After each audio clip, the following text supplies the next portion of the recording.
Okay, good morning all. Apologies for the later than advertised start today. Just coming to my office, having picked up an FDM printer recently and printing a little sword I've made for the kids. I think the third print I've done on the FDM, and it was a plate of spaghetti. So I'm officially in the club.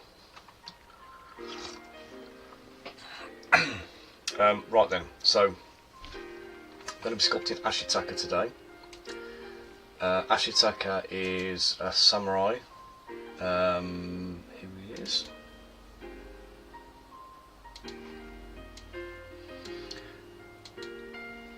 So he's a Myra Samurai, so he's a catfolk. So it should be a nice, interesting sculpt. There's actually not too much kind of over the top detail on him, so I'm pretty optimistic we'll get him finished up today quite quickly. So I'm just going to drop him up in the second window. Just get the scene set up. This is Louise that I sculpted the other day, if you saw the last update on Crystal Collapse, but she absolutely balances perfectly. Like, I've got about 5 copies of her sat here on my desk and they all just stand up on their own without a base or anything, so the counterbalances are exceptionally good on her. Right, let's sort the screen out because it's too small.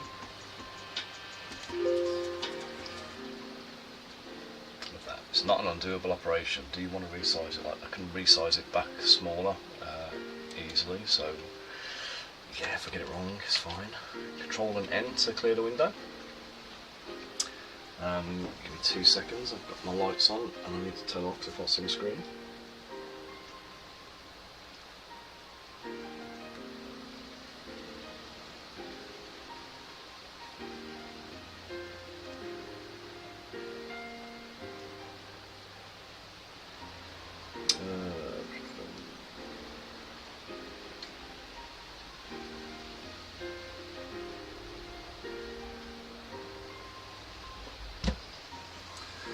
Okay, so we're not doing Louise today, so let's import my base mesh.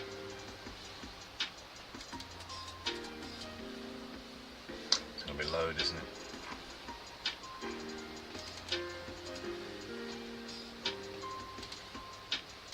Load tool sign.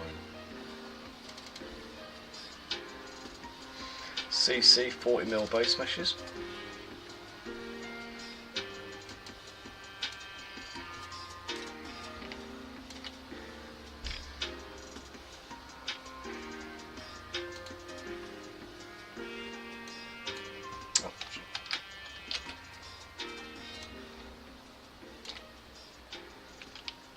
T to send it into edit mode. Okay, so I don't need the female ones. Let's close that off. Close that.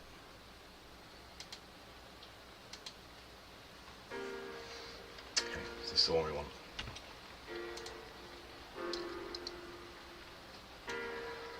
Let's start by making his face.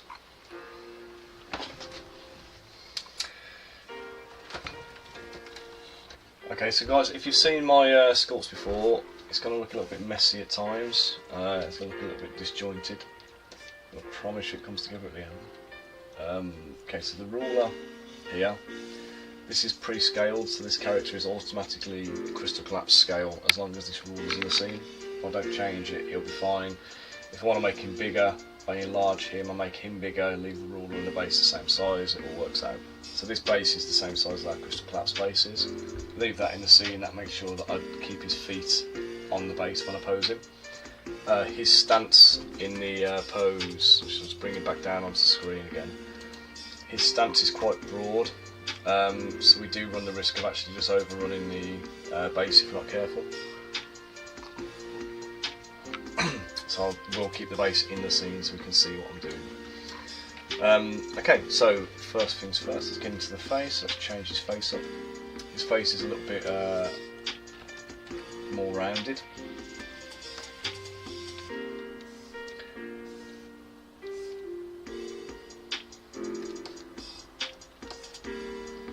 This is Naggle's face, by the way. This is Naggle's like default.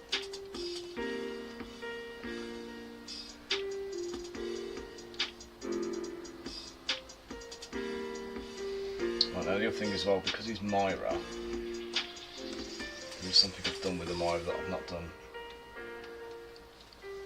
with other characters.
Anybody, any point has got any questions? You want to talk about Crystal Collapse? You want to talk about the game? You want to talk about the rules? You want to talk about the stories? Ask about the campaign? Whatever it might be. Feel free.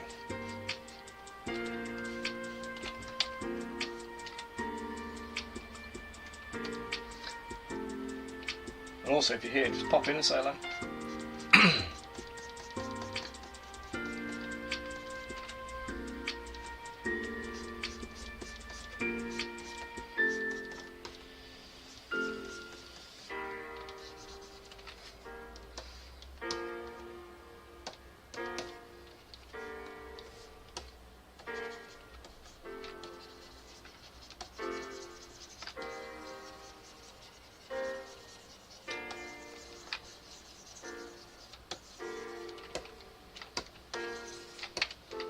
Because he's a cat, we're taking away his ears.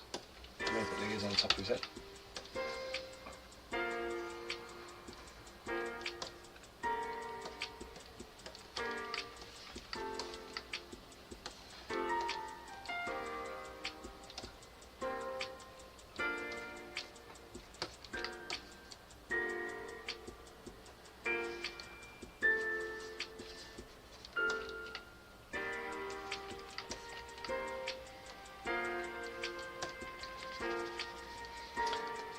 So I'm using ZBrush with Sculptress Pro mode turned on, which is this button up here. And what Sculptress Pro does is it makes topology where I need it, which means I haven't got to create any shapes, I can just keep sculpting on top. So as I'm doing this, it's creating the topology where I need it, and it's allowing me to sculpt and work quickly without having to worry about the actual mesh.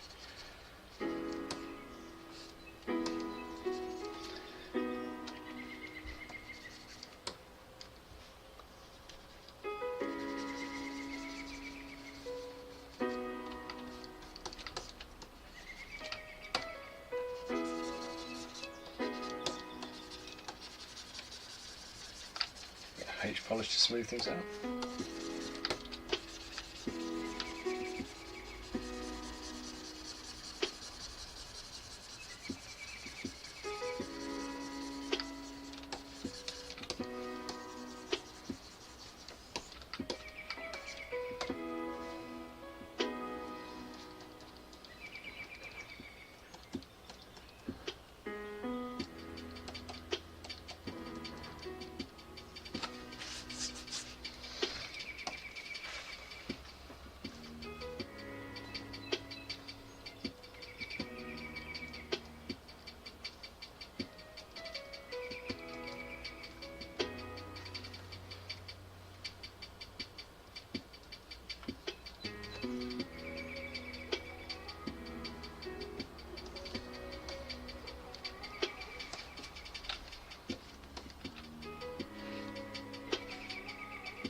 of fur texture to the ears.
Do his hair.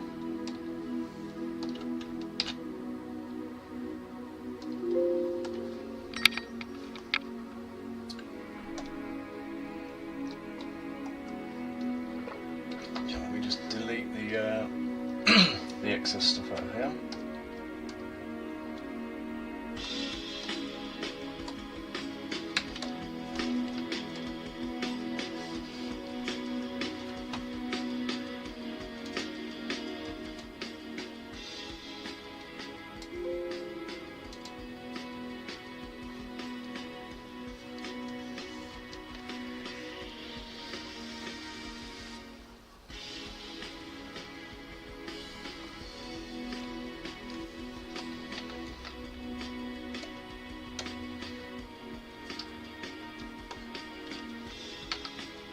Put symmetry on.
Drop a sphere in now. It's going to be his ponytail.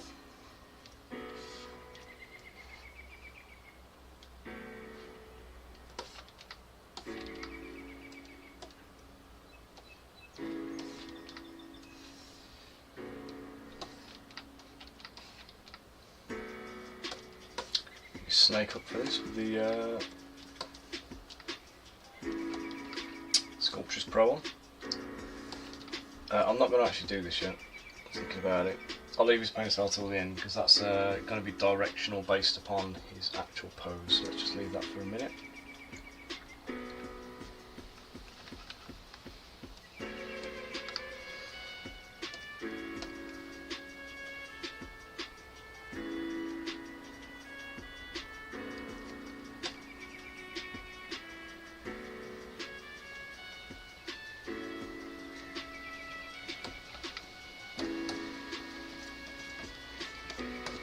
these will also change.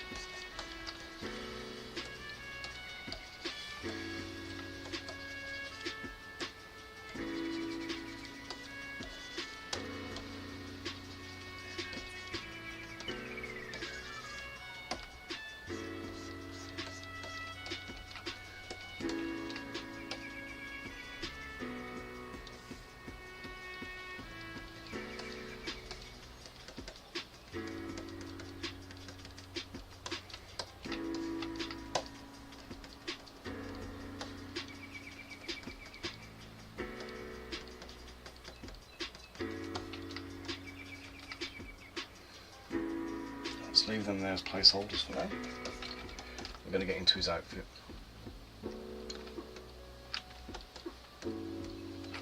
Okay, so first we're going to go duplicate his body. Let's take the head off because we don't need the head.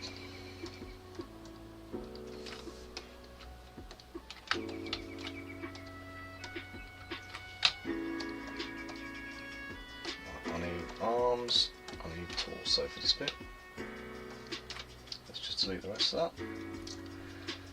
Okay, and all I'm going to do here now, we're going to sculpt directly onto this to create the clothes. Okay, so we've got an underlayer, which is this green bit. Let me come down so we can see. So we've got this green kind of kimono type bit. It's not a kimono, is it? Like a gi kind of thing, I suppose. Like the under jacket kind of thing, and then we've got like an overcoat, like a vest. Don't know what the name of it is, but there we go. It comes down to just below his knee, and then we've got this massive great big like tie up, knotted kind of bell thing at his back.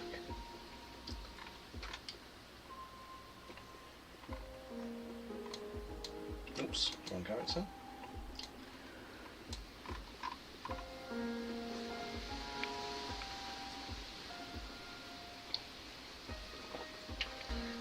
I feel like the bit that's going to give me a bit of grief on him is the big knotted belt at the back and the kind of the woven shoulder pad. I think they may be a bit challenging, but let's see. Let's see how we get on. Let the autosave go. Right, so we're going to go just general bulking up. Remove the musculature in it.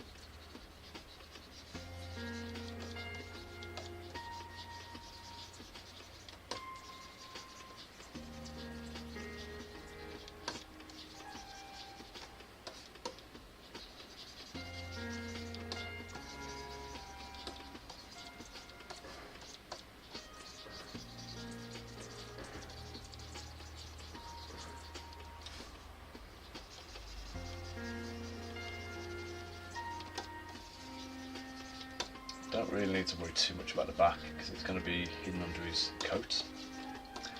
So yeah, I'll leave the back for now. Come to the front. That's about the right level.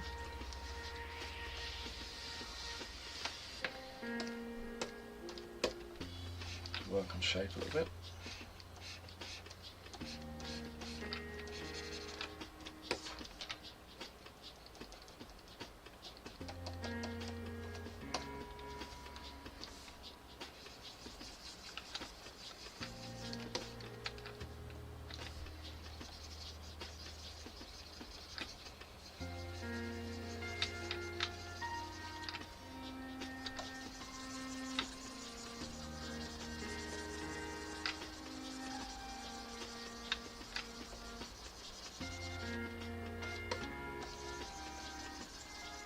Again, smoothing out the back. I'm not going to concern myself with too much because it's not going to be visible. And if it is after I pose it, I'll just deal with the bits I can see. Otherwise you end up doing a lot of unnecessary work.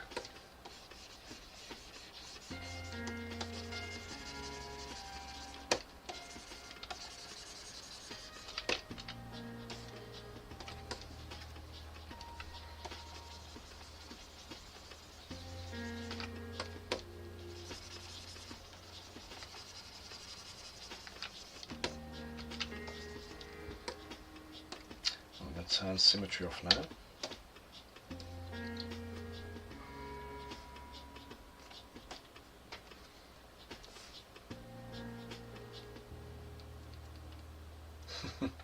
Third eye blind, how are you doing? Yeah, it's just practice. It takes a lot. It takes a lot of practice.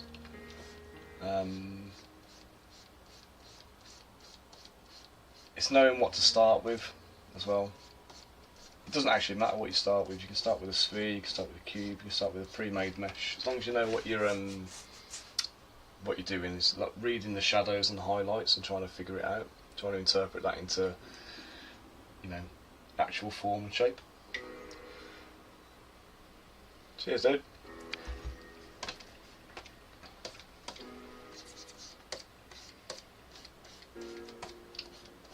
I try and work.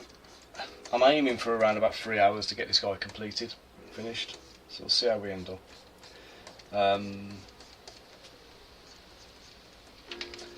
yeah, if you want to learn a bit more ZBrush, if you want to try it again, I've got a course that I'm just gearing up at the moment. I'll be running it. I think it starts on the 15th of September. I'll find a link and drop it in the chat later. I've got it on the Gumroad.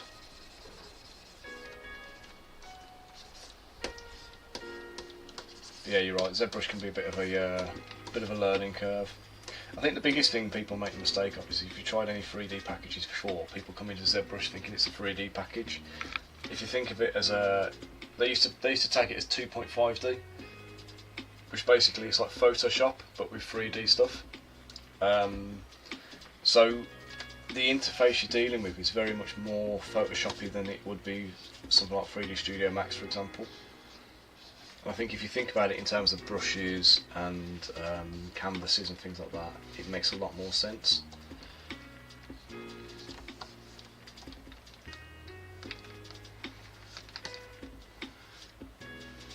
So Third Eye, what are you up to today? You just chilling, or you working with a bit of background noise?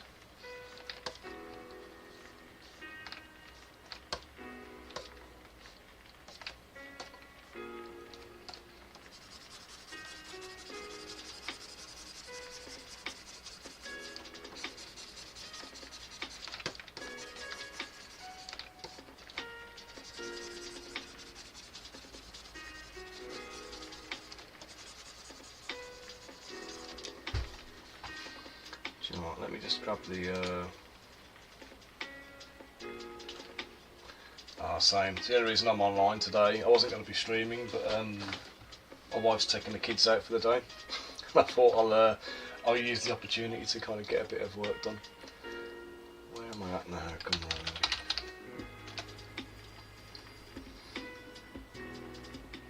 Hey Rasuna, how you doing? Right, let me just here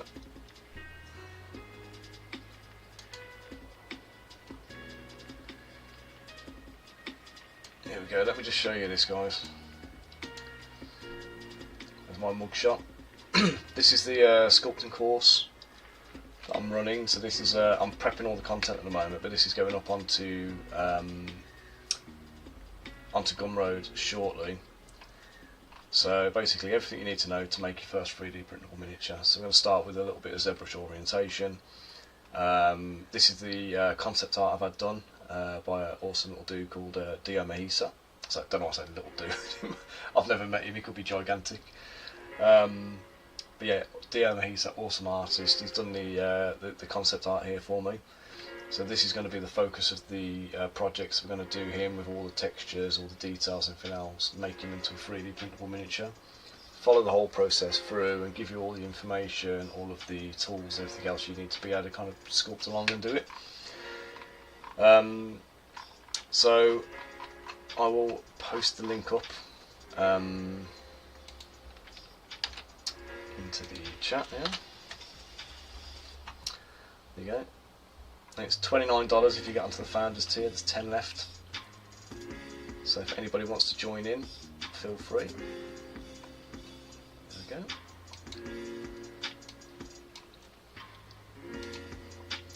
And for now, let's get back to Ashitaka. Right then, so again, let's just show you anybody who hasn't seen him. This is the concept we're working to: Samurai Cat Dude. So this is one of the characters for Crystal Collapse. He's a Myra Samurai, Myra the cat people. Ignore the hair looks absolute garbage at the moment. It's just placeholders, but you know what, I'm going to turn it off because it's putting me off.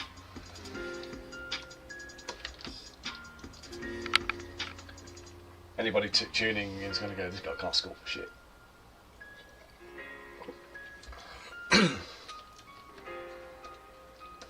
Okay, so trousers next. Duplicate, let's just take the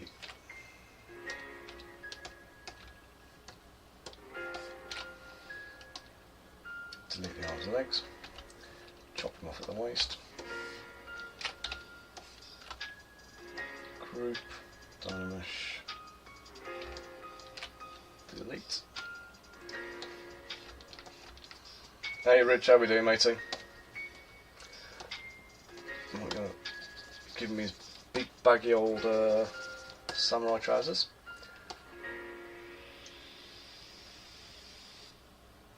Yeah, do you know, I'll tell you what, Sculptress basically was very, very limited. So Sculptress was a kind of a demonstration tool, proof of concept, and it's actually incorporated into ZBrush right now. So you see this little button at the top here. This is Sculptress. So I'll demonstrate and show you what it is because this will be familiar to you. So if I go into line mode here, so down here is my Dynamesh, right? So I'll do Dynamesh, and it creates a kind of a uniform-ish topology across the entire model using regular squares, little triangles and stuff like that. But basically you don't need to worry about the mesh. Now when I've got Sculptress mode on, which is what I use for when I'm sculpting and bulking stuff out, as I sculpt here, you'll see it's changing the topology. So when I go light on this, and I'm using smaller brush strokes, it's creating dynamic topology. This is Sculptress. Basically what happened to it was ZBrush owners at the time, they acquired Sculptress and they incorporated it into ZBrush as a tool. So when you're blocking out sculpts like this, instead of having to, because what used to happen, you get like this so far, sculpt, sculpt, sculpt, sculpt, sculpt, sculpt, sculpt, sculpt, sculpt, sculpt, sculpt, sculpt, sculpt, sculpt, sculpt. You see I'm starting to get like tears in the polygons now. Here, see how it's gone all stretched, and if I go onto line mode again, you'll see the polygons are all irregular, they're being pulled all over the place. And what you used to have to do was Dynamesh again, so you just go Dynamesh and it'd like restore all of your topology again, so you can sculpt on it without the deformation and the stretching. So you used to have to go through that, but obviously every time you Dynamesh it, it changes the mesh, it smooths it out, it can make things a little bit kind of like less ideal to work with. And what they've done since is they've incorporated Sculptress Pro. You can now just bulk it out as much as you want without having to worry about the form so much. And the only problem you have with this now is when you're trying to do sharp edges, it will triangulate the edges so you can't get a smooth crisp line unless you go really, really small with the brush size. But to be honest, what I do is I'll use Sculptress Pro mode so far, get the bulking out done that I want doing, and once I'm where I need to be, I use Dynamesh with polish turned on, and that kind of gives it this automatic stylized base, and then I go back in and I just refine details without Sculptress Pro mode turned on. The reality of it is actually Sculptress Pro, the deformations and the little triangulations you get along the edges and stuff in a miniature, by the time you print it at 32mm scale, you're not even going to notice it. It's going to be completely lost in the sculpt. So it doesn't really matter. It's more of a kind of a visual thing on the screen. And one of the things you need to get used to when you're making miniatures is remember that the end product is a miniature, not a render. The render's there to sell the model, so you do want the render to be kind of good enough, but ultimately, if you show off the miniature rather than the render anyway, then what you end up with is it doesn't matter if it's tessellated around the edges and if it's pixelated and it looks crappy up close. Do you know what I mean? It's the printed product. The end product is the important bit. Excuse me, just trying to guzzle my coffee down before it gets cold on me. Okay, right. So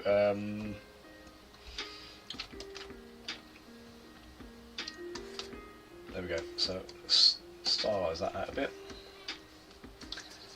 I'm going to use a bit of polish, H polish. But yeah, you're right. Sculptress was always free, and I don't know if you can still get Sculptress, but if you can still get it in isolation, it's nice to kind of get your head around the kind of sculpting kind of process. You don't have loads of tools, you don't have loads of objects, and you don't have this down the right hand side, which is like sub-tools. So if I remember right with Sculptress, you could only have one object and you had to sculpt everything on one piece. They may have changed that later on, but the one I remember, it was like a single tool was your limit.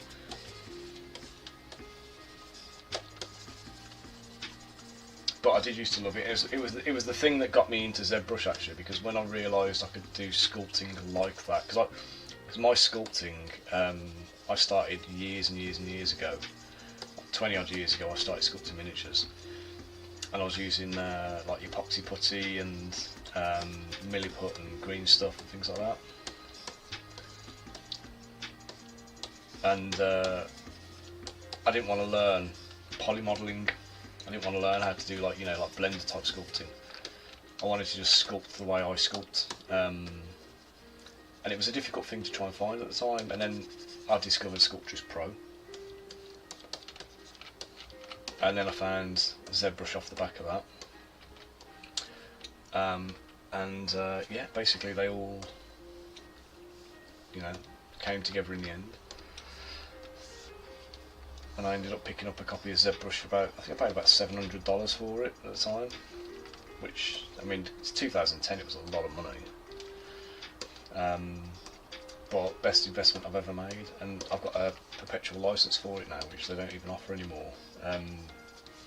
Like if you get a ZBrush license now, it's 348, I think it was for the year I was looking at the other day.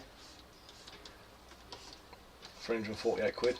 So it's it's a lot of money to invest. Now, if you make a living out of it, you know what I mean, it's still a worthwhile investment.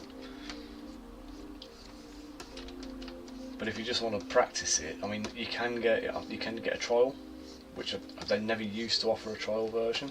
They do offer a trial now, but I don't know how limited your trial is. I also don't know if they do the core version still. But they used to have a core version, which was slightly pared back. It didn't have all the features and all the bells and whistles and stuff that ZBrush had, but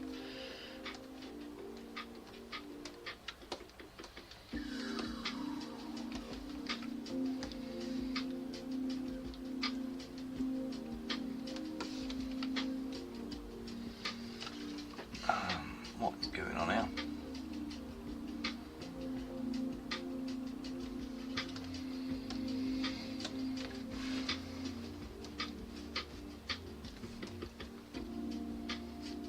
Oops, wrong tool.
Right.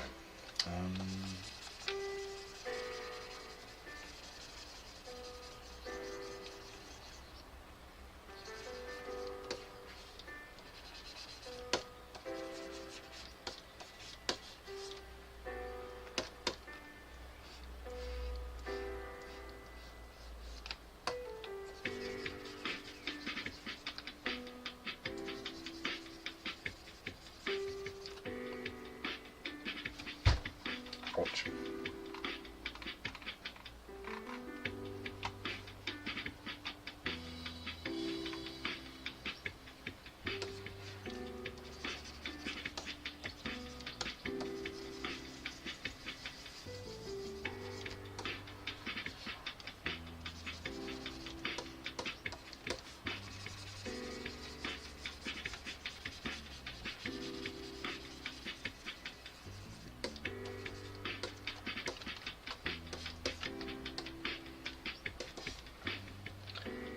Very well, put 2 of these on.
Large, let's shrink them down.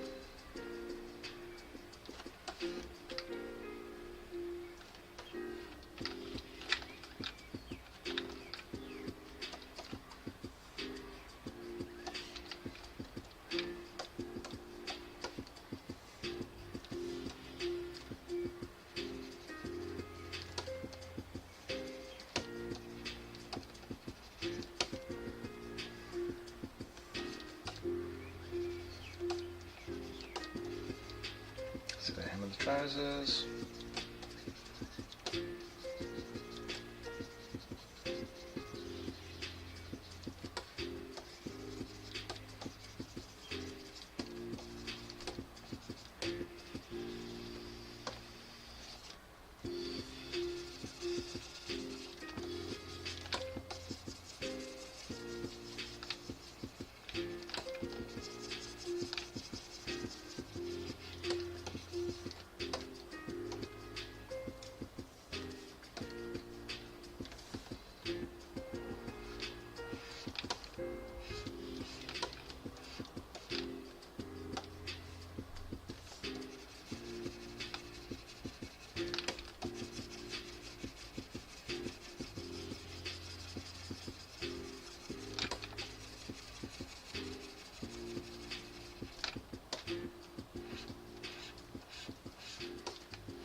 Third eye, are you still there?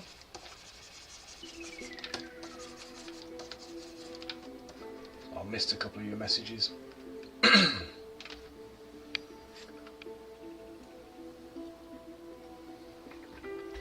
You're right, yeah. Summer with the kids is brutal in terms of actually your ability to work or anything, but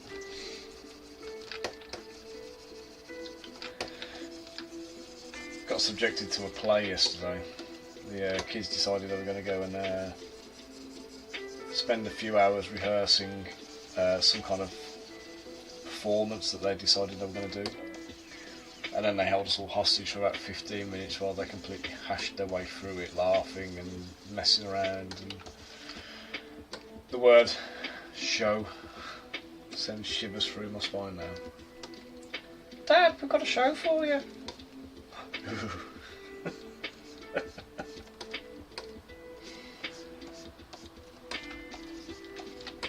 Alright, you little narcissists, you jump around on a trampoline and we'll just sit and watch them.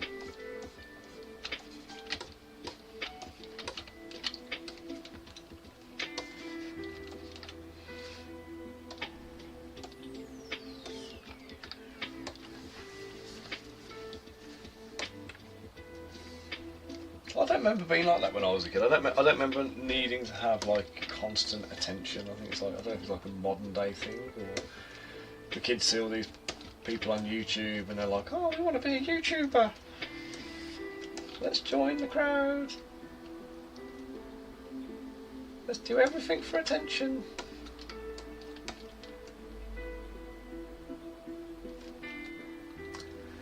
It's got one strap there, then we've got another one at the top.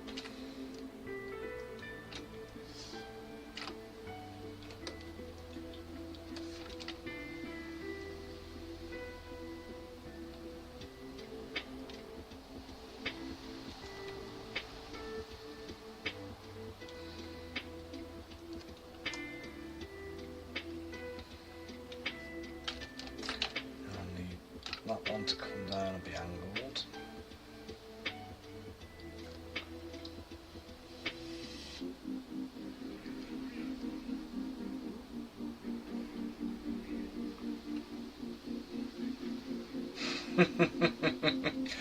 Yeah, my nipper's doing kickboxing at the moment, and I've bought him all these like pads and stuff. He keeps wanting to spar with me.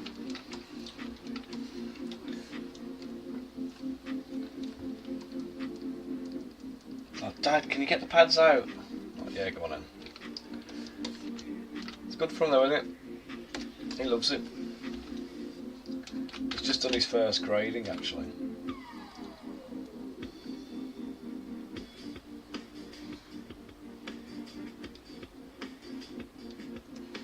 Oh, you do drawing, do you? Got any links or anything to share, dude?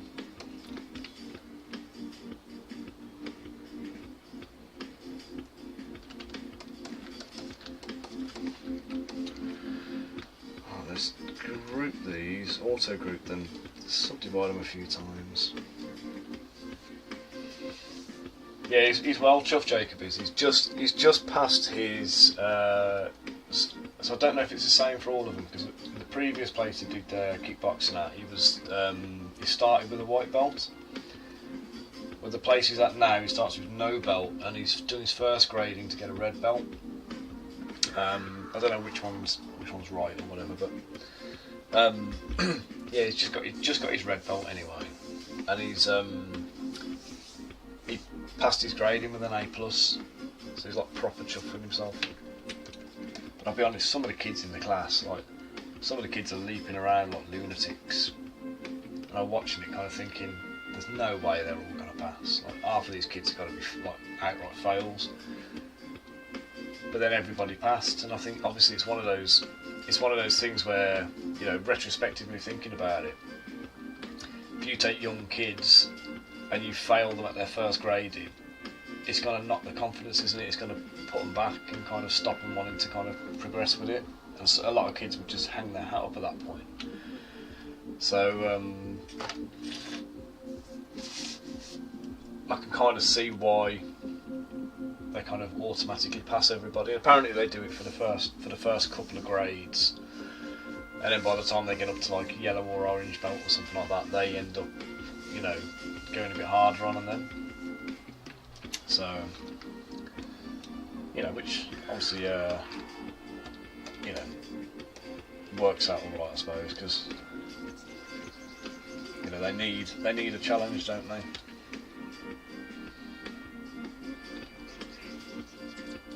Don't want participation medals.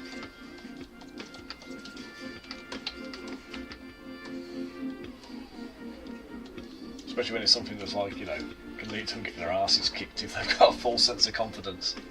They think they're amazing because they've got all these belts and stuff, and actually it's, you know, yeah, you passed, but you got an F or an E.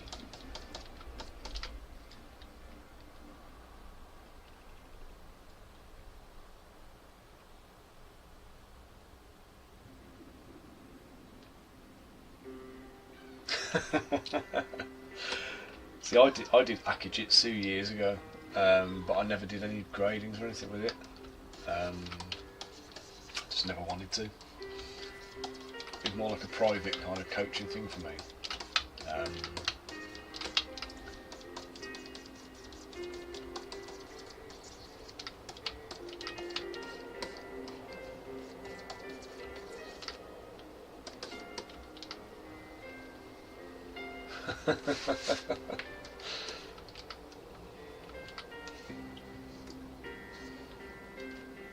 I always used to love it when you're watching, like, you know, on the MMA, and you get like it's always the kickboxers go in there really cocky, isn't it? The you know, they go in there kind of thinking they're God's gift, and then they kind of go up against some guy in pyjamas who just drags them to the floor and lathers them.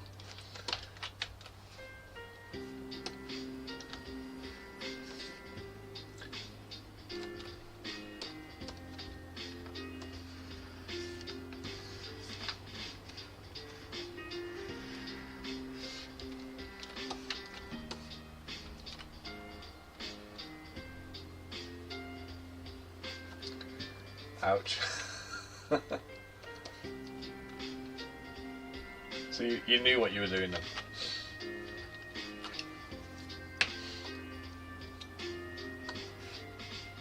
Let's turn that down a touch. I'll do. Save.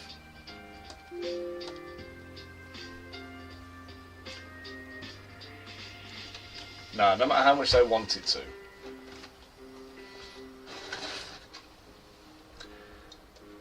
Virtually every MMA fight ends up on the floor, doesn't it? And you know, once you lose your advantage of your reach and stuff like that, you're sitting duck, ain't you?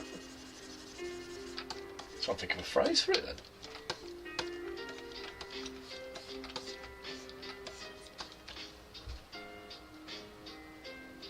Brain fart.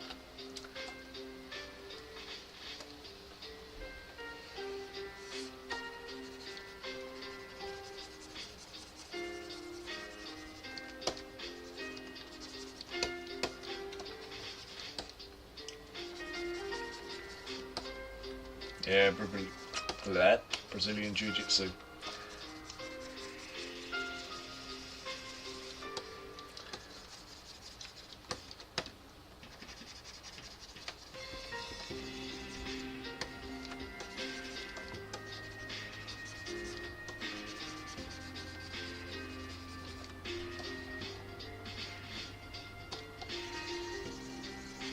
I tell you the ones that wind me up though. You ever see the ones where they go in there and like the guy's obviously specialist in grappling, so the first thing he does is go in there, lie on his back like a prone tortoise with his arms and legs in the air, waiting to, like, you know, hopping around. Like the other guy's just standing there looking at him like, you absolute fool, what are you doing?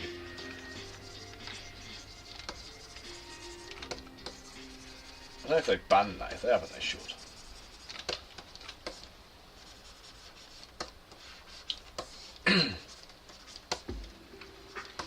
I do kind of think if it's mixed martial arts and you only know ground grappling, you know you've got an advantage when you grapple, but like you can't just, you know, lie on your back with your legs in the air.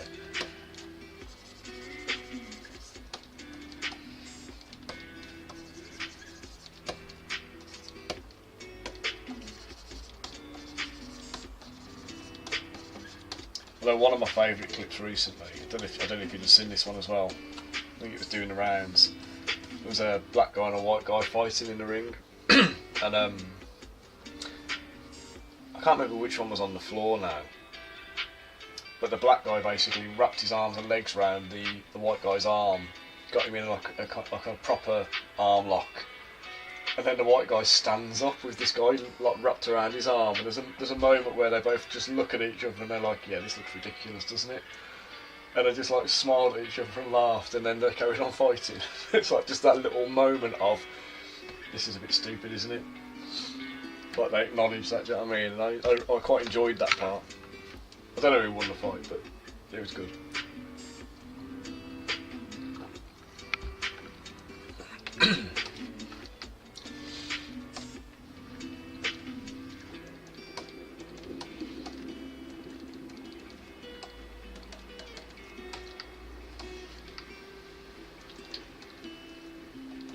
So yeah, it's not taking themselves too seriously.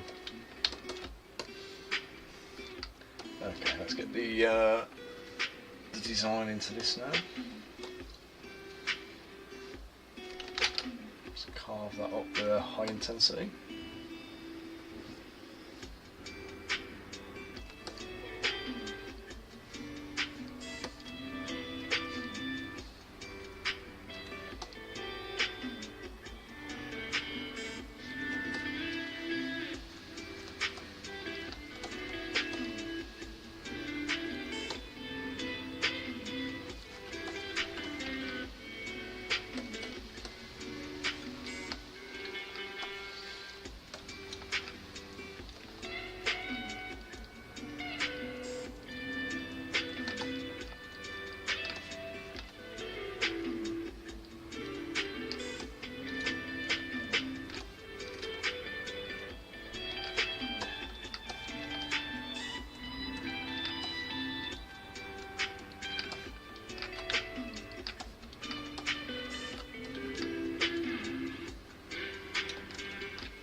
There you go for it. Appreciate it, thank you very much. I'll be posting this as a speed sculpt later on as well, so I'm going to kind of edit the footage down, so take out all the talking and all the dead spots and stops and whatever. And thanks for the sub, dude. Appreciate it.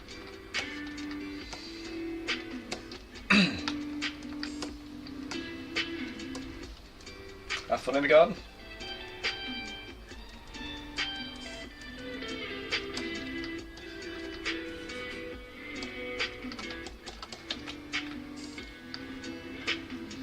Right, I'm going to merge all this together.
Let's do a tie up at the back.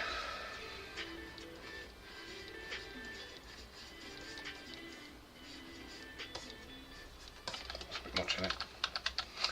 Oops.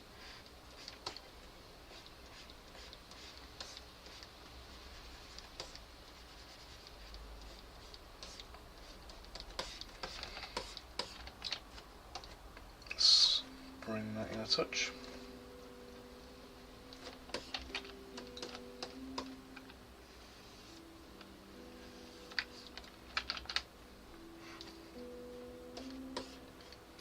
So now that I've got the layering done right on this, I can kind of just go in and I can sort the edges out. What's important with the ribbons is when you sculpt the ribbon in, you need to make sure they overlap in the right way. Yeah, a lot of people, they drop these bandages in.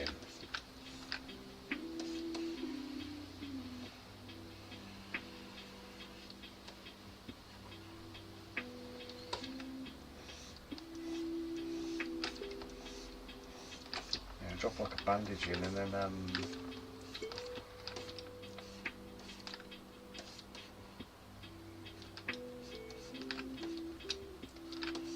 it doesn't line through.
Let's put the knot down the bottom here.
Bloody noisy seagulls.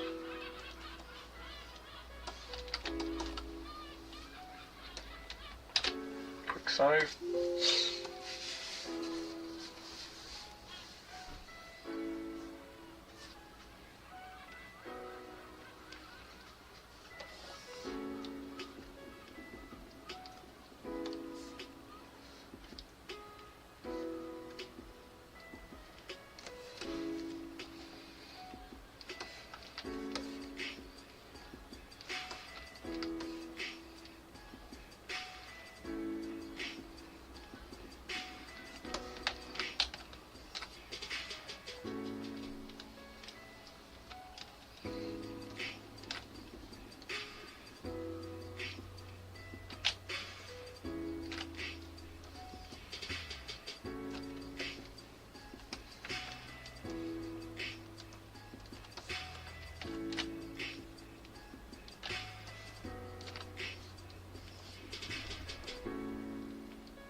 So just doing that because I don't want these little bits sticking out where they can snap off.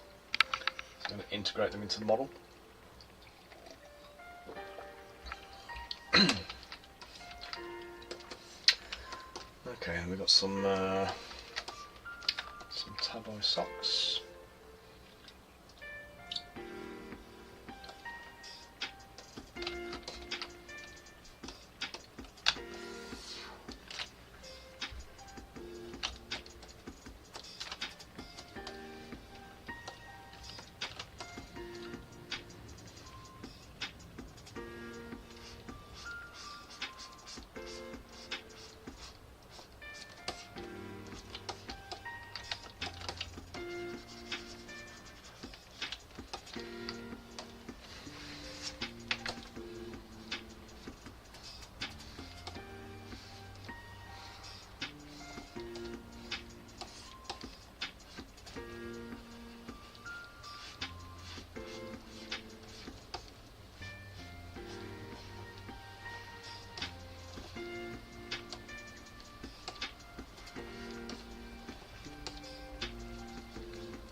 So you know you've got a confident swordsman when he goes into battle wearing a pair of flip-flops.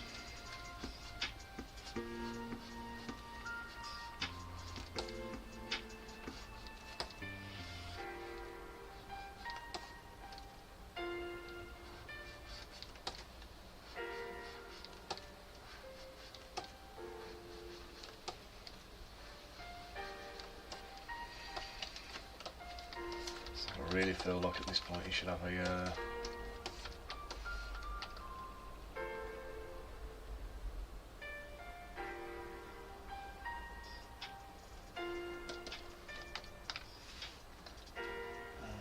mild. Yeah, you should definitely be having a what do you call it? Like a back strap. Like, you know, even Crocs have a sport mode, don't they?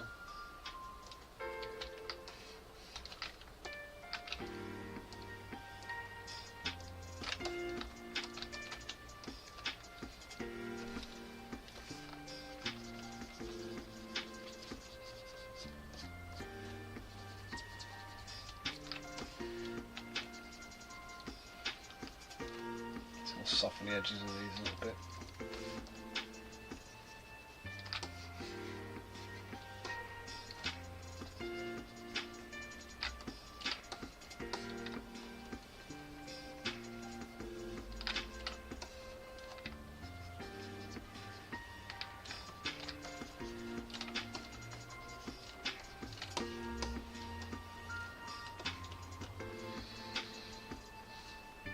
Oh man.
Hey, Keller, how you doing?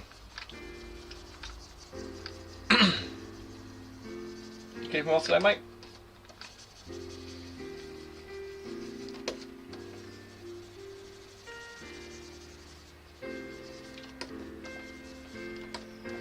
Yeah, the kids are out today. Hayley's taking them out, so I'm taking the advantage of the free time to be able to kind of do a little bit of work.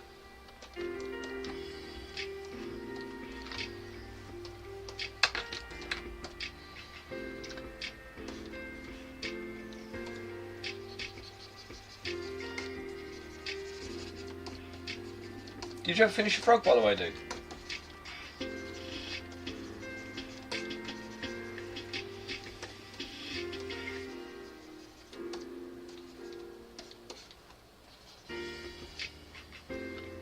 You do it now, cool.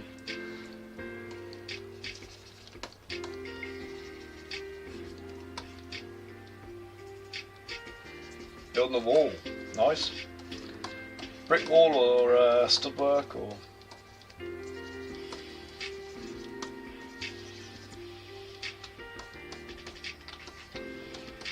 I've got a wall I need to build and I'm not relishing it.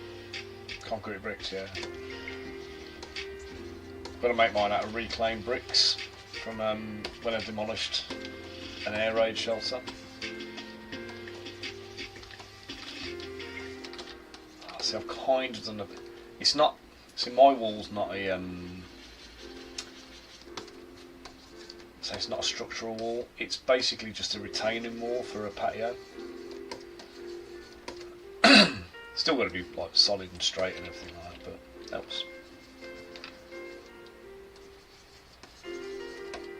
So I just really, I've been putting it off for about 5 years. Got this mountain of bricks and tile, slabs, bricks and slabs and stuff. Oh no, mine's like 3 bricks high. Yeah, I won't fancy your job there, mate. But.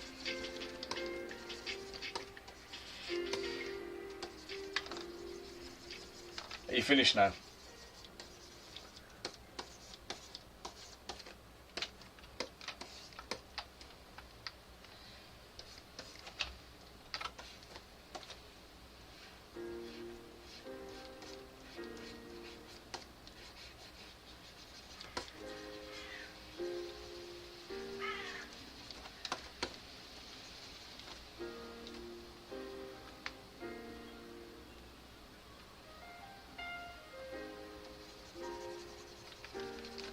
Yeah, well, do you do that kind of thing normally, or is this like a DIY project for? Oh my god, that's not the heat to be doing this kind of work in, is it?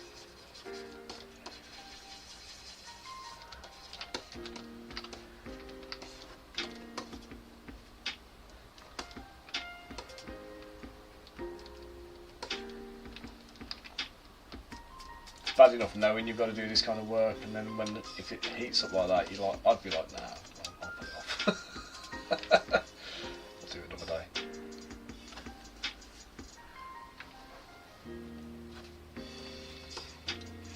So it's not a million miles out of your comfort zone then.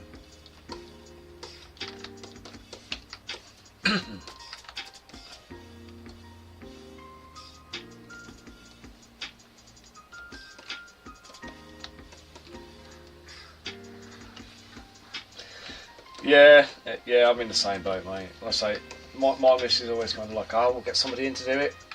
It's taking you too long, we'll get somebody in. I'm like, have you seen how much you're going to charge? You're going to pay the man? Fly in.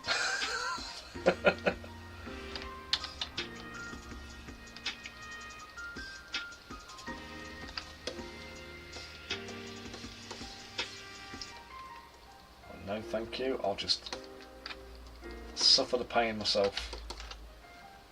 Wow. Big old wall then. Is it like a garden wall kind of thing, or is it like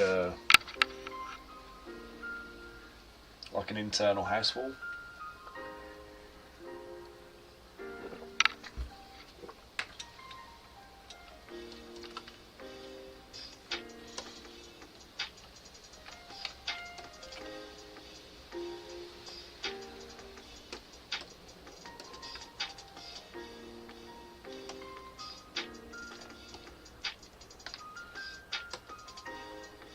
I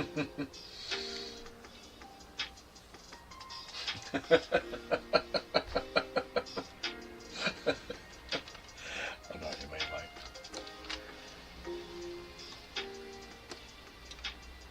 I've seen a lot of messed up work on sites over the years.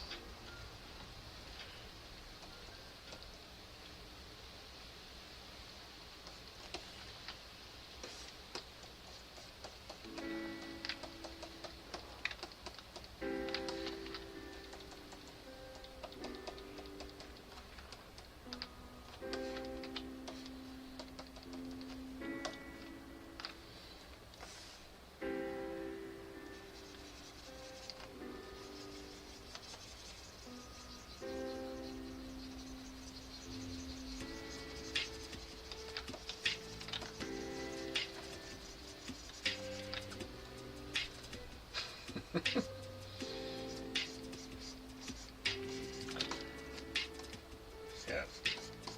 I know what you're saying, mate. I mean, I'm 42, and I used to do facilities management for a living, health and safety management and facilities management. So I used to have to look after all the contractors who were coming in to do work on the sites and stuff like that, and sometimes they were alright.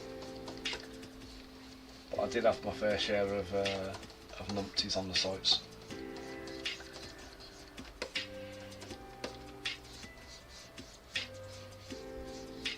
I think the worst one I ever had though, we had this like massive kitchen,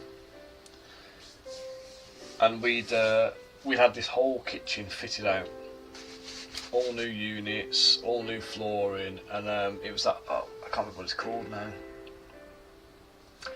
really expensive laminate flooring planks that like mock wood. I can't, the name eludes me. But yeah, we've basically had all this stuff done. We'd spent an absolute fortune, and the only thing that was left was we had these windows that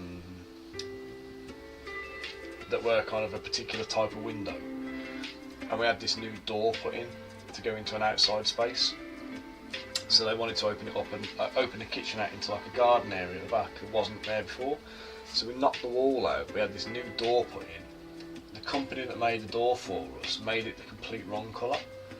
So it was supposed to be green on the outside and white on the inside. And they all the kitchen units and everything were grey.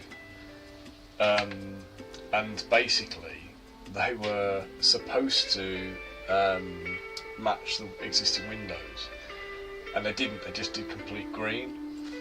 So then we phoned them up and we were like, you need to sort this. So they decided they were going to come back to site to spray it and colour it. And it was powder coated, so they should have, you know, it was obviously a substandard finish that we ended up with. But they came back to site, they painted the doors in situ, and they managed to overspray the entire newly fitted kitchen with call it hard wearing white spray paint.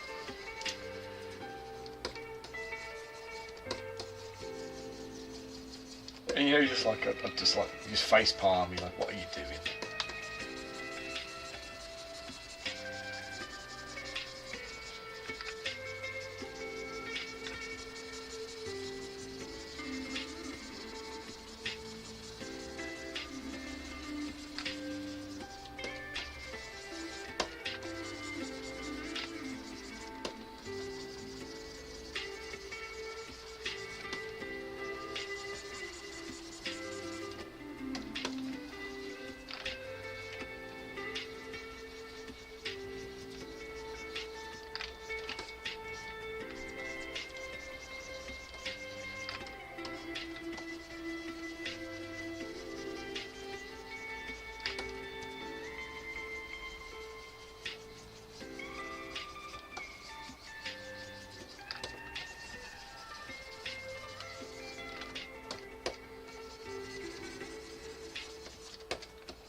What gets the floor tiles on the walls and the wall tiles on the floor?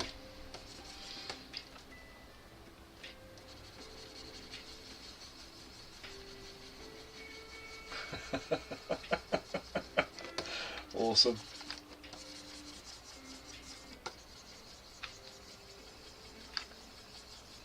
So you know when you're on Instagram scrolling and occasionally like your algorithm goes different directions.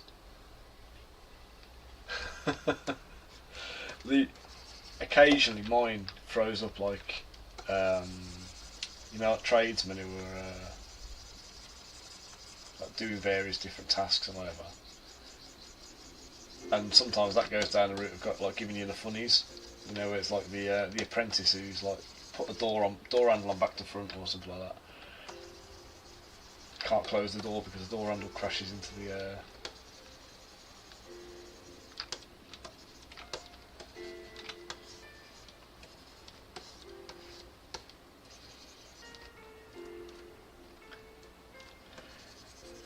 Say something else as well. My dad's a carpenter by trade.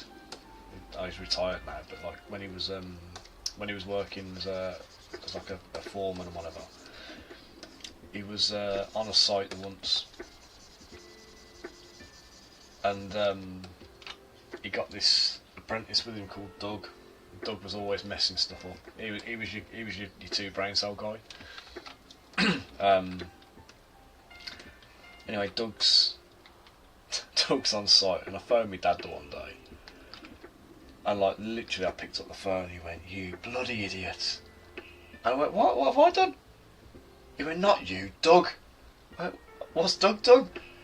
And he was holding he was holding a piece of wood, a piece of drywall, sorry, on the wall, and he got the drywall screw balanced on the end of the drill, the screw gun, and he quickly kind of jabbed the screw into the thing between, like, you imagine his hands in an L shape on the wall, and he's putting it between his thumb and his finger, except he pushed the drywall screw, into the meaty bit between his thumb and his finger. So it just, like, literally, as I picked up the phone, Doug managed to stab himself with the drywall. So, yep.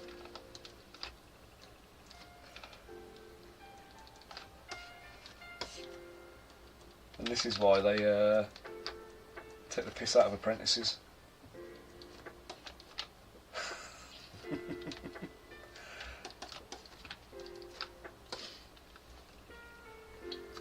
Let's sharpen this up at the edge and create some distinction.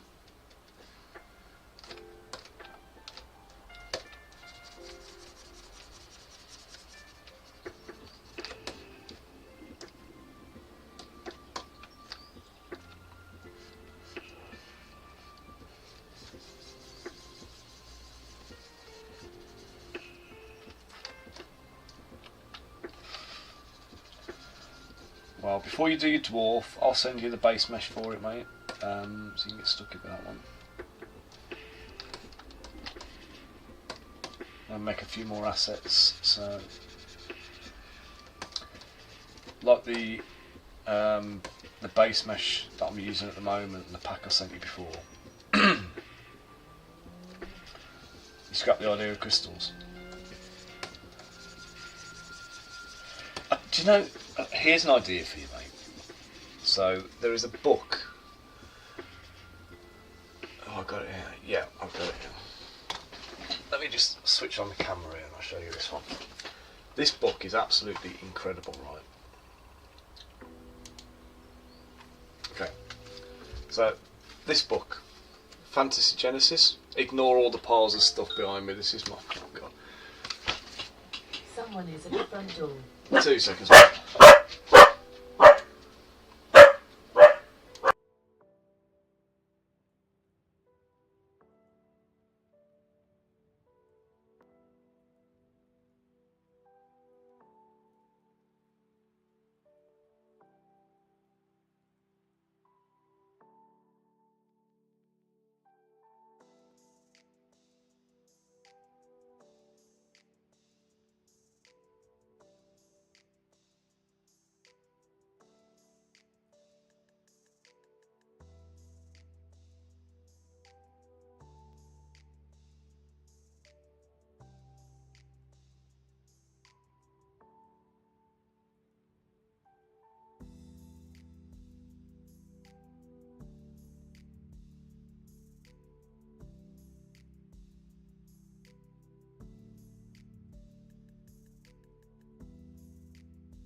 Right, sorry about that.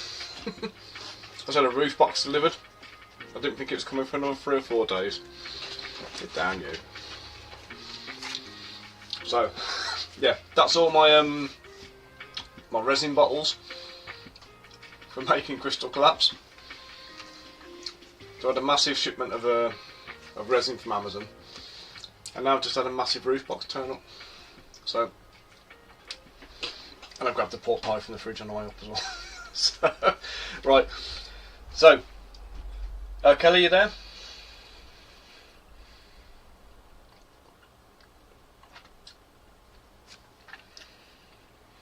Okay, so basically this book is absolutely awesome if you're ever struggling for ideas. So it's Fantasy Genesis by Chuck Lukacs. I think that's his name. Yeah. And basically what it is, there's a table in the back, so it turns it into a game, and you roll on all these different tables. So the first thing you pick is like the anima, which is you roll 1d6. 1 is sea life, 2 is insects, 3 is mammals, 4 is reptiles, 5 is birds, 6 is mammals again. There's a different list of mammals. So you roll on that, then you roll on the veggie set. So you get plants, fruits and vegetables, fungi and trees, emotions, actions, elements and minerals, and then techne, which is like architecture, transportation, tools, machines, etc.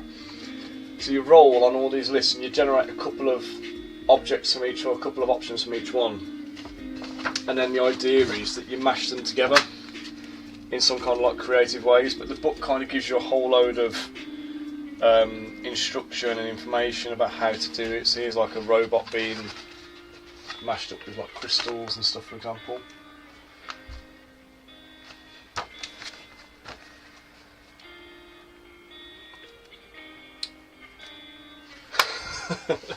It's a really good book. I mean, anybody who's into art, I mean, it's one of those things.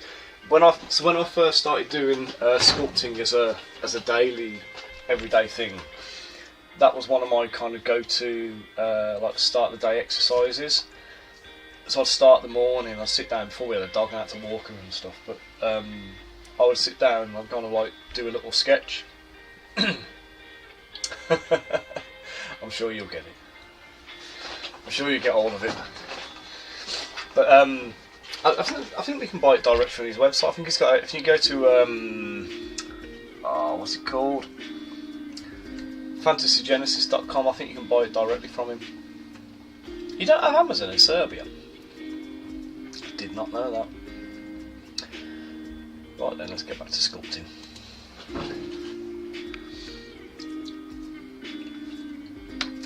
Cheeky bite of mince pie, pork pie. Now at my screen.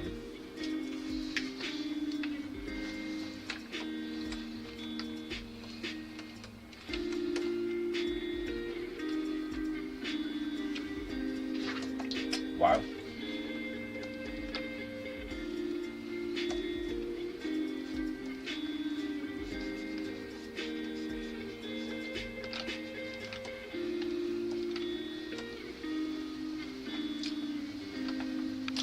I mean, our government sucks a bit. A lot. I don't know if we're quite that bad yet.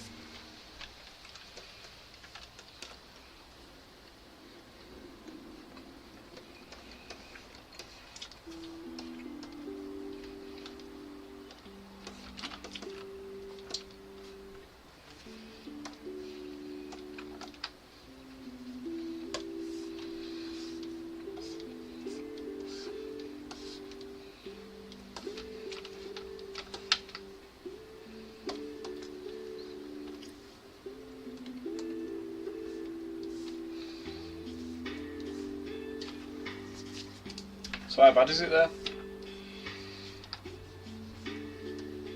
Because you know what, we hear a lot about, I've heard a lot about Greece, I've heard a lot about Poland, I've heard nothing about Serbia. It's funny, isn't it? all this stuff's going on all around the world and you don't hear about it. Hear loads about the US, a little bit about Russia.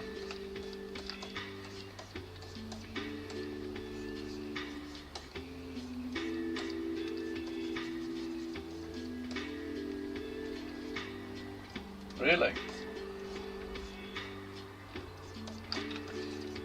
Yeah, but this is the thing that winds me up, is you get people kind of like up in arms protesting about, you know, stuff that's happening in various different places. But like I say, there could be loads of things happening in other places that they're either not aware of or they just don't care about. It's like, you know, don't pick and choose humanitarian disasters that you want to kind of piggyback on and you know, get a bit of airtime for.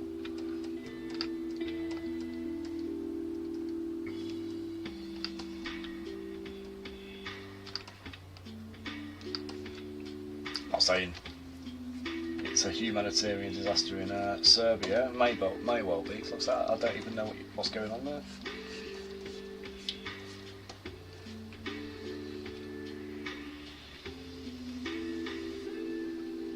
Yep, absolutely. Nail on the head, mate.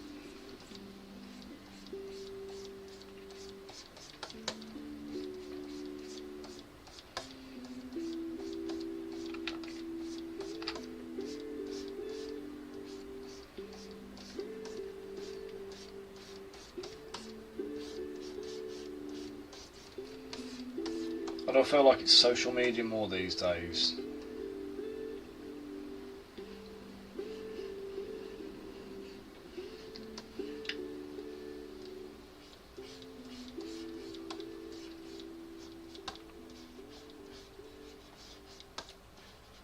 It used to be mainstream media, didn't it? But I think people are like watching less and listening to them less. Like their influence is far lower than it used to be.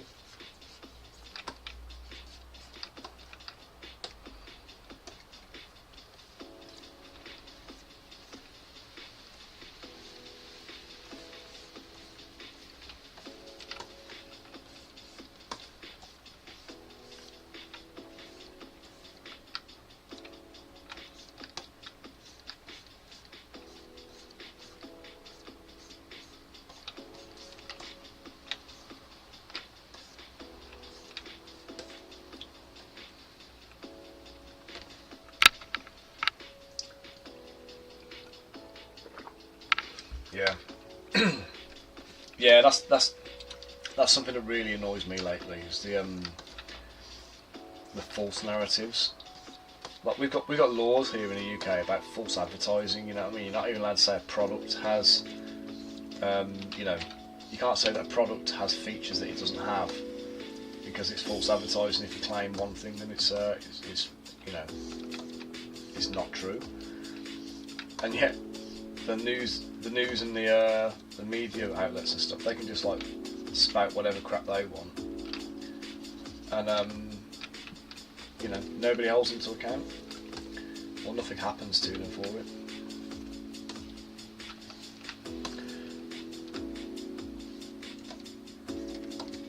But you'll never see any news online that's not spun. Is the problem? There's always somebody's pushing an agenda and showing an angle. You try and get unfiltered news out there now, you can't do it.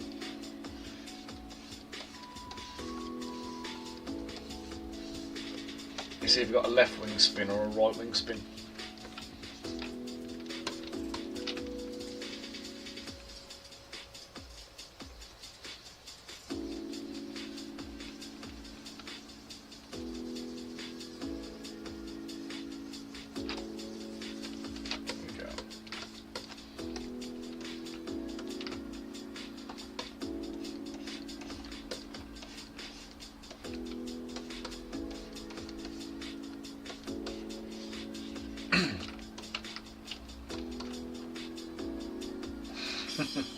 Correct.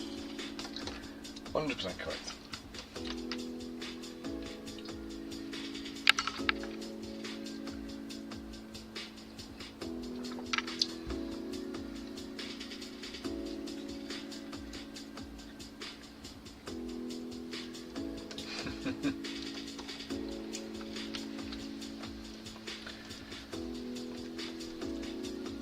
I saw the other day a YouTube video from a guy who basically relocated to Russia because apparently Putin's invited Westerners to come and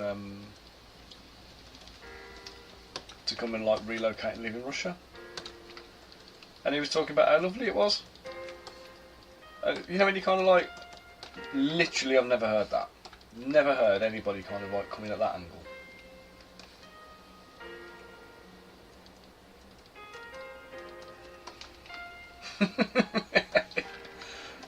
Yeah, that lovely.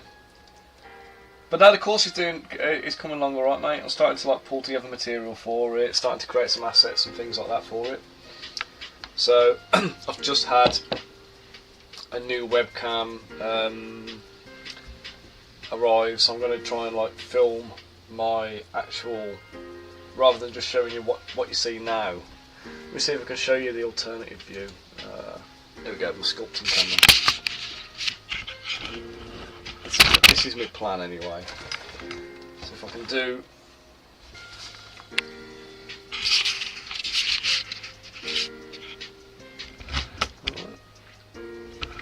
How was this set up?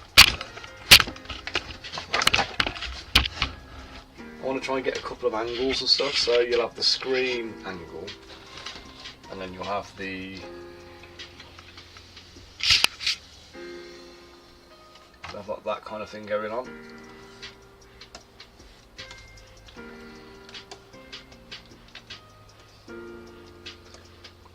I want to know what do you think in terms of like that view?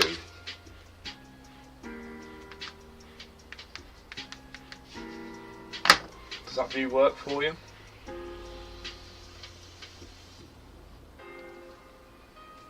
Or do you prefer, like, if you're looking at something, would you prefer to see me actually physically sculpting on the screen, or would you prefer to see the screen? Is what I'm trying to kind of figure out at the moment.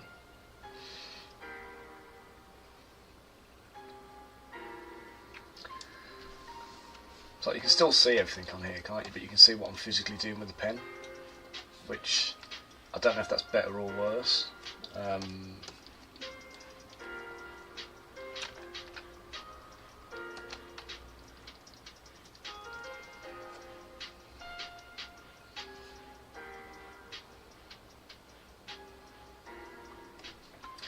Well, yeah, I mean, my thinking is I've got the camera set up on the left-hand side, because if I've got it on the right-hand side, my hand's blocking everything. But if I'm sculpting on the left-hand side here, you're going to see everything going on.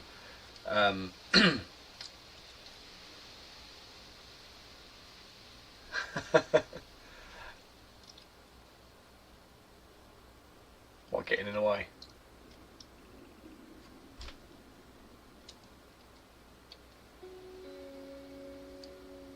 Yeah, so I think we've just got to kind of obviously, you know,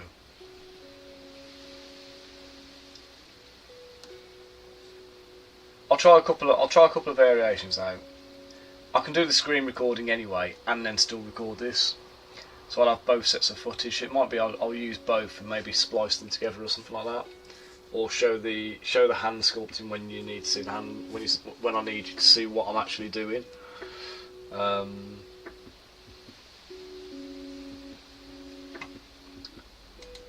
Obviously this is just an unfiltered view of the whole screen, isn't it? So, you know, you see the mouse cursor moving and whatever else, but you don't see.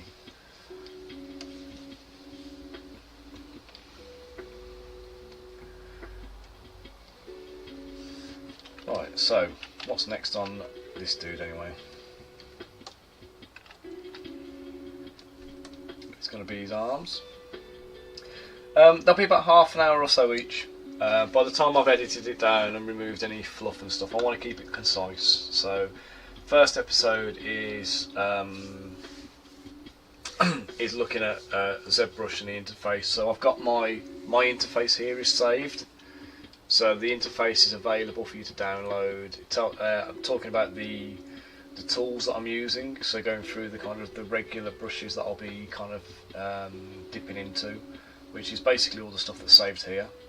And then load the base mesh in and just kind of get orientated and get everything started. The in fact, let me pull the course up and we'll have a look at it.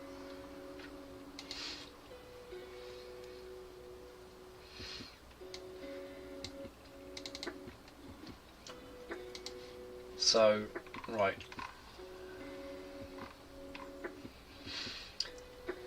So module 1, interface overview, sculpting for scale.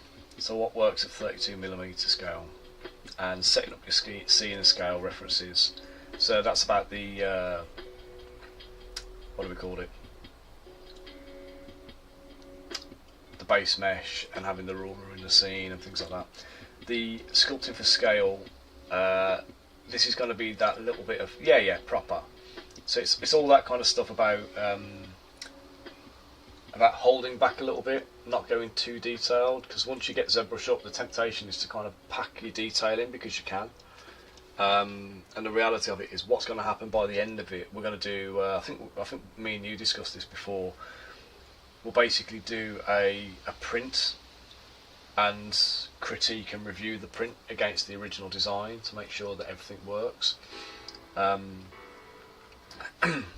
Yeah, exactly. You basically, you print it, you look at your print, and then you figure out, did it work or do you need to improve things? And it's that little bit of self-criticism you have to go through.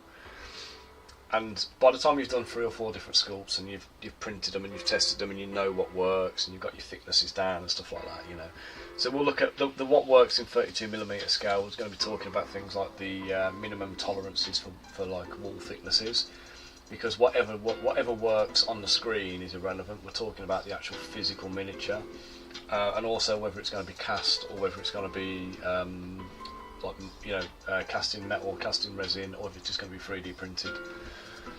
And then when we come into module 2, anatomy for stylized characters, working from concept and blocking with primitives and Dynamesh. So this will be kind of just making a base mesh basically. And then obviously I'll provide the base mesh that we use normally. So how do you start sculpting the character? Because I think sometimes how to get started is a blocker for a lot of people. And I think when they realise, when I do this, I'm going to start with squares, cubes, cylinders and all sorts, and they're going to very quickly realise that it doesn't matter what you start with at all, because what you start with is not going to look anything like that.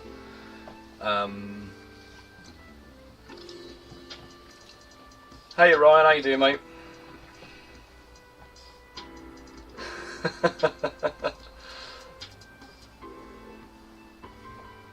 Yeah, YouTube's got it, Twitch has got it. I think Facebook. I think you just comment. I think you just comment on Facebook.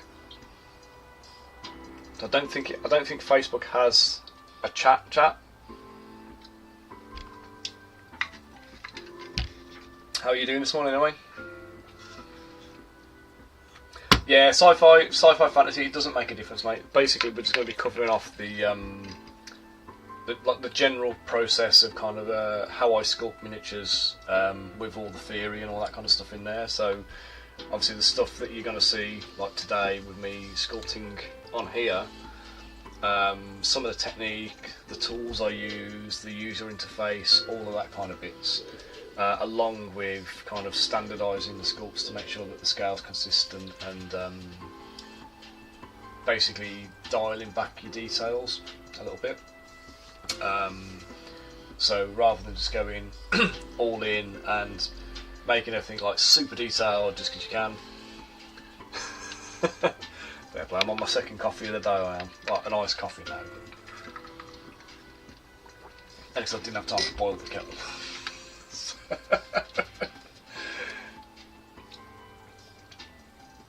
What I started doing, by the way, travel cup, big scoop of coffee, big scoop of sugar, top it up with water, throw in a few ice cubes, pour in the milk, close it, shake the hell out of it while I'm walking back down to the office. I can make myself a coffee in about 30 seconds. It's not as good as like when you sling it in a blender and do a proper job on it. But yeah, if there's anything anybody wants to know as well, by the way, what I want to do, I want to kind of, after I've got this first course like done, I want to start doing like additional ones. So we're looking at probably putting about 5 or 6 extra courses up after this that will focus more on maybe do one on like monsters, maybe do one on like you say sci-fi type things, more hard edge type, hard surface type stuff. Various kind of like texture type ones. We'll look at things like chainmail and fur and hair and all those kind of things. Another one about maybe like dynamic posing. So, naked model cells. Do you know what? Did you ever see my barbarian pin-up on Kickstarter? It's me going on tangents again now, getting distracted, but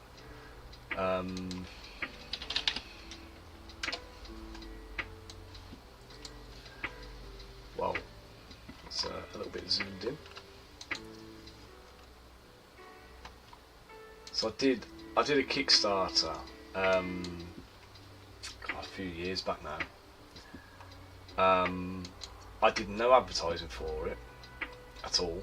I just thought I'll just post it and see how it goes. Like, it was a low effort Kickstarter basically. So I did the model, one model. I did one model. I did a couple of modifications, like some weapon swaps and stuff like that. And I did. I showed an artist called AJ, female artist by the way. She's fantastic. But I showed her the sculpt I'd done, and her immediate criticism was the boobs aren't big enough, and neither is the bum. And I was like, okay. Not what I was expecting to hear, but let's explore that. So I did the XL version of it as well. So I did 2 versions, but with literally no prep or anything. This Kickstarter made £3,500. Yeah, £3,500. I put a £500 goal on there. I could have put £1. It wouldn't have made a difference. But there you go. That was the model.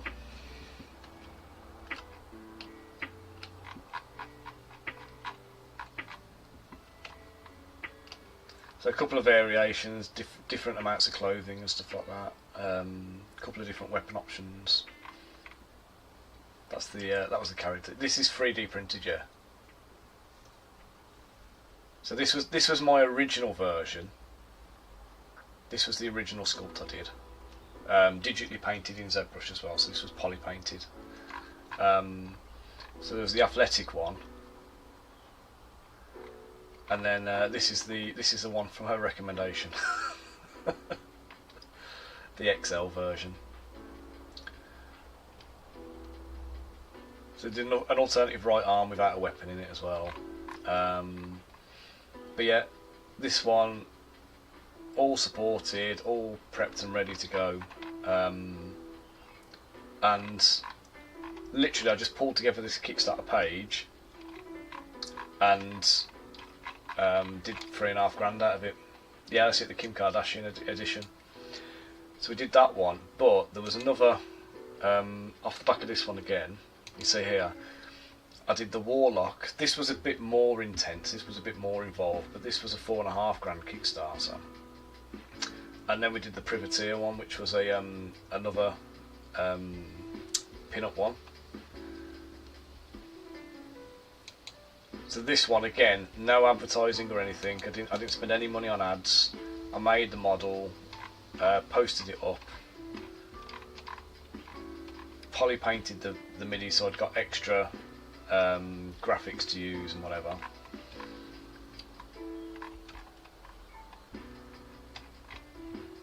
We added a table, a little skeletal rat minion. This one wasn't going to have any stretch goals in it, but it ended up kind of people were asking for them. So I ended up sculpting extra bits. So the table was always going to be there, the skeleton rat was always going to be there. Then we unlocked the bringer of biscuits, the little quasit butler, a carnivorous plant, a living broom, and then the rest of the stuff it never got unlocked, so I didn't have to do it. So it was about bookcases and stuff was the other things I was going to be doing. It's going to turn it into a whole scene essentially. But yeah, basically a single kind of like pin-up model with, you know, well done, with no extra kind of graft and effort, can turn you out quite a nice bit of a Kickstarter profit. Benedict Burns over on YouTube, thank you for the sub. Hope you're keeping well today. Jump in the chat if you want.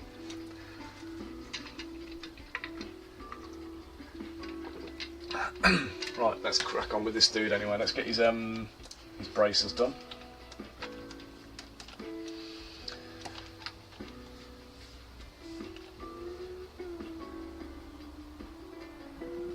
$9.85. Bit big, but let's deal with it.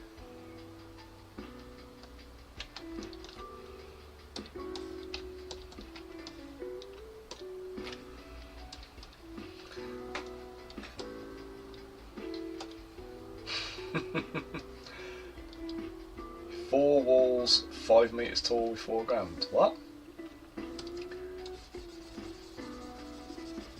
Oh, you mean you're going to get other people to do it for you?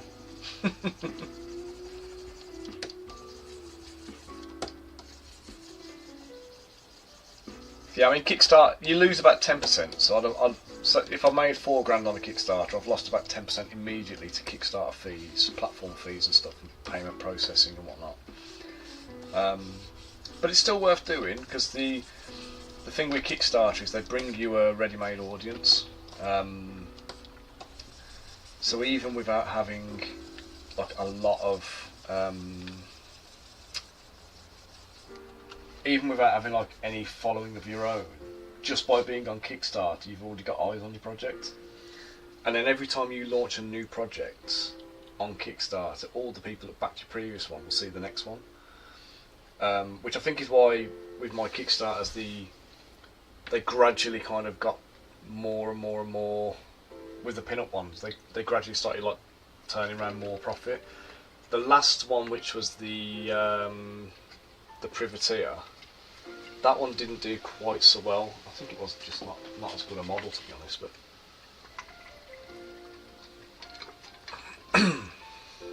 I might have just launched it at a shit time as well. But timing's quite important with Kickstarters.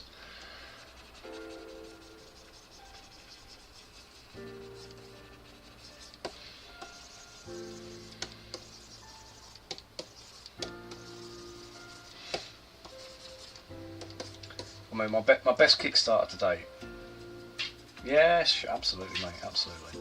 My best Kickstarter to date was the Kingdom of Telarius army, but that one, I mean, I don't think I got my money's worth out of it at all. I might have done actually. Can't remember how many models were in it now. There's a lot though. There was like,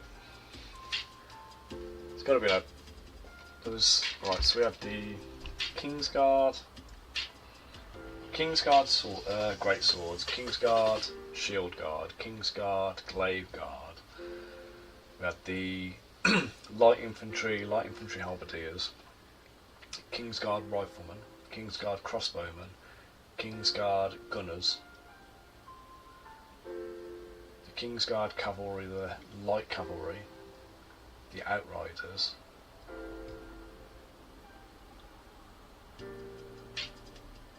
yeah, we're probably getting on to like nearly 200 models in that army, I think. And it made like 23 grand, I think it was, 26 grand.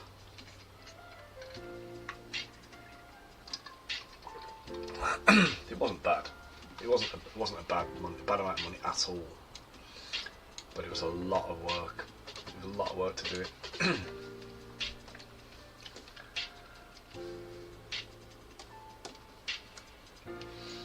The actual amount of work will put me off trying to do something like that again. Although as I say that, I am doing it again. So it's another one of them, you know. I'm telling you one thing, but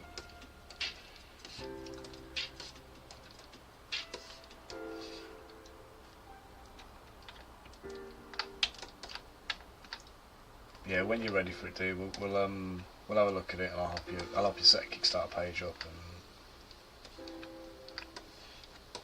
see if we can give you some advice. I think the one bit of advice I would give to anybody doing any Kickstarter and stuff is get the page submitted for approval as soon as possible, and then start sharing it online. The further ahead of time you can kind of start sharing it, the better. And the one thing I've always been really bad at is that the time that it's in that kind of preview state is a brilliant time to be starting to build a bit of traction.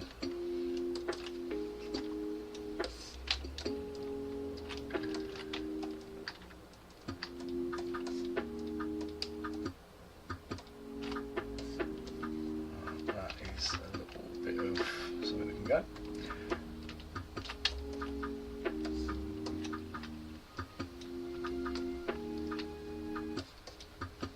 Yeah, and that's it. And I think it's one of these, if you can do it, if you've got the time to be able to kind of produce this stuff in bulk, en masse, and not have to worry about bringing in an income from it, then it's a really good way of working.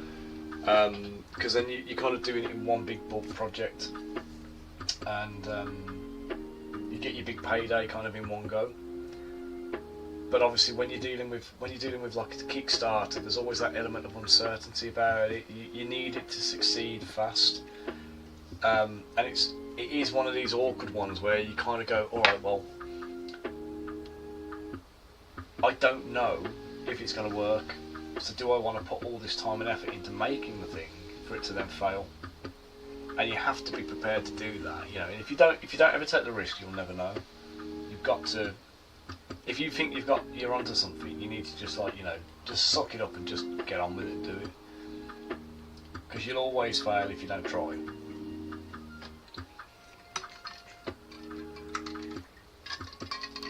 There you go, good position to be in.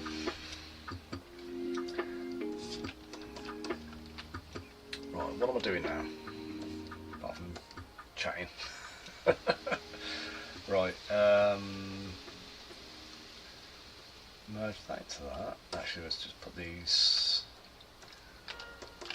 Let's do the lines on this.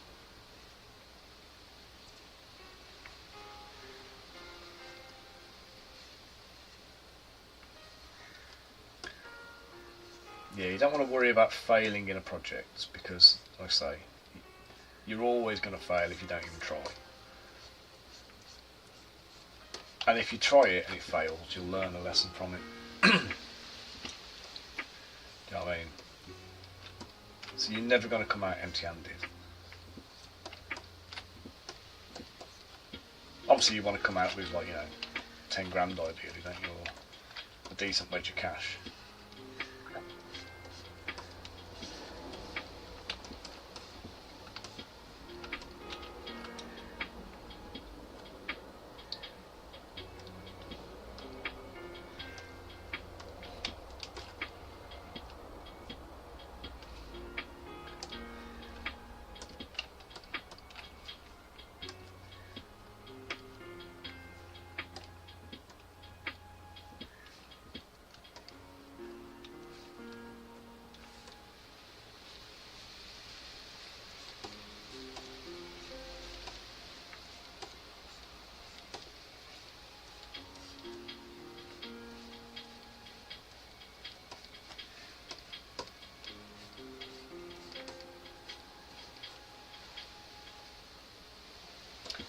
Benedict, you are literally 10 minutes behind where I've just covered this off.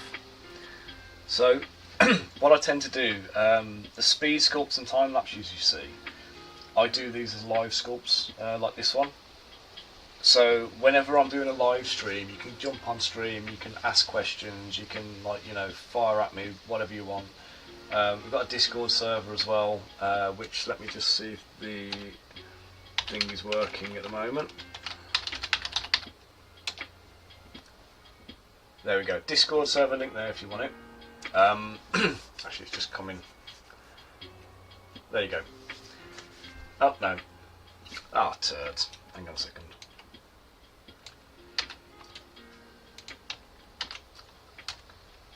There you go, sorry. So for some reason the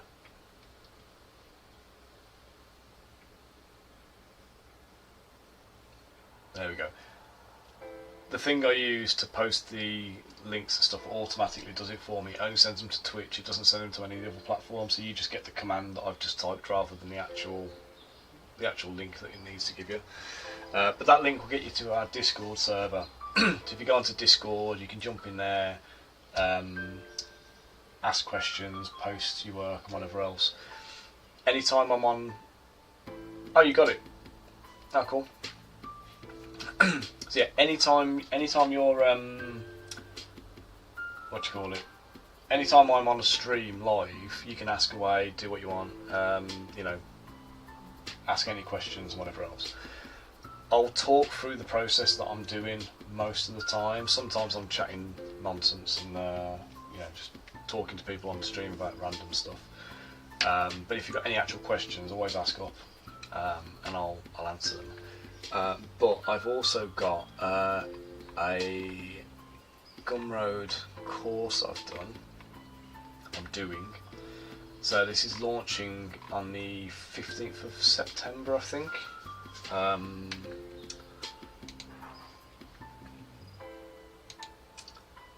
just grab it for you. There's the link.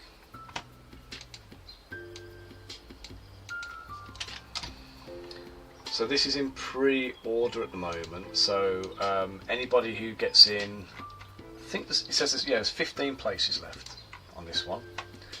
So there you go, there's my handsome face. There's one of the miniatures I've done for Crystal Collapse, just to give you an idea of what we're after, what we're trying to do. Essentially, no, I mean the only thing I would say. So we're gonna do a little bit of. Well, thank you very much, Keller. We're gonna do a little bit of familiarisation. We are starting with an absolute kind of basics introduction. So we'll talk about setting it all up. The only thing that would be useful ahead of time is a little bit of understanding of like anatomy and stuff. So if you want to practice a little bit of drawing, a little bit of you know, sketching from reference, that little bit of drawing skill will help a little bit, but there's no need to get anything ready. The Orb Cracks is a brush, I've linked it in the modules and stuff anyway. It's the only brush I use that's non-standard. Everything else is in ZBrush by default. And all of the tools I make, all of the assets I create are going to be linked in the modules.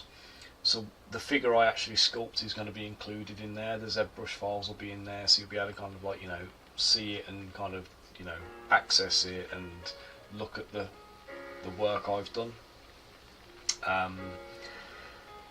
But yeah, the base meshes, the weapons, all that kind of stuff will be included. I use an asset library of things that I save down. So things like buckles and I don't know, like a sword or something like that I use a lot. Now I may modify them, but I'll still use them as a base, and it'll save me 20 minutes of sculpting, say, by using that as a basic form. So yeah, those kinds of things are going to be included in here. So this is the figure we're going to be sculpting in the course. This is Growlock, the Orc Barbarian Chieftain. So he will be the artwork. This is the artwork we're going to be using as reference throughout the sculpt. So obviously we'll do the old foot on rock pose. We'll sculpt him in a T pose first, then we'll pose him up. Richard the Orc. Go on, give him a story.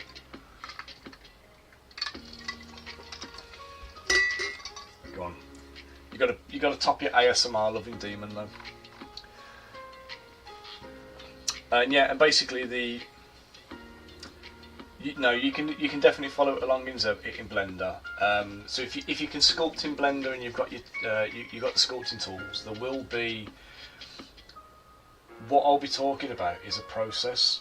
So in Blender you can use. I'll have to check this for the ahead of the course and try and do give some pointers and steering to kind of helping it, but I believe in Blender you can use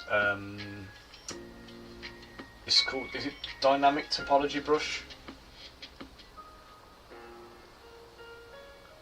I think it's called dynamic topology when you're sculpting, and it basically does the same as the Sculptures Pro mode that I use.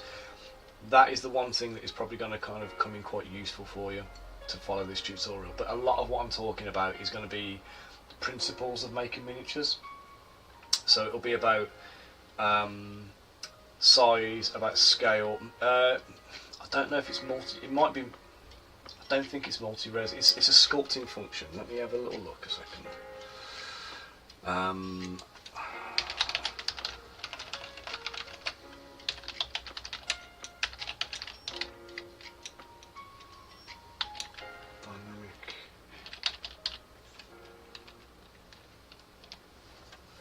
think it's called dynamic topology. Yeah, it is. It's that's it. Dyne Topo. Yeah, you got it. Yeah, exactly. So, yeah, you're talking about the Blender equivalent of Dynamesh and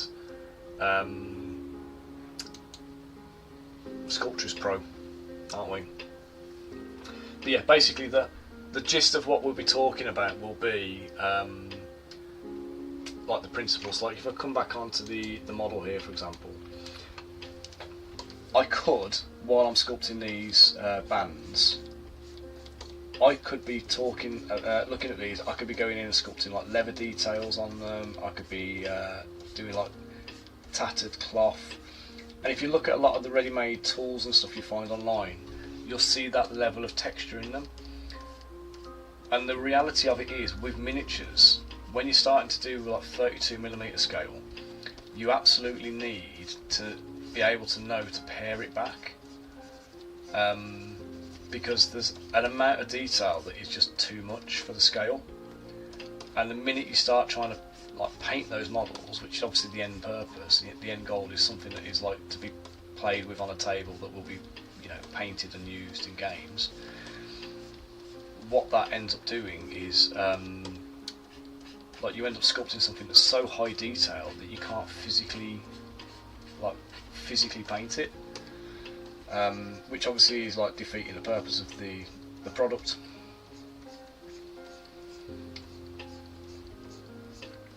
So there's a point when you've got to kind of say, right, I know when to stop, and that's one of the things we're going to be looking at is kind of like what is appropriate for a miniature.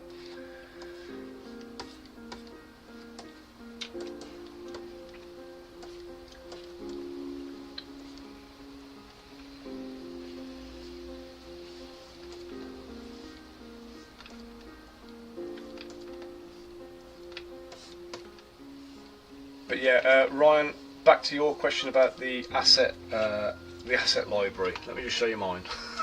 So,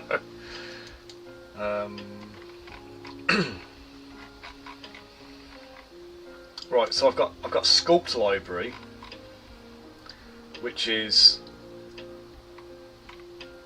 some of the things here. Like this is a 3GB project file that I accidentally saved in the wrong location. There's a couple of things like that shouldn't be in here.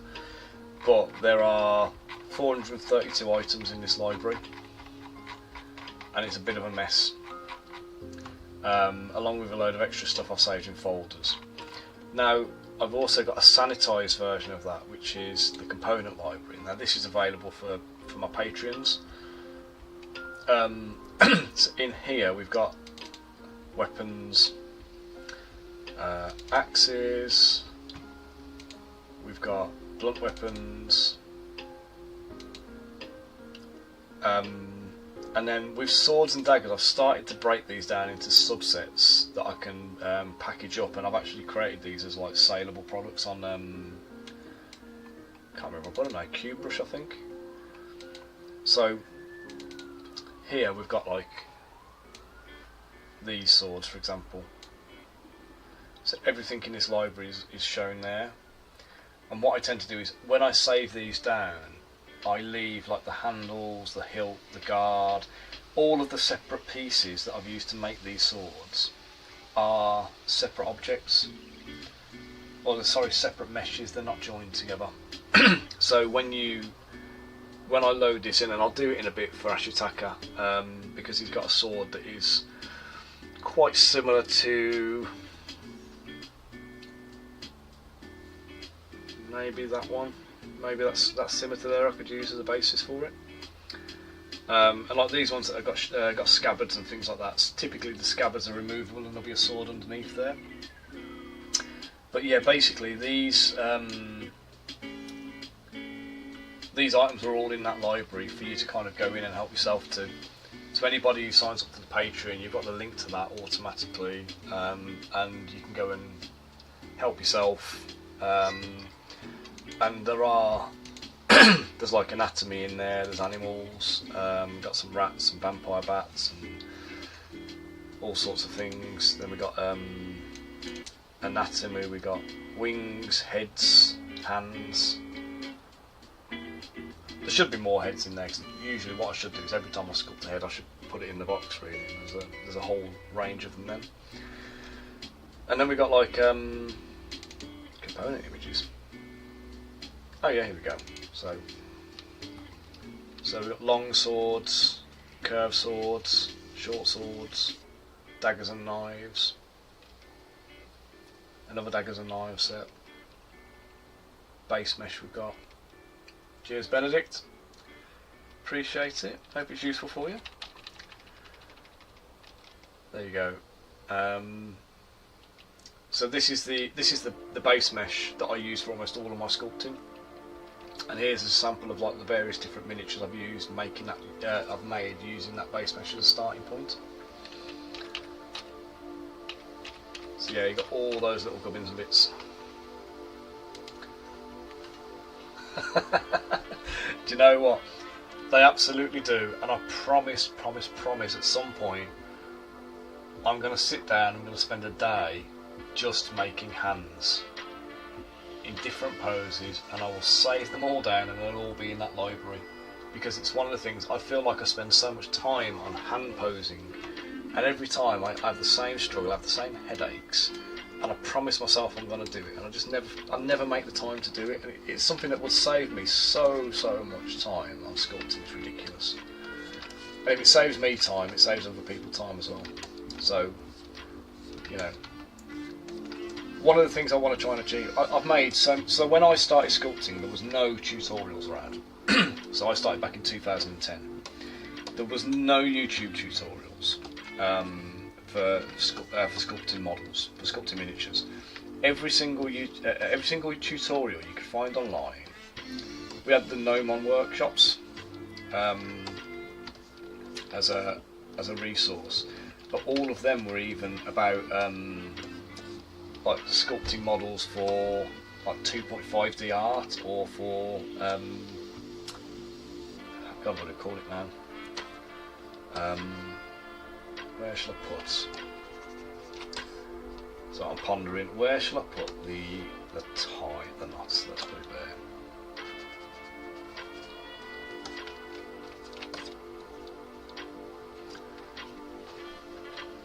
Yeah, all the tutorials that were available back in 2010 when I started sculpting miniatures were all about making models for video games, or for making models for 2D art using 3D assets.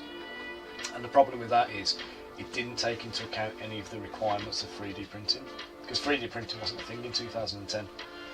So nobody was like dealing with it and accounting for it. So I had to kind of figure it out myself. So I had to do all of this. and find it out the hard way. Like developing my own style, figuring out what worked for me, printing it, test printing it. Pandemonium Miniatures on Facebook. Good afternoon, how you doing?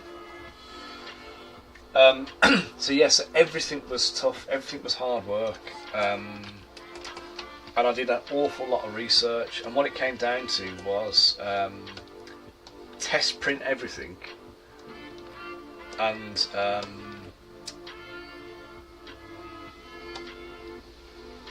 I'm just pondering the next bit. Yeah, basically test print every single thing, and then like inspect it thoroughly to make sure that it was viable. and then keep adjusting it and keep going back and keep revisiting it until I completely nailed it. Because I got carried away in the early days. I did the thing I tell everyone not to do now, which is put too much detail in there because you can. Because I went from sculpting miniatures in green stuff. In fact, you know what? Let me just grab. I've got a miniature. This will just be a point of interest for you guys, actually, to be honest. 2012, nice. See, I didn't get my first resin printer until 2016, and it was 11 grand. It cost me £11,000. It was absolutely like ridiculous. But even today, it's one of the best printers I've ever used, and it has features that like even modern printers are only just starting to include, and I find that baffling, really. But yeah, it was a cracking printer, but it was absolutely terrifying. I won't go into it right now, but it was a scary thing to use. Resin trays were 120 quid a piece, and they were consumable, and they ripped through really easily if you got a fail. So yeah, there was a lot of stuff that was just terrifying. Resin was 280 quid a litre. So you rupture your FEP, and then everything else was just downhill from there, really. Let me see if I can find where's Scratch and Sniff.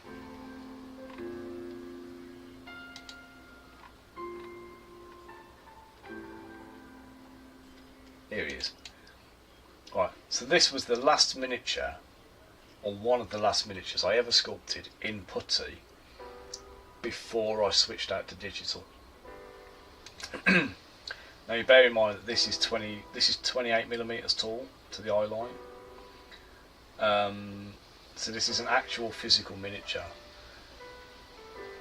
And when I started sculpting in digital, one of the first things I realised was, like, you know, I was having to sculpt this like asymmetrically, and suddenly you've got a symmetry function, and you're like, yes, let's do that. But then the problem is, when you sculpt with symmetry on, everything looks wrong. If you sculpt something completely symmetrically, it looks off, and a lot of people do it, and you can see it a mile off that, like, there's something just inherently wrong about a model that is 100% symmetrical. And obviously, because I was sculpting everything the hard way before, I kind of wanted to use the shortcuts, and the more shortcuts you use, the more you get used to them. But I mean, this is, let's say, 28mm scale. The head's probably 4mm tall on this one. I don't know if my eyes could deal with it now, but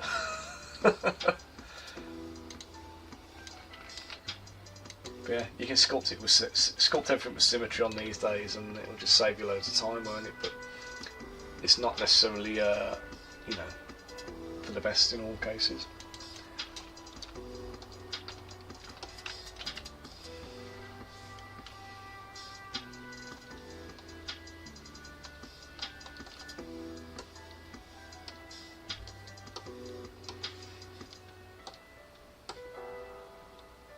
So the first resin printer is the one you use, the Prusa SL1. Is that a resin printer, the Prusa? Oh yeah. Sorry, your first resin printer. Yeah, it's mad, isn't it? So I've just bought my first FDM printer, and I only bought it because my wife is making a water wall for her kids at school. She's a teacher, and she wants some like water wheels and things like that, and I was like, do you know what, rather than faff around, I'll just get an FDM printer because I need one anyway. I've been pondering it for ages. The Flashforge Adventurer 5M came up as an Amazon deal, so I ended up kind of going, alright, I'll buy it then. and I've literally walked in today to my first plate of spaghetti. So it's appalling. But I've got 3. Yeah, it's crazy, isn't it? I've got 3 Saturn Ultra 3s, and I've got 1 Anycubic M7, Photon M7. So I've got 4 resin 3D printers out there that I use now. I've got 2 smaller ones that I've got to get rid of because they're broken and I can't get screens from them anymore. Sonic Mini 4K and an Epax X1 4K.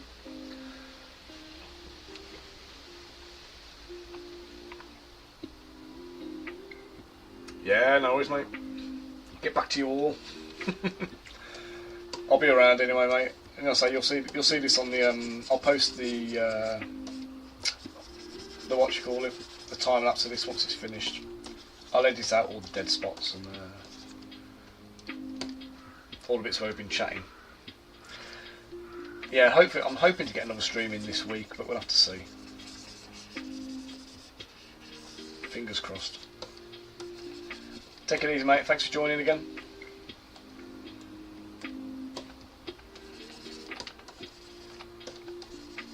Yeah, it's weird how 3D printing changed so much. Because when I first started 3D printing in resin, it was a oh god, what do you call it now? A Sega Pico 2 HD. So it was £11,000. Had a build plate the size of a business card, and it had 35 micron resolution, but it was a DLP printer. So the prints were like absolutely crisp and like seriously sharp. They were brilliant. I used to use a resin that was 280 quid a litre, but we used to use it for masters. So what I would do is I'd buy the resin. So the reason I bought it in the first place, I was paying another company to do the master, Zealot Miniatures, and they were charging me £240 a master, which was kind of the going rate about then. 240 quid a master print, and no, £120 a master. Sorry, not 240. £120 a master, and I had 35 miniatures, I think I had to get done. And what I realised was I had the first 3 or 4 made, and I ballsed up the scaling on them. And a couple of the details were wrong. So like some of these things we're going to be talking about in this course, I've got like the weapons too thin, and they weren't viable, and they just print whatever I gave them. There was no consultation involved in it. It was just we send the files, they print them, and that was it. And then I ended up having to like pay to reprint them. So I'm kind of like, you know, paying 240 quid for a model to be printed rather than 180. What was that? So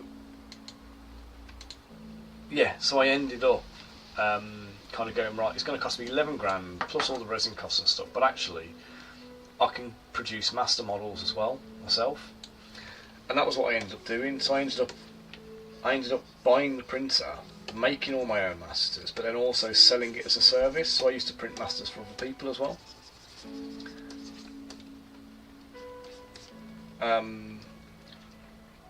And there weren't many people doing it at the time. There wasn't a lot of competition. And I say 3D printing, like from a hobby grade, wasn't really a thing. You know, a bit of FDM at the time maybe, but not really any of the kind of like the high-end resin stuff.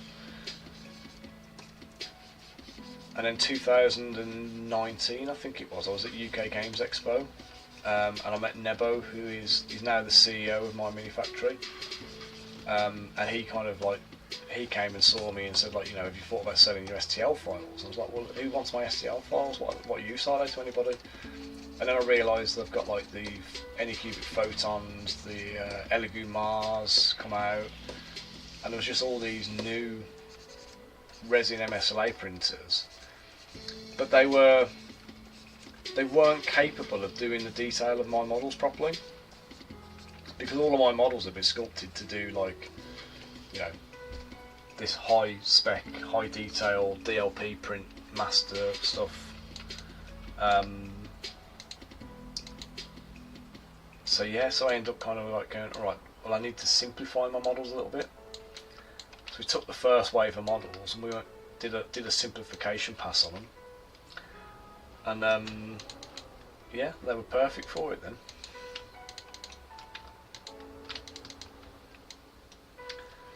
So we released them all as STLs, and let people have them.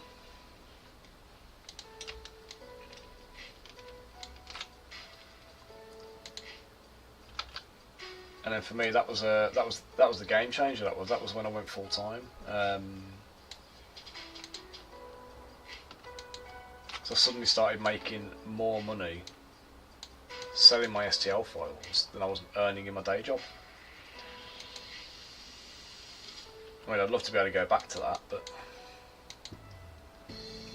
yeah, time's gone by. That was pre-COVID, that was, but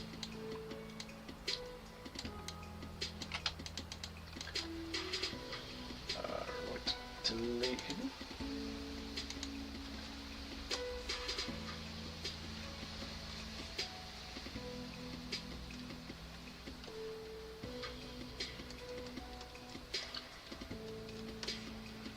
Level them out a little bit. Sweet. Mirror and weld. Right, what's going on with this sword?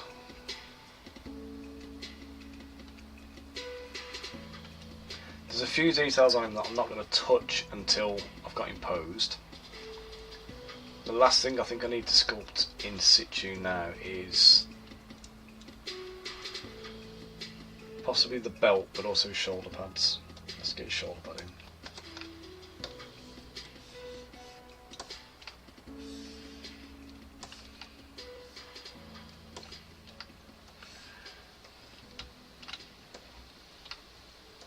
Yeah, you're right, Ryan, about the about FDM printers. Like, I see a lot of people trying to get good results for miniatures, and people show them off, and they're kind of like, "Oh, look how great my my miniature print is." Who says you can't print miniatures on FDM? It's like, alright, but if you like miniatures, if you're a fan of miniatures, you can't do it, can you?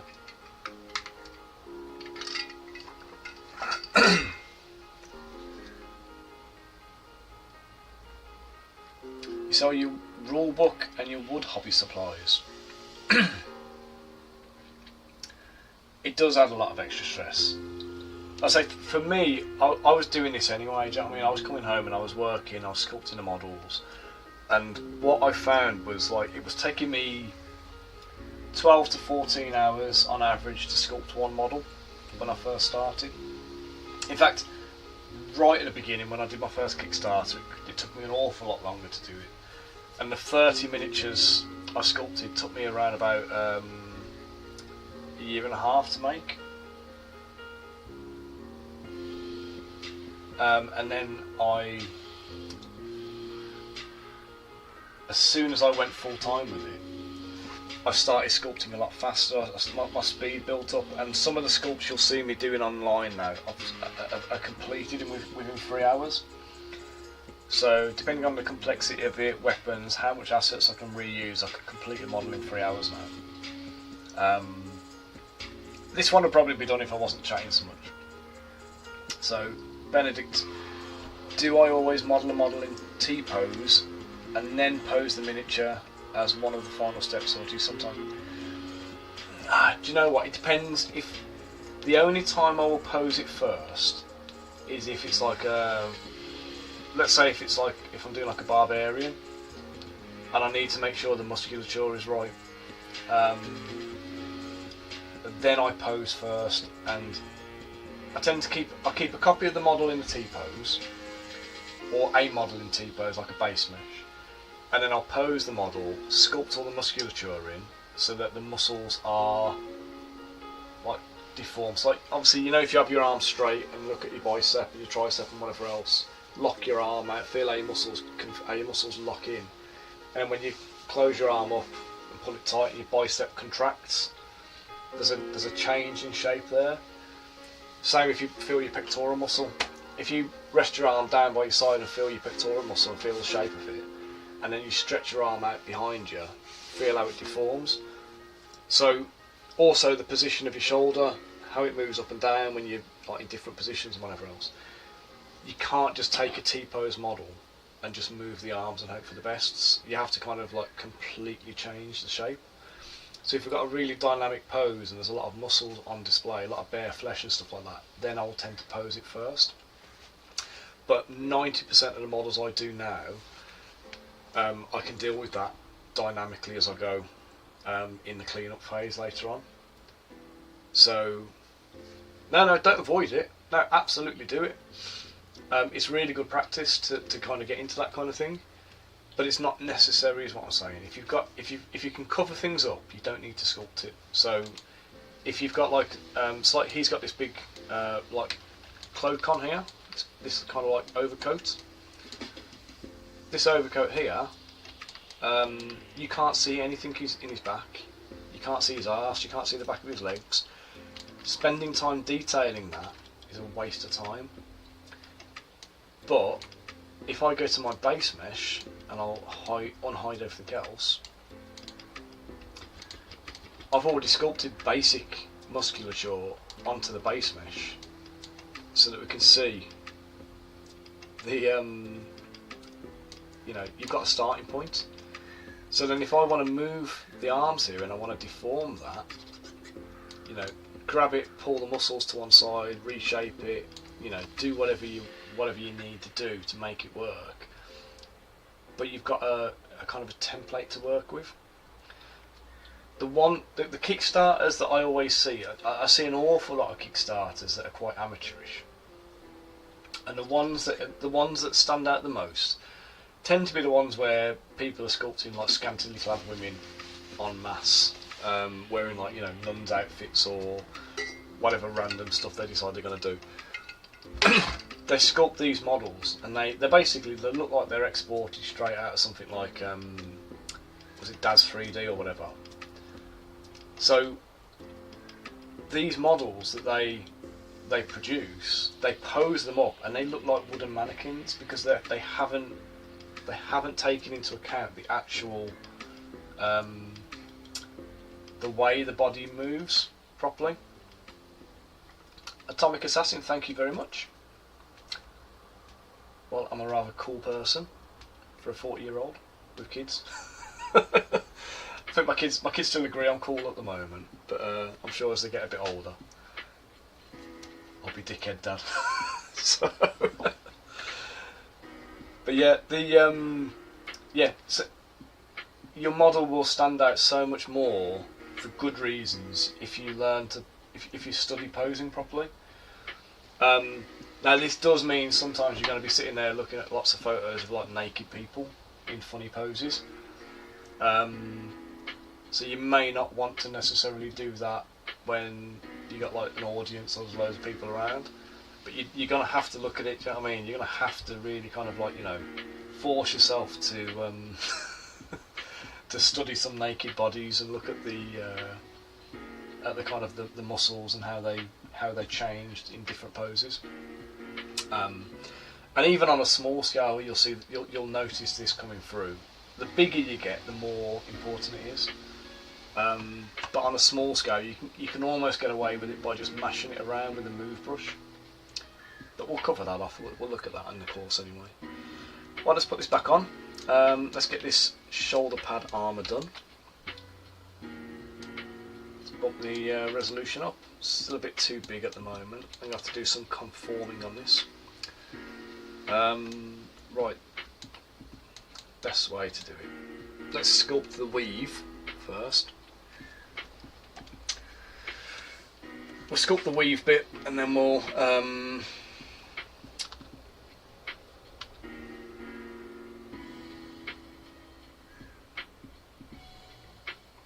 we'll do the weave first and then we'll do the trim around the outside.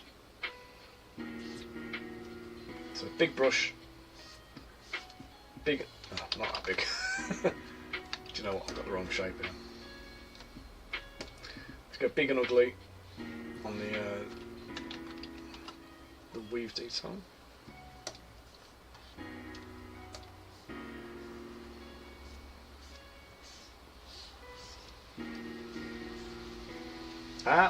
Don't know why ZBrush does that sometimes. It's an idiot.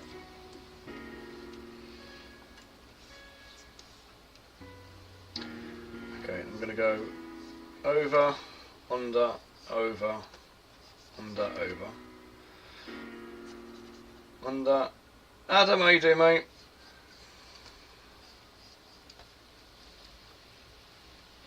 Back today, mate. The kids are out. Ailey's taking the kids out for the day so I can actually get a bit of work done.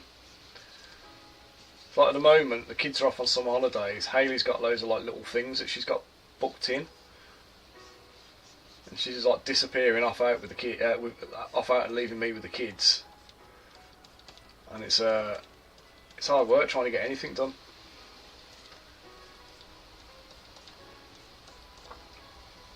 I need to plan some time for you as well, mate. We'll get that one sorted shortly, okay? Right, so we've got a woven shoulder.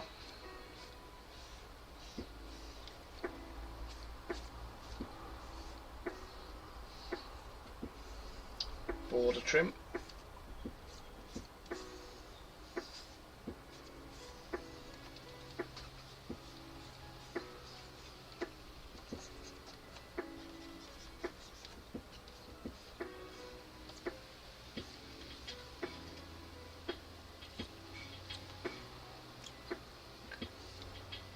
Sweet, mate. Alright, let me have a quick check, because it'll be quicker for me to just have a little look at Discord now. See if I can reply to you while I'm thinking about it.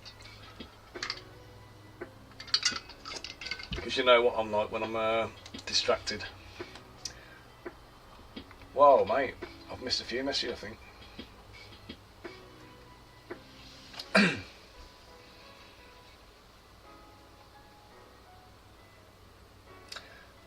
Okay, yep, yeah, right.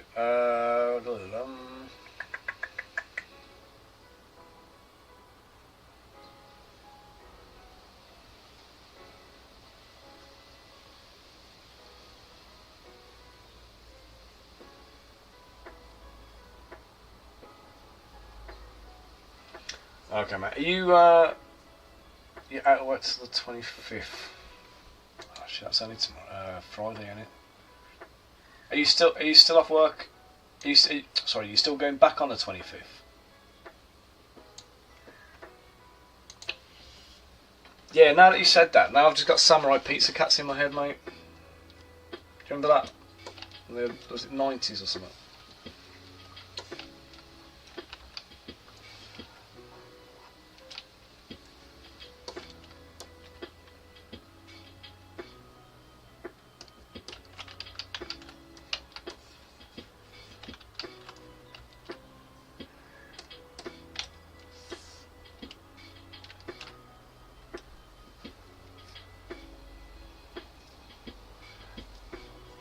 Sweet, Atomic. Right, Atomic, if you jump onto, thank you for the follow, by the way. If you go on to my Discord,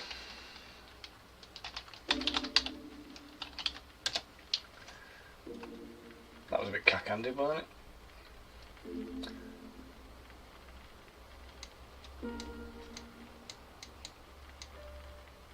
Right, if you want to go onto my Discord server, you can add me on there anyway. You'll find me in the various different chats and whatnot.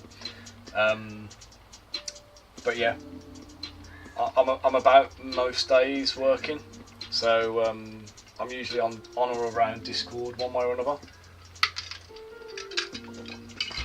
unless I'm in the house with the kids. So this next 6 weeks are a little bit all over the place. But yeah, dude, let's talk. And Adam, yes, it's Samurai Cat. This is okay. 25th appointment. So you might be you may be off beyond that then. How are you feeling anyway, mate? You better now? Or are you still struggling?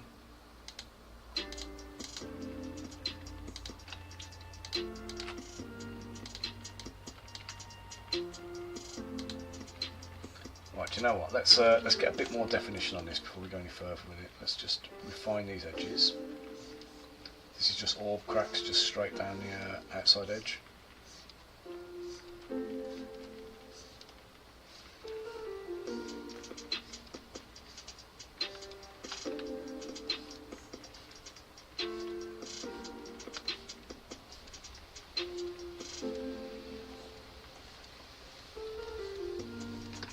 Adam, guys, by the way, is one of the guys I've been mentoring for a while. So we have regular one-to-one sessions to kind of help him with his sculpting, give him some direction. He's working on a really cool game.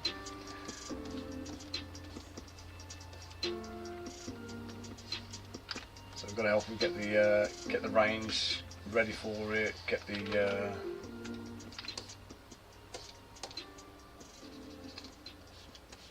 help him prep the Kickstarter when he's ready for it. And it's getting to the point where we can bring you a miniature game. He's made fantastic progress since the start. Right, guys, I'm just going to mute you a sec because I've got the wife calling. Give me 2 seconds.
So I was just going to go and pick up a swimming costume for the little one. Just out and about and seeing if I was on a live stream. Well, yes I am. Craig, over on Facebook, how are you doing, matey? Do hope you're keeping well, enjoying your summer holidays. Got any nice projects on the go?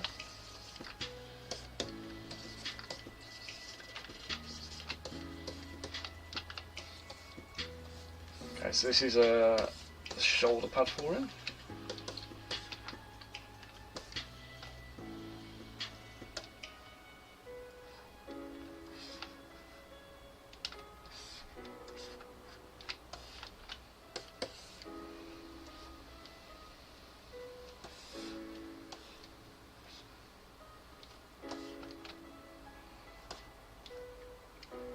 I just need to change a little bit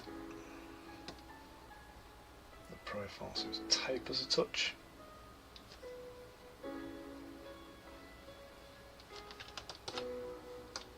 Okay.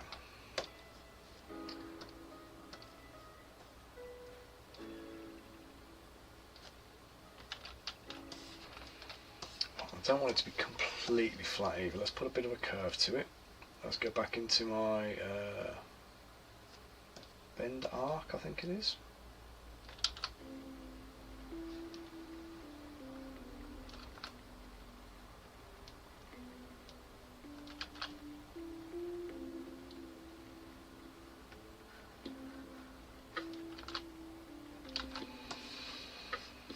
Nope, that's not the one.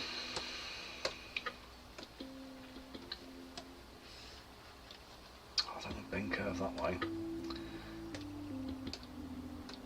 Deformer then. Right, it's going to mask off these middle ones, and then we're going to just move everything else back just a touch like that.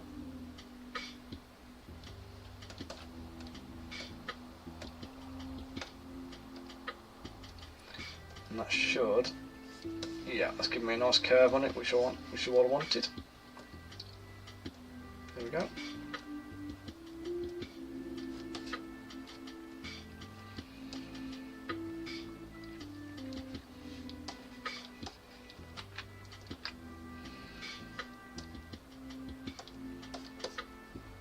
going to do, oops, just going to do a couple of straps around the arms here.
Just going to trim off the back so we've got a rounded edge on it so it matches the front.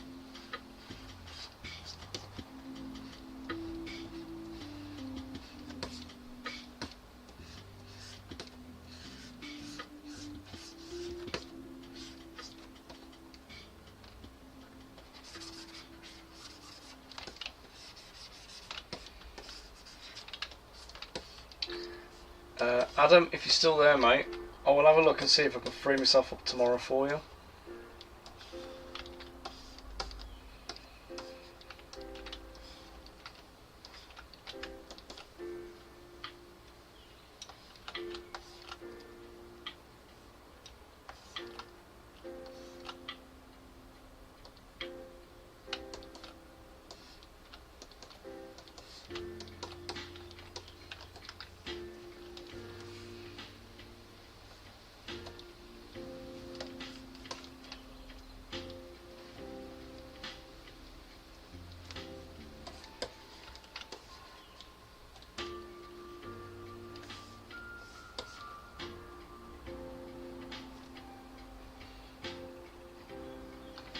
Turn symmetry off of this bit because this is like a little bit of a, oops, no, off, not on.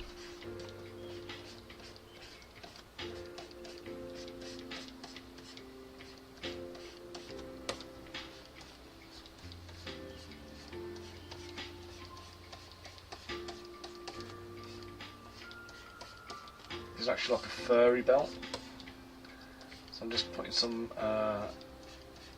like loose texture in there, and then we'll go in with the all cracks brush and refine it.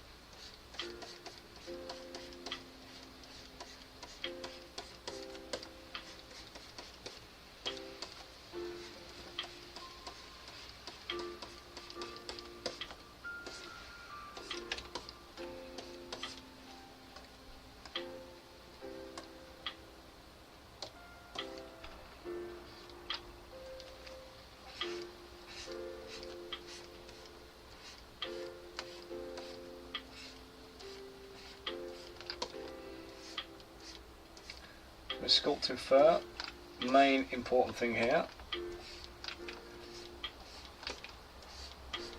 is to make sure the lines don't cross. So whether you're carving in or you're coming out, whether you're making a protrusion or an inversion, posh way of saying a sticky outline or a sticky inline. You basically want to fill the entire space without crossing over any of the strokes.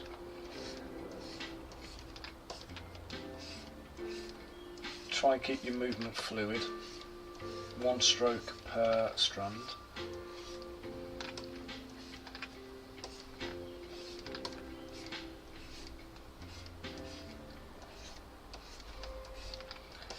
And ideally what you want to be doing is your fur strands want to be the same thickness, the same size, no matter how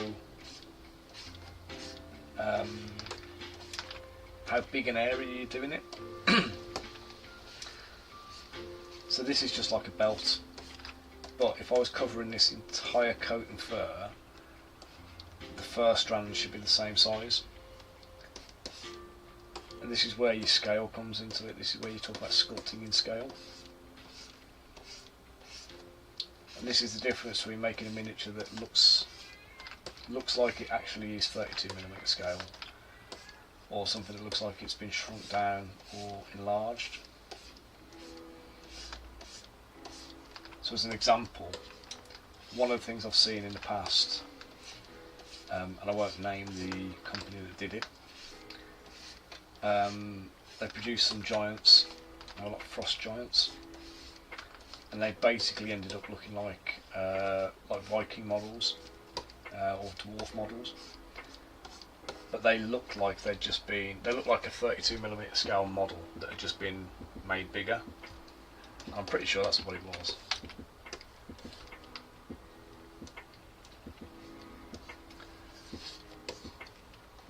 And obviously when you have that, it's quite obvious.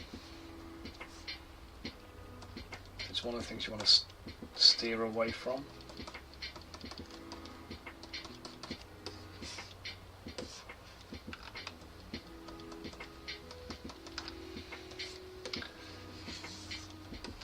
So one of my live streams was Cursed Empire Troger. It was a big troll ogre hybrid thing. And this Troger has a massive great big dire wolf pelt hanging around its waist. And I sculpted all the fur on that thing, doing it like that, and it took absolutely for ages because this thing was huge. But it was like necessary. It was necessary to be that big and that detailed. Right, that's that one. We're going to use curved to save it first. So I'm just going to pop you on a BRB, stretch my legs and top my drink up, and then we'll get onto the curved tube bits. So guys, do not go away, hang around for a minute, I'll be back to you shortly.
Right guys, I'm back. Check that out.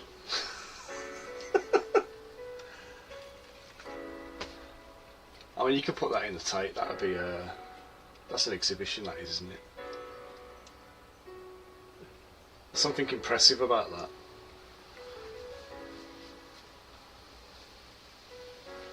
I mean, I've seen resin prints fail, but like FDM prints, they fail spectacularly, don't they?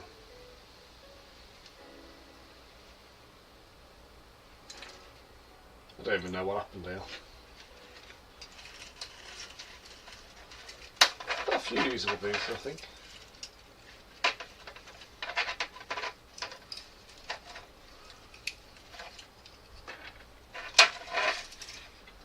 Little guard for my daughter's sword. She wanted a heart on it. My son wanted one with a skull.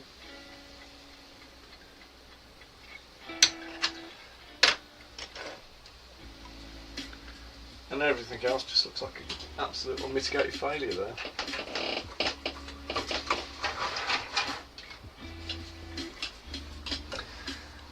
That's why I like resin. Okay, what is that? Right, and back onto it then. Right, so big ribbon thing at the back. I'm not relishing this because I don't like doing knots.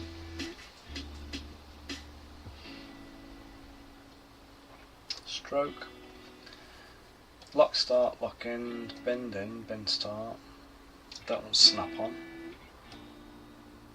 Curve modifiers I don't need to worry about because I'm going to keep this one relatively consistent.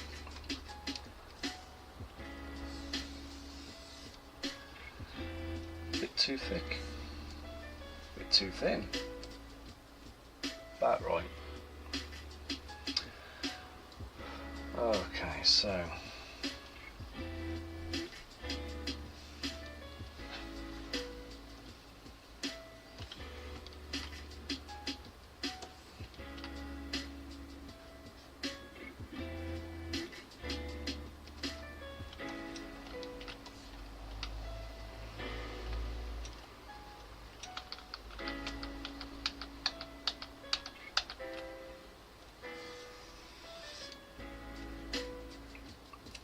too big.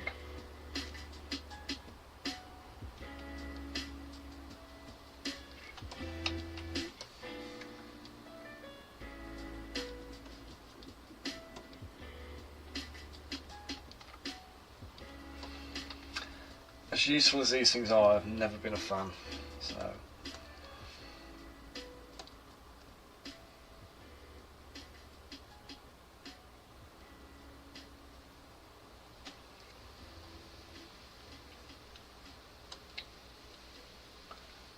go split, where am I at? Up here, split mast. Right, let's mirror and weld.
That's about as much as I want to do.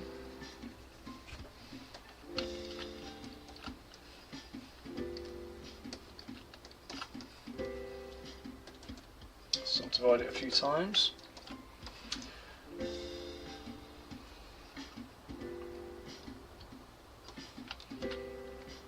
Right, now we've got these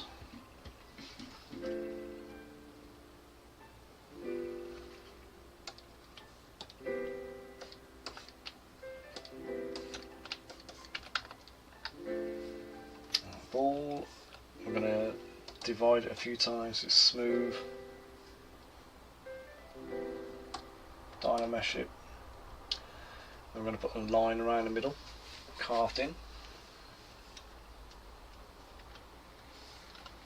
Do that with clay build-up. I'm going to turn symmetry on. We're going to go radial with a Y, which gives us the perimeter. There we go. All I'm going to do is just there.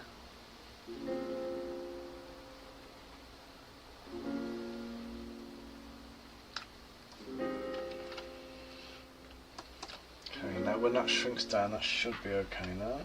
Then we're going to turn radial off, X and Z.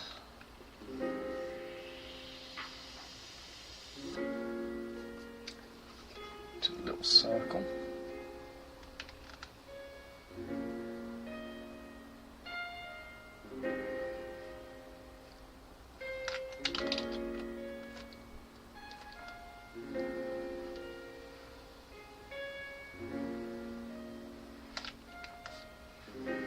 Mostly a circle.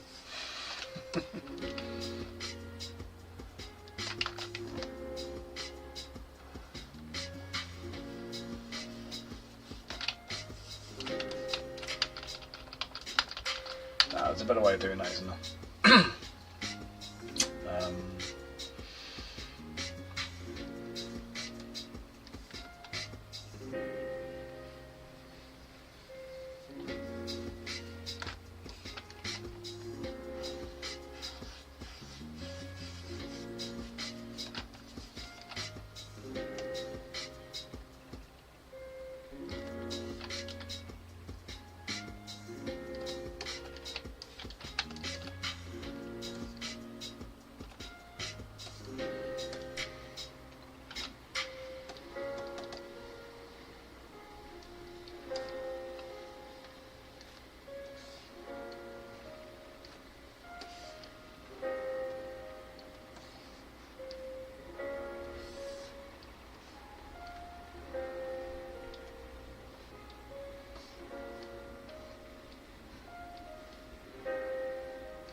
Touch smaller.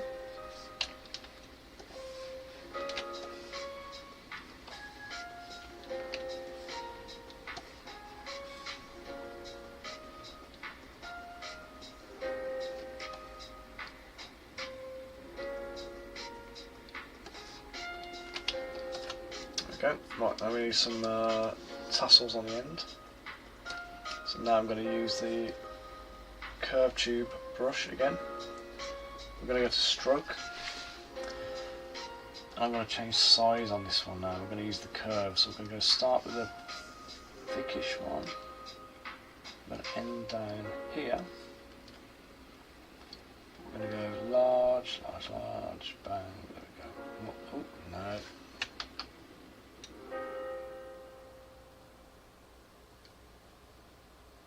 Yeah, like that. And what that's going to do, you'll see how it's changing the shape? So I'm just going to become smaller.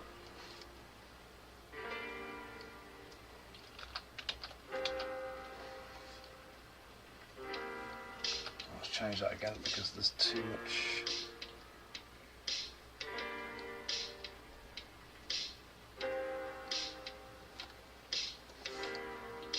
It's better.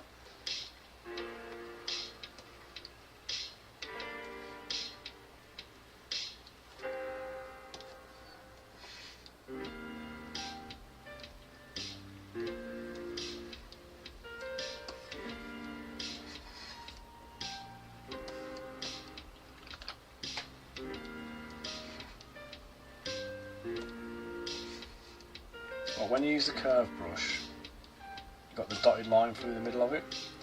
You need to tap somewhere on the model to get rid of that dotted line, otherwise every time you touch it or go near it, it will keep doing that, like extending out.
Using the inflate brush just to fill this in the middle.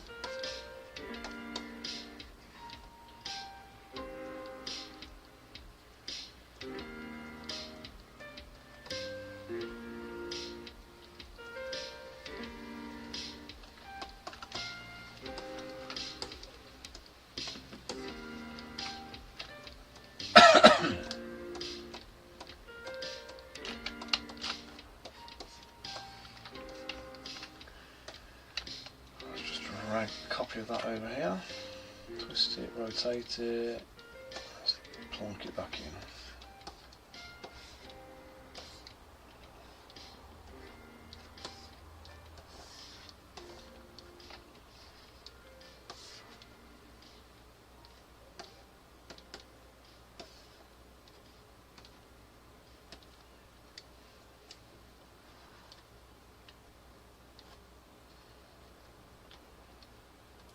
Pen curve in there.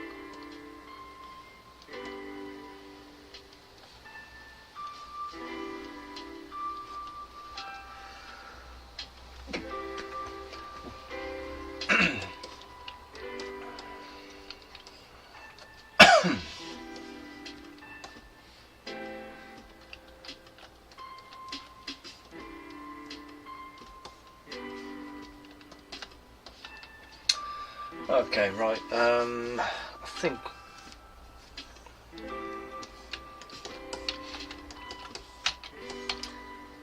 I'm pretty good there. We'll get the sword done and then we'll get him posed. I will start the sword from scratch on this one actually, rather than using the pre-made template, just so we can demo it. Normally what I do is I find a sword that kind of fits the bill, it has the right kind of profile and shape, and then I'll take that sword and I'll remodel it and restyle it and whatever else to whatever I need it to be.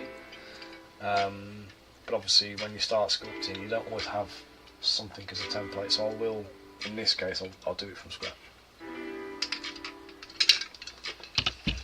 Oh, hang on a second, where's these?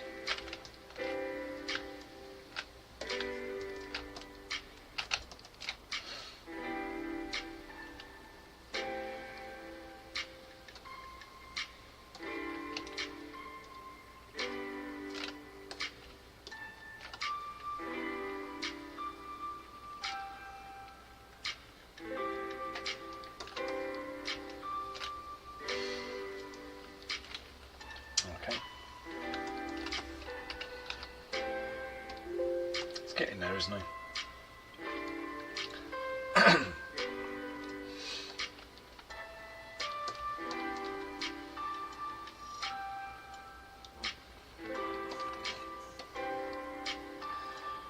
Sword. Cube.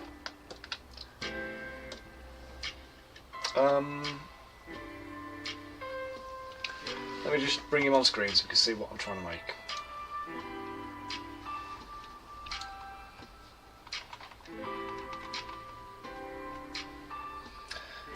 Guys, I'm an idiot and I've just had my scroll up a little bit higher. So I've missed a load of chats here, so let me just catch up.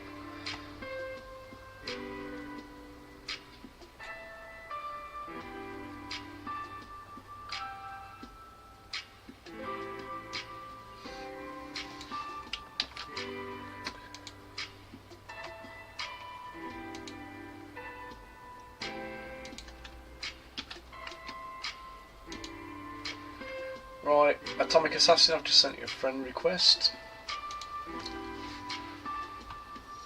Adam, your back's better, but you hoped it was going to be good to go by now. Had to get your nephew to come mow your grass. That is a really good excuse to have a back pain, to get somebody to come and do your grass for you. You want to hold that one in your bank for later.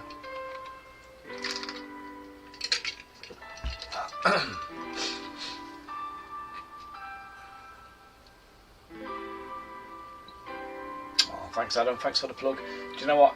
I'm going to tap you up for that actually. If you can write me a little testimonial, that'd be absolutely awesome because I can sling that onto the course for me. Ryan, I imagine armour, especially stuff that isn't flexible, introduces unique challenges. Yeah, this is one of these things that is my rat's nest, you don't know. Yeah. So armour is one of these things that is like really easy to. So basically, when you start sculpting stuff, especially when you're doing it from images, from like concept art, you'll find there's a lot of issues you'll encounter are down to kind of armour and flexibility. I'm trying to think of some examples now. Let me see if I can find. So there was a perfect example, right? Well, I'll tell you what. Let's look at like like a typical breastplate that like literally goes from your waist to your neck. So you want to lean forward wearing one of these breastplates. You've now lost all mobility in your rib cage and spine. So you can't bend down where it's kind of like where you can't bend your back because you're wearing a breastplate that goes from your neck to your waist. So you can't bend your back. So your back is now straight because you've got no like chest flexibility, no flexibility in your stomach. You can twist left and right, but you can't bend down to touch your toes. Now the other thing you can't do is, if you've got one of these breastplates that's got a big pointy bit at the bottom, you absolutely can't bend down because that pointy bit is going to impale you. And there's a really, really lovely bit of artwork for Cursed Empire for a character I did. Now, let me see if I can find it because that's it. The artwork is beautiful. I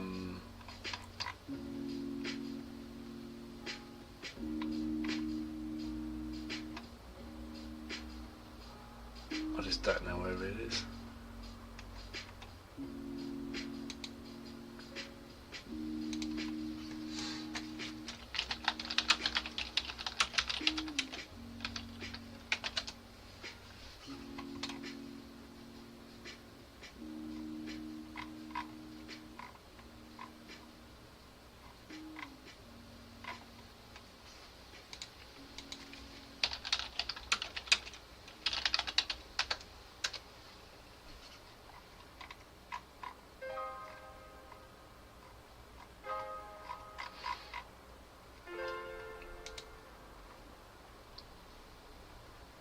Here we go. Right.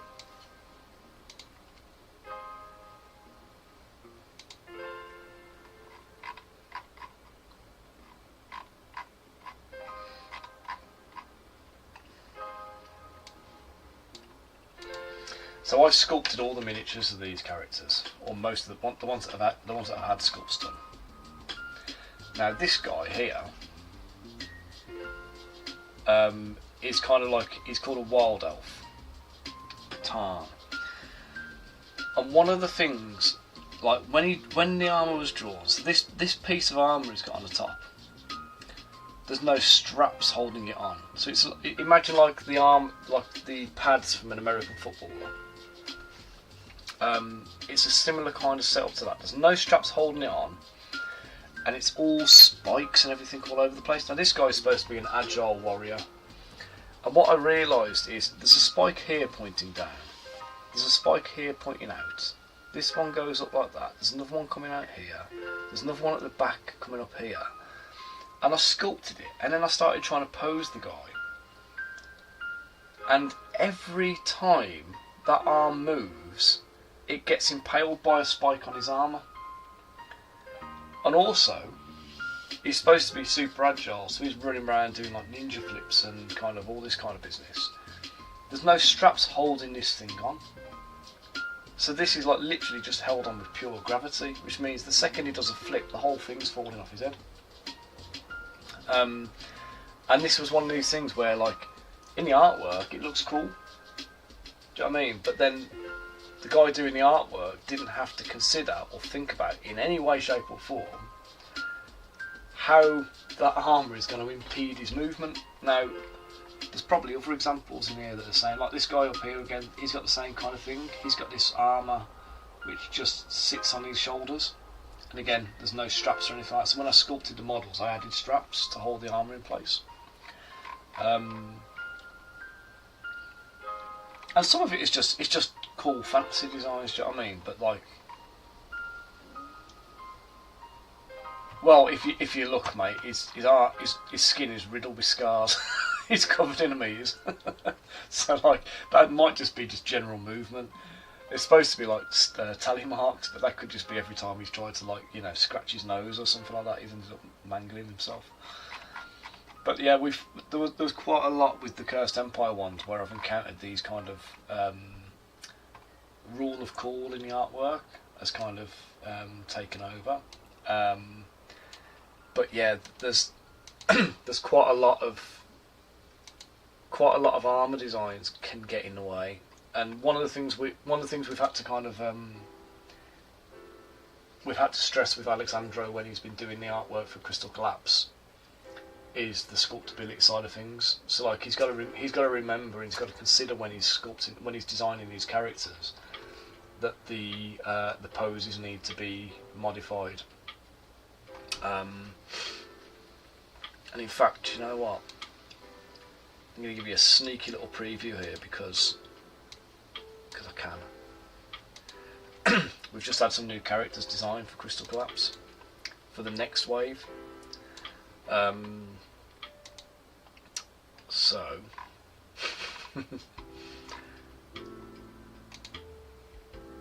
here is a quick sneaky preview of one of the characters that's coming up for the Sky Pirates.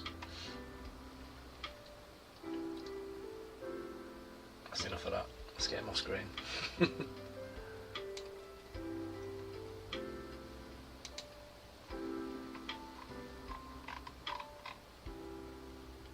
And that one was a bit of a challenge to try and do, because we were trying to stride a kind of a steampunk kind of look that wasn't too sci-fi. But when you try and do a character that's got a gun for an arm, it's a tricky like line to ride. And then what else we got? Oh, we got new artwork for Vice. There he is. Actually matches the character now. We were never happy with the original artwork for this character, so I re-sculpted him in a completely different style. And we've had to go back and give the artwork, give the miniature to Alex and say, can you draw him so he looks like the miniature?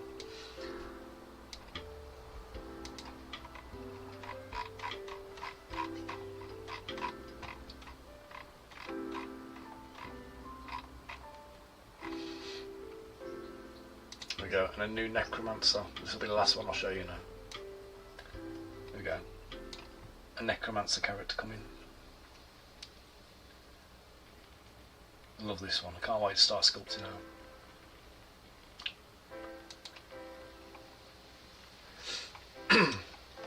Right, now onto this sword. Let's get cracking with it. So, best way to go. Right, what I'm going to do, I'm going to make the sword tip.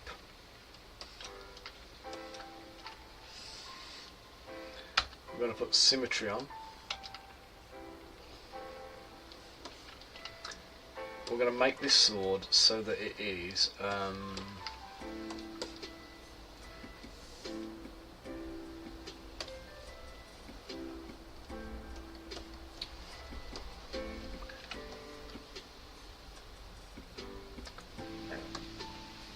like a little stubby thing, and then we're going to stretch it out. Okay, so I'm going to take my trim dynamic. First thing I'm going to do is just shave the profile.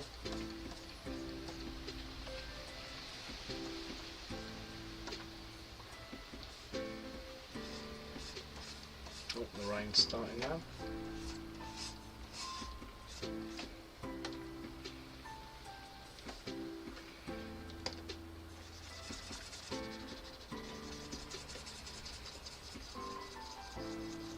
Right, now one of the things you might want to do when you're making models, avoid taking them to a complete point, like the blades. I'm not going to this time because I've already done it now, but if you avoid having a pointed edge, what can sometimes happen, depending on where you have to put supports, to be fair. This guy I think I can support without having to worry about the blade edge, so I'm fine with it. Depending on how the weapon is posed, that sword edge there can end up having to have supports on it. And if you put supports onto a sword edge, when the supports break off, you can end up serrating the edge. Rather than having a nice straight edge, you'll have little nicks out of it. And obviously you don't always want that, so you really do need to just make sure that you either position the supports away from that,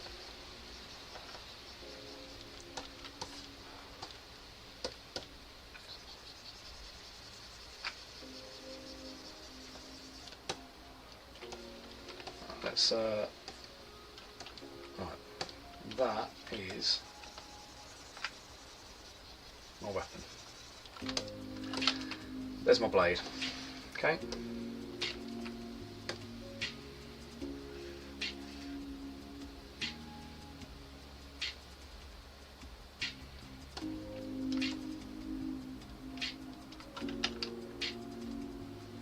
Unfortunately,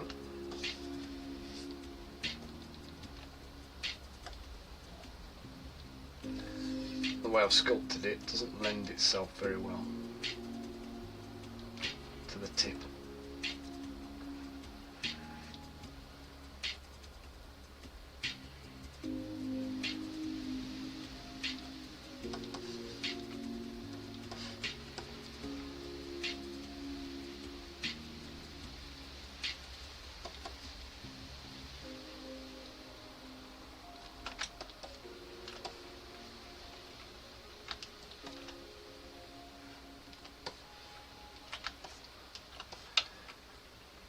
Okay, so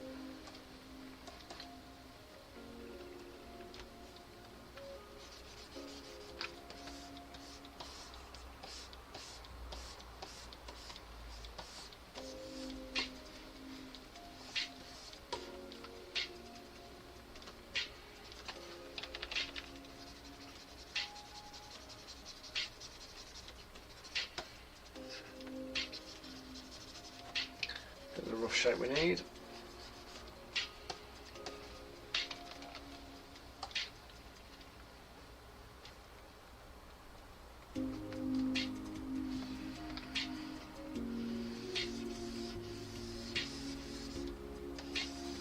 laying over the edges.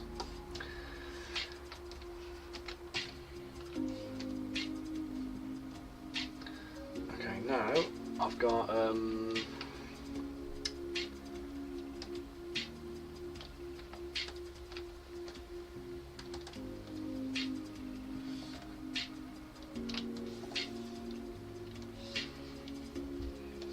little curve in the handle of the blade that we've got to deal with.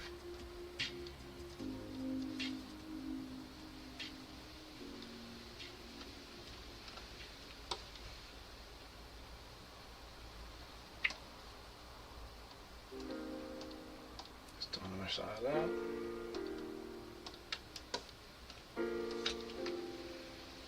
Do nicely. Right, now, let's just stretch that out to give it a bit of curve.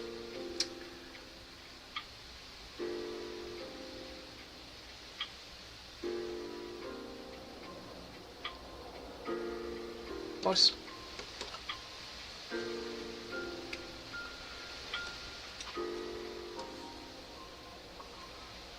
Handle. So the handle on this thing is like some kind of like gnarly wooden thing. Gnarly wooden thing. That's helpful, isn't it? The batteries are dying in my mouse, and I have to change them soon.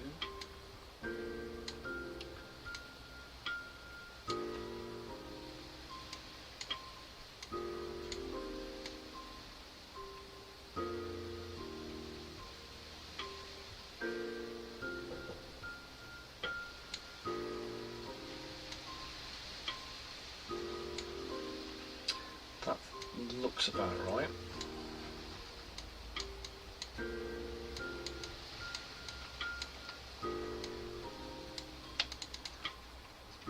Right, now you'll notice as well, one of the things I do is I eyeball a lot of stuff rather than... You see a lot of people on online when they're making models, and they have a reference on the back, and then they match the reference to the model. Well, they match the model to the reference, so they do a perfect likeness of it. You can't really do that when you're making miniatures, because you've got to allow for a little bit of stylisation and a little bit of printability in it. And then when you do something like... So a mate of mine, a guy called Ollie, he was making some military weapons, so he was making a load of guns, like realistic, like modern warfare type weapons. And he was getting all these machine gun designs, and he was sculpting them, he was modelling them all so they were all like accurate to real life. And then very quickly realised when he tried to get them printed that they weren't actually printable. So certain bits that he'd hollowed out were way too thin, certain bits that were like barrels of guns were way too thin. And he spent a lot of time then stylising the weapons to make sure that they could be moulded, cast.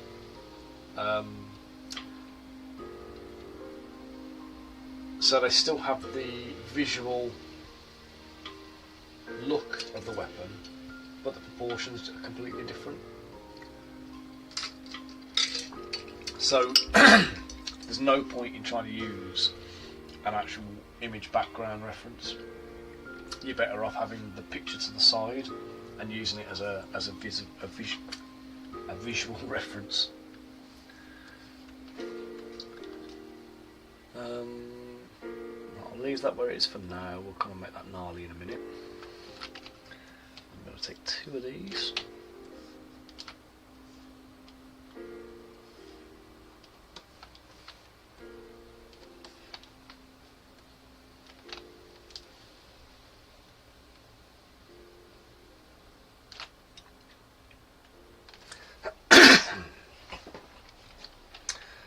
Auto group, take the stick there.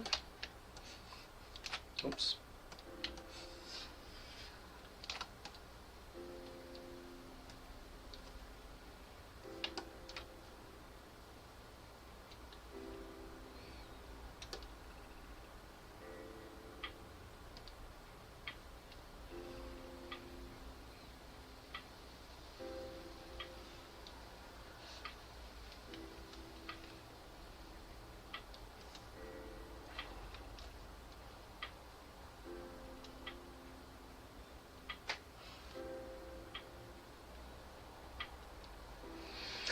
I have a feeling this is another one of his designs that Alex has done that's not going to work in practice.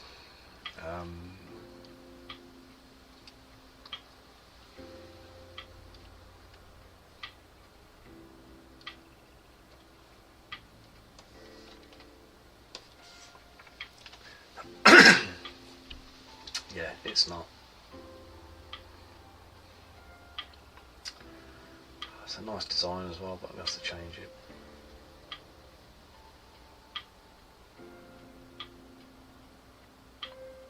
So basically, the guy's sword hand is going to be here for the sword. He's going to be holding it here, and this spiky bit at the back is basically going to come down and impale him in the arm.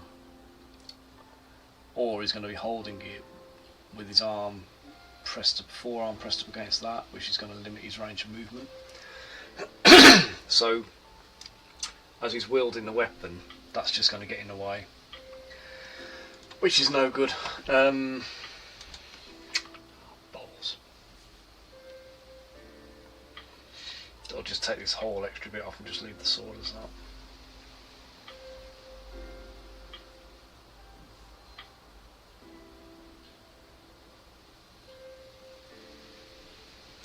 Yeah. I think that's the only way to really, to sensibly do this one, I think. Unfortunately.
Well, no, the reason he's got this gnarly sword like this, by the way, is because the Myra are quite nature orientated.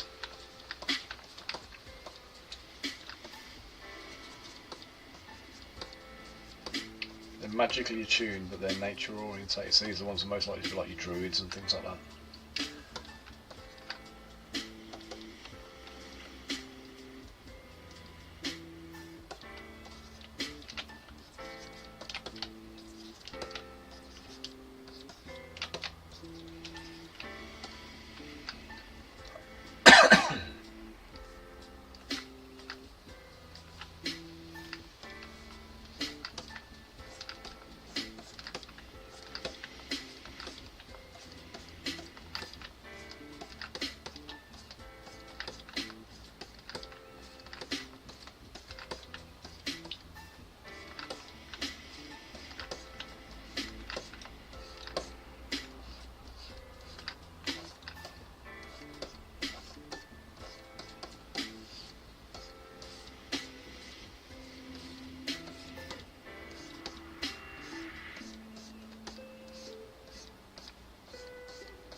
Let's merge them together.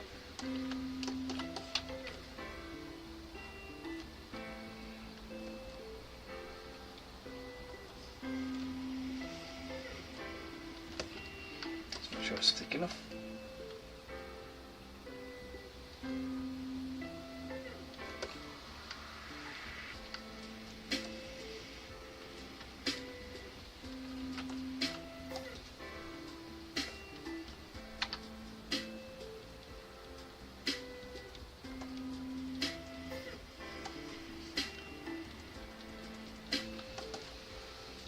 Sorry, Benedict.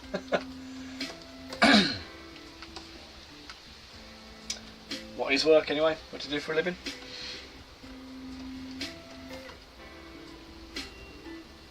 Just going to duplicate this. Let's get a polish together.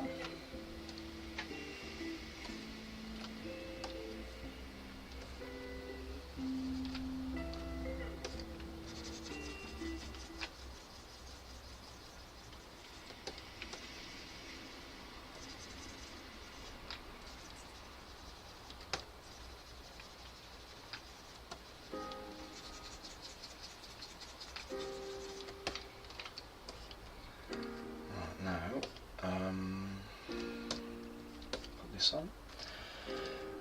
Gonna zoom in. I just want to. Oh god, longer than I thought.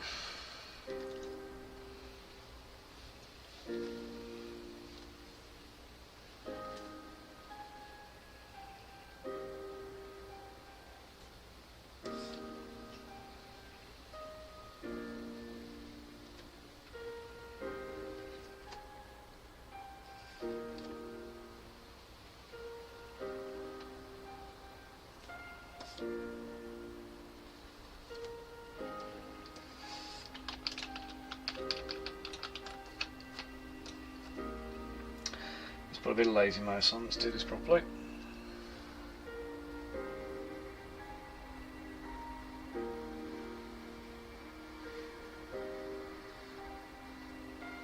Oosh, booyah, get that.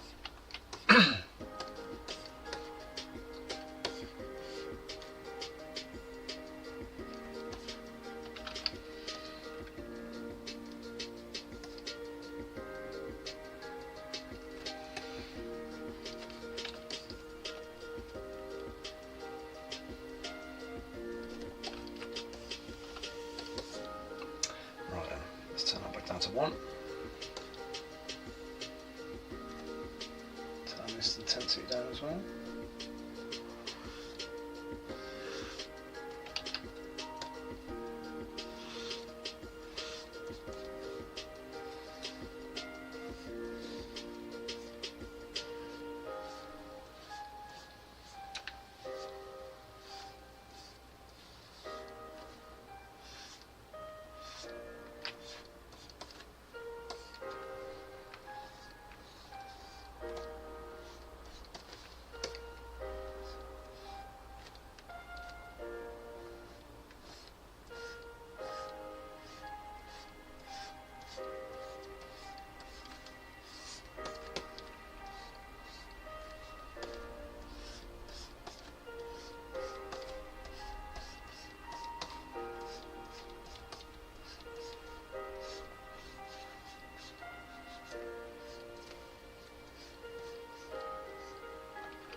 Maxon. Do you know what? I haven't really had anything to do with Maxon, as silly as it sounds. So, like, my interaction with ZBrush is straight through Pixelogic. So, Pixelogic, obviously, they released the lifetime license, and they were like, "We'll always honour that. We'll make sure you know, you can always retain it if you've got it," which is what I've got. And then they obviously released a subscription model. But they were like, if you've got the lifetime license, we'll honour your lifetime license anyway. So I had free updates until 2022, and then they sold it onto Maxon, and the subscription charge now is like $340 a year or something, £340 a year or something like that. Which I think is quite a lot, but from what I understand, like, I haven't even looked at the newest versions of it. It doesn't sound like they've got. Yeah. I bought my license back in 2010, but they don't. it doesn't sound like Maxon have really added anything, added any value to ZBrush. I could be wrong, but I mean, for me personally, as it stands now, and this is version 2022 I'm using. This has got everything I ever need to do what I do. I don't really need any more. I don't need more features out of it.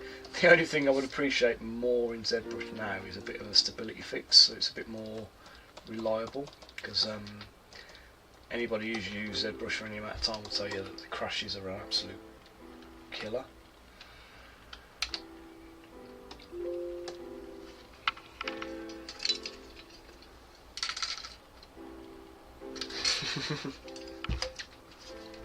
Yeah, I can believe it.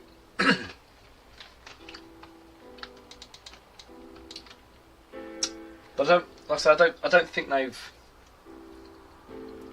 People I know who have got Maxon subscriptions are telling me that Maxon haven't added value to the system, and I feel it's a massive waste, because ZBrush is such a good tool. It's such a good bit of software for them to just let it fester and not actually invest into it. It seems wasteful. Do you know what I mean?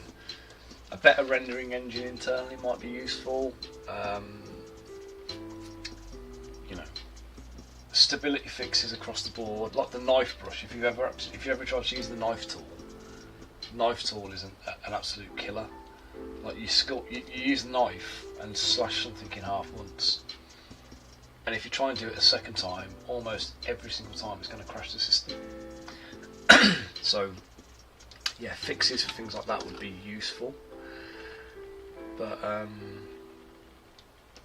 don't know. Just don't think it's. I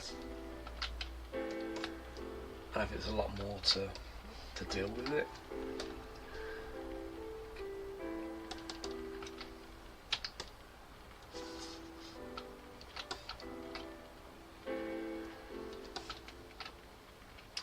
Right, so right hand for the sword. No, left hand for your sword. That's interesting. No, we'll go right-handed. We'll just change the flip the artwork.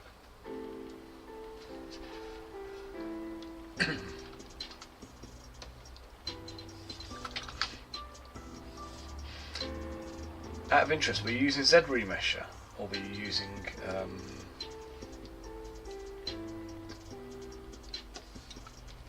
Dynamesh? The only thing I think Blender doesn't do that ZBrush does, and I don't know if Blender could fix this, and it'd be one of the things. If they could do it, I'd be tempted to move over. So you see all of my subtools down here. So see, one of the things I found was at one of the versions, I don't know if it's all of them, Z Remesher always used to crash the system if you've got Dynamesh active. So when your Dynamesh button's lit up like this, you're working on a mesh that is actively Dynameshed. And obviously we can turn Dynamesh off and it doesn't change the mesh. But if I turn it back on, it will redo the Dynamesh. But with that button illuminated, if I tried to run Z Remesher on it, it would crash the system. The two were there together, but they weren't compatible with each other. But there was never a warning to say, you know, you can't Dynamesh, you can't Z Remesh with Dynamesh turned on.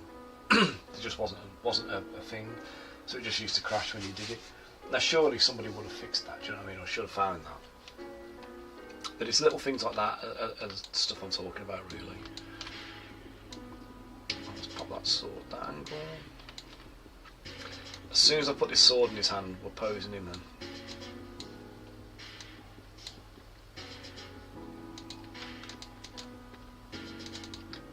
Oh, you don't hide, sword. Come back to me.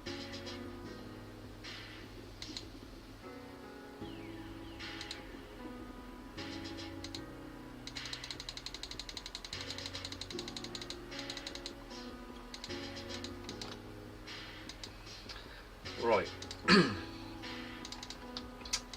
So yeah, thing that I was saying that ZBrush does that Blender can't. I end up with files that are massive in ZBrush, right? So I end up with files that have got 100 million polys. This has got 6 million so far. And you can see here, it's got 6 million polys in the total scene. So this is the entire model, plus all the hidden stuff. 6 million polys. The hand, the body mesh that I'm looking at now, is currently 537,000 polys. But ZBrush is only rendering 537,000 polys. It's not rendering 6 million. It's faking the rest of it. So the 537,000 is all that is actively like taking up processor and taking up memory and stuff. In Blender, it renders everything. So the bigger your scene gets and the more stuff you put in there, the heavier the mesh, the heavier the file's going to get, and the bigger the burden's going to be on your system. So one of the things you always have to consider in Blender is your topology and your file size. You've always got to try and maintain decent topology to avoid kind of over-egging it. And unfortunately the way I sculpt really doesn't take into consideration any kind of what's the word? Any kind of consideration for the topology cleanliness. It's my favourite bit of any sculpt. Not.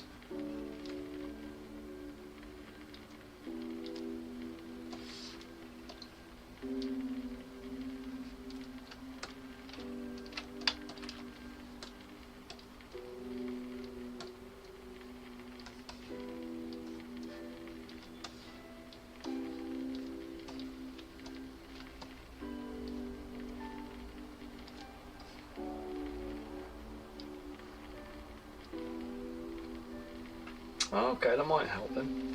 Is that in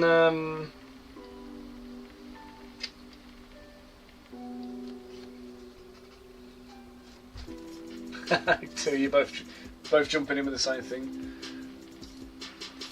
That's worthwhile knowing then. I mean, if that's the thing that's going to push it over the edge, and because if Maxon aren't maintaining ZBrush, it's only a matter of time before nobody's going to want to pay the kind of prices they're charging. So there's got to be an exodus, I think, from ZBrush into Blender at some point for people who are having to pay for a subscription already. People like me who've got the lifetime license will stick around until it becomes, you know, unsupported or whatever.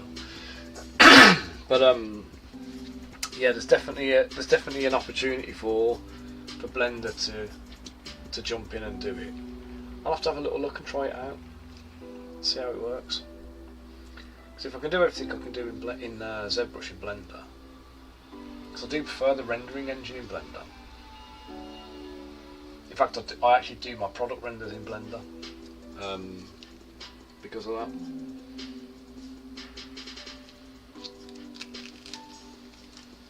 Check it out. Thanks for the heads up, guys.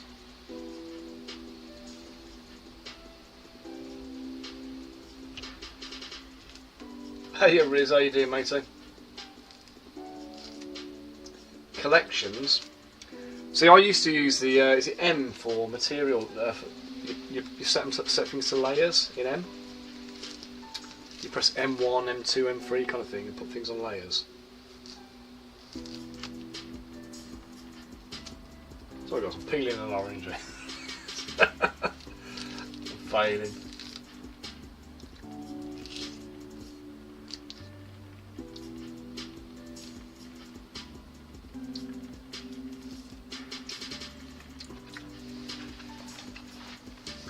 I'll have to give it a go. Have you tried it, Riz? Have you tried sculpting in Blender versus ZBrush then?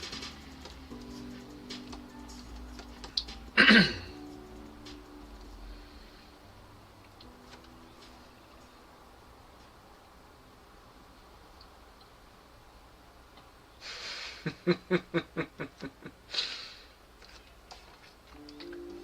you know what? I've had this conversation with somebody else. I've got a friend who was trying to get into it, and I was trying to find a Jolly Roger variant for him, so we could just try it out. If anybody's got a Jolly Roger variant that's viable, I'm going to DM me a link.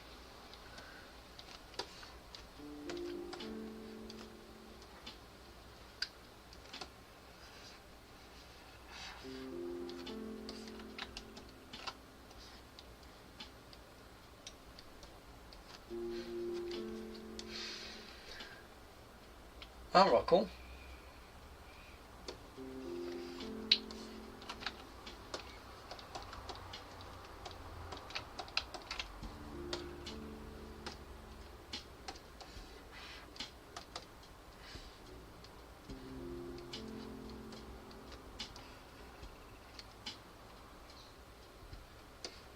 Plugin. What plugin, mate?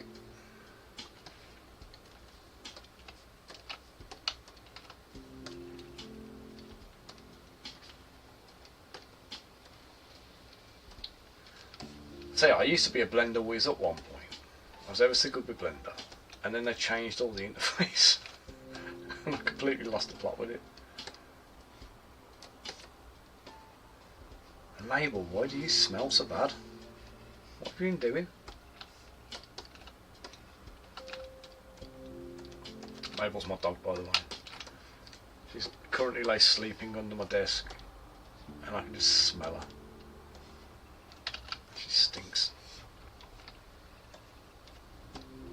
Smells like a sweaty sock.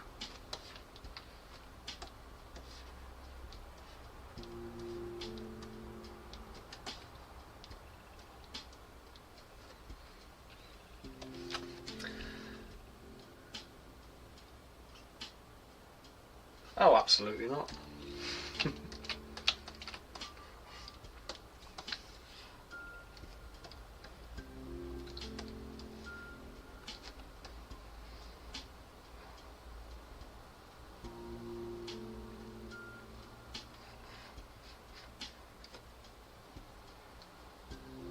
Hated 4.4. We're talking Blender here, sorry mate.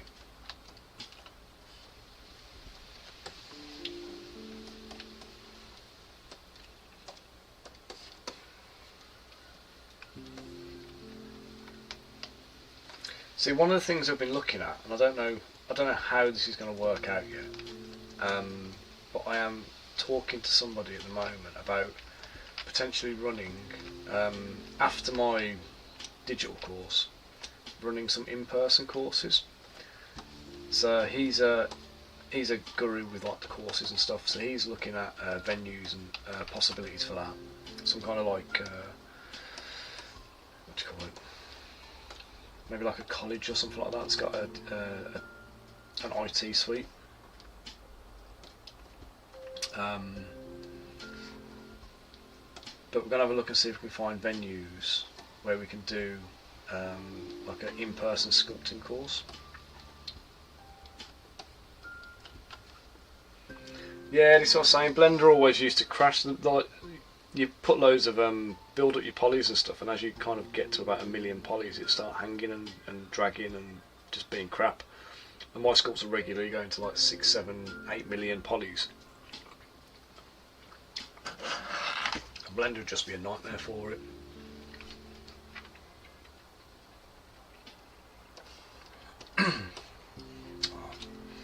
Well, Benedict, thanks for the thanks for backing the course. Thanks for joining me and keeping me company today. Much appreciated.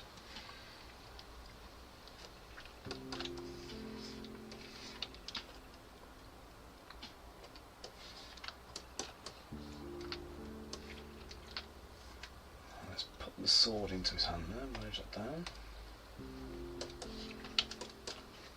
Okay, I think I'm ready to start posing him.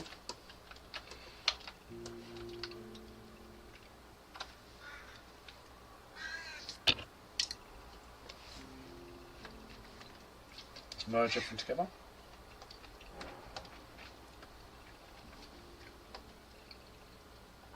merge, merge, merge, merge, skip that one.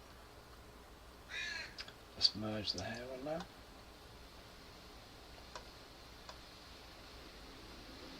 Alright, take it easy, Benedict.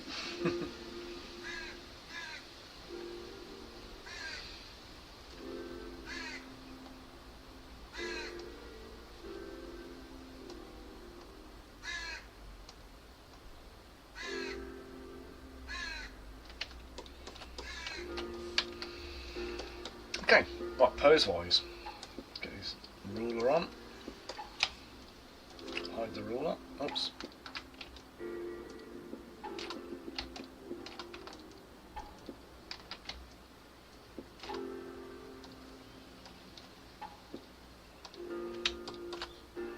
Duplicate him.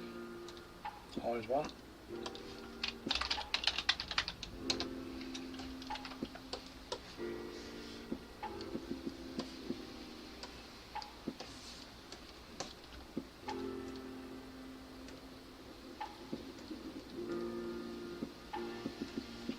$100,000,000 polys.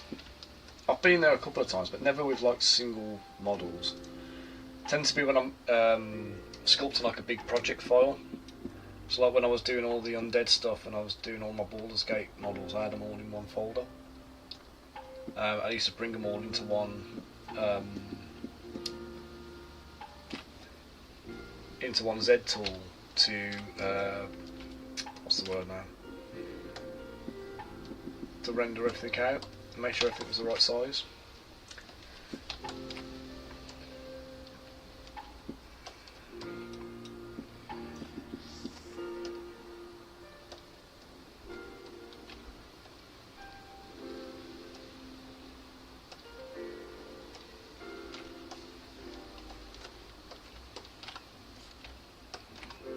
Let's do this second. Auto group.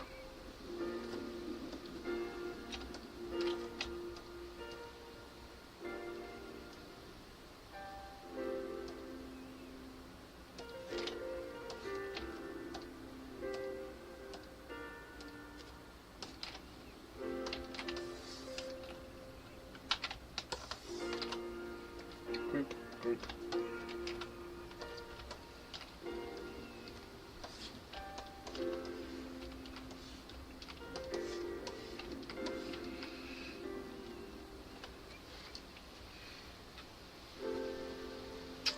I'll have a little look into it tonight. I'll have when the kids are in bed. I'll have a little look at the Blender update. Because when I do this this live course kind of thing, a crow outside. I can't hear a crow.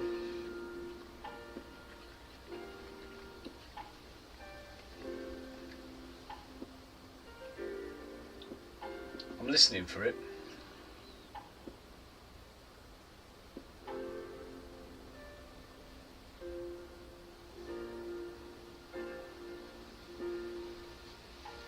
Wind outside, it's windy, got my door open.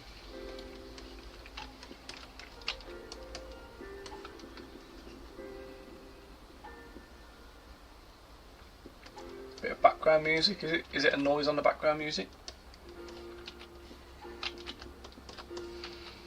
Right, let's get this guy posed up then. So I need his base, so I don't overshoot his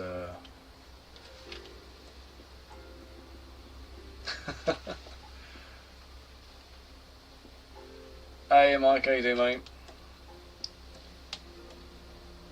Oh, happy Wednesday to you too. Doing alright, thank you.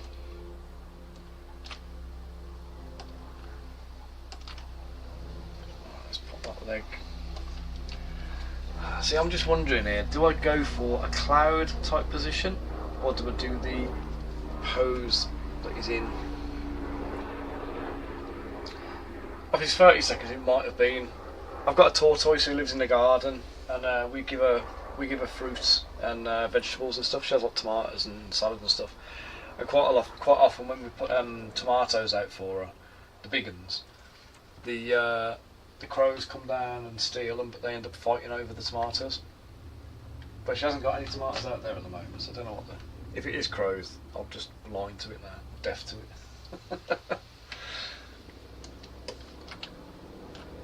Right, let's go for... Let's just do the pose that he's actually in.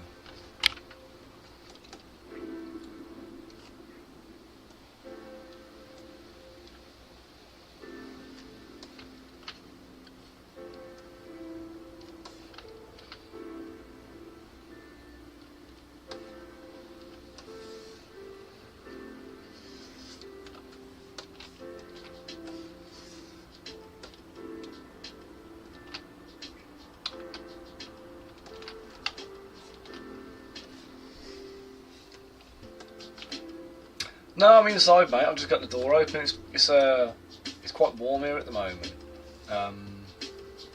but it's like windy. It's too warm for me to shut the door. Plus, I've got the dog in here with me as well. So if I shut the door, she'll be whining and moaning to get out.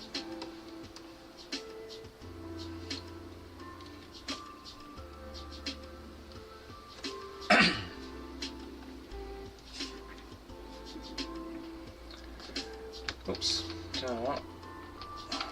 Screwed up there, didn't I?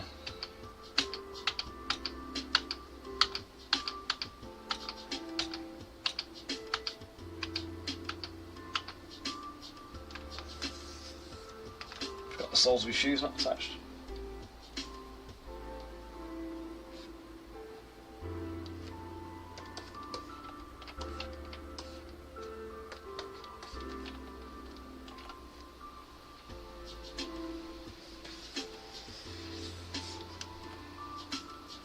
Yeah, it's been really hot. I think we had temperatures up to about 38 degrees. It's been ferocious, to be honest, and like I know everybody kind of thinks we're taking the piss when we say, oh, it's really hot at 38, and everyone's like, whoa, what do you mean? We deal with 45 all the time. It's humidity here that kills you, though. Like my print room was like 48 degrees the one day. It was just ridiculous. I couldn't even go in there.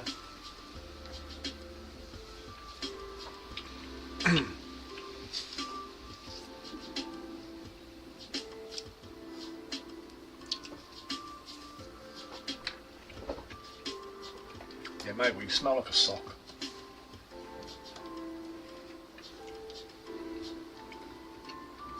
I'll have to bath you later.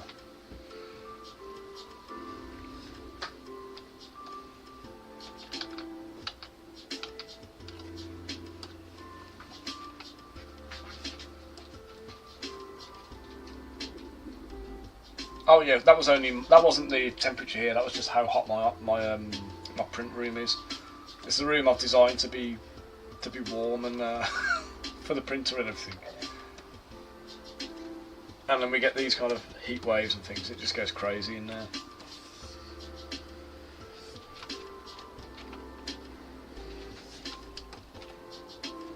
But yeah, it wasn't fun. It was a little bit stupid.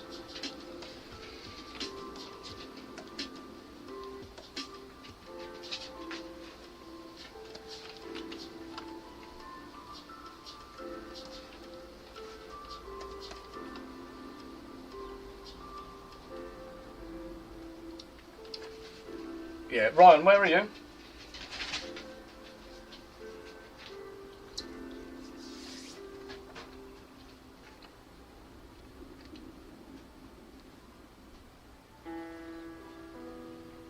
Yeah, my print room is in my office, but it's got a window that's like obviously blocked up because it's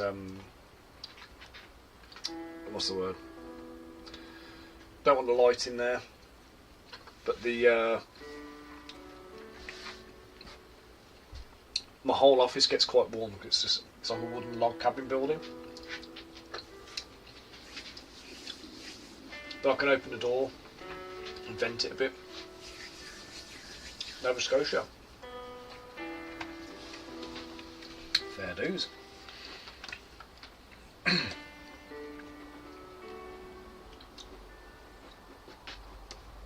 Oh, what's up, man? Not been well. Oh, bastard.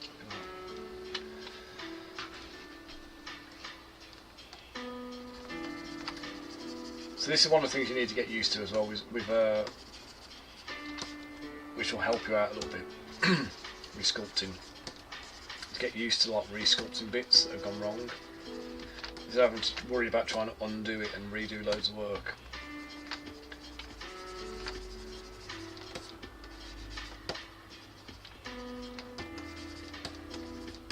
You can just accept that it's gone wrong and just rework it, it's fine. It's all doable, but it'll save your sanity long term.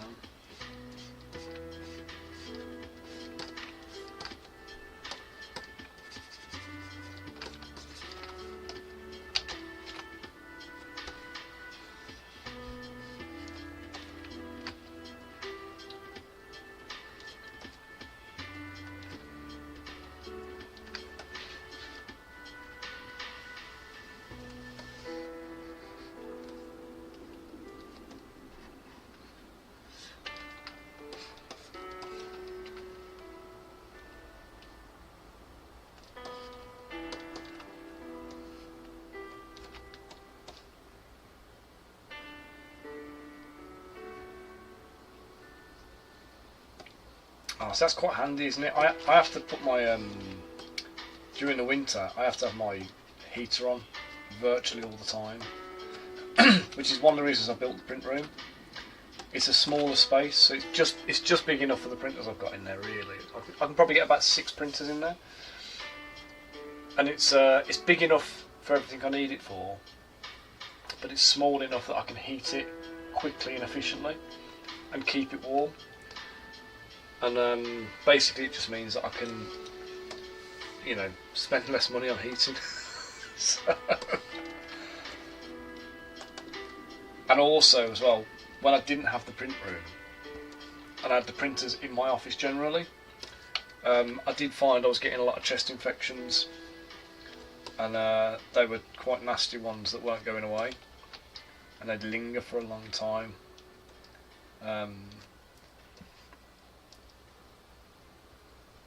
So yeah, it's definitely one of those kind of things that is, do you know what I'm going to put? I know what I'm going to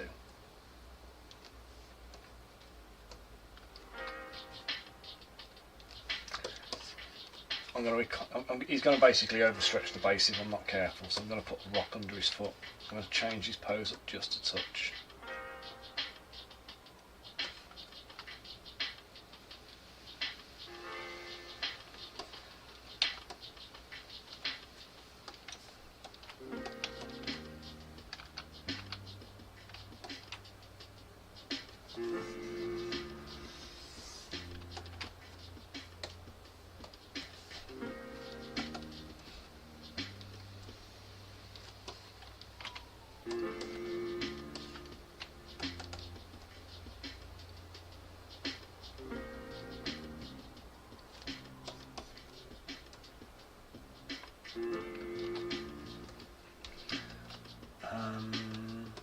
Right, let's lock his legs down.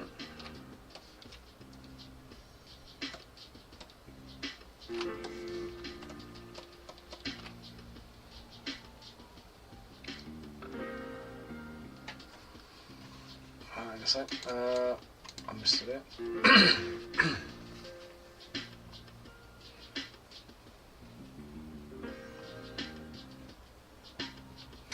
Wow. Can you print alright at 18 degrees, or do you struggle a little bit? Yeah, you don't want to print in your actual living room.